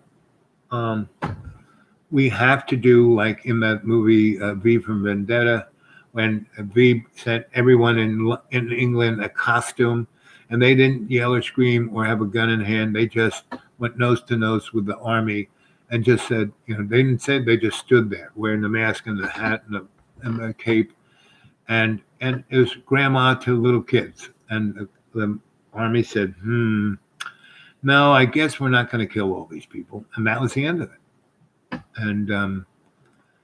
And we have dodged the bullet so often that it's pretty obvious that the real power, that's love's co-creation, is not going to put up with these clowns that much longer. So all you have to do, conscious intention. What is your conscious intent? It is to serve love's co-creation, right? For all our relations, not just yourself. Your life isn't about you. It's about the we and me. Another one, conscious awareness. Being aware of your, there's this military thing where you know you're 360, right? Hey, you got to know you're 360, but you also got to be aware about you, what's inside of you. You got to know you. So that's what it's got to be, right? So I'm going to go. I've talked for 5 hours, 10 minutes, and 50 seconds. I like that. And I hope you all enjoyed this. And I will see you later, alligator, right? Tomorrow. Whoops. Hit the wrong thing. Cancel. I gotta hit this one down here first. There we go. Then I hit this one.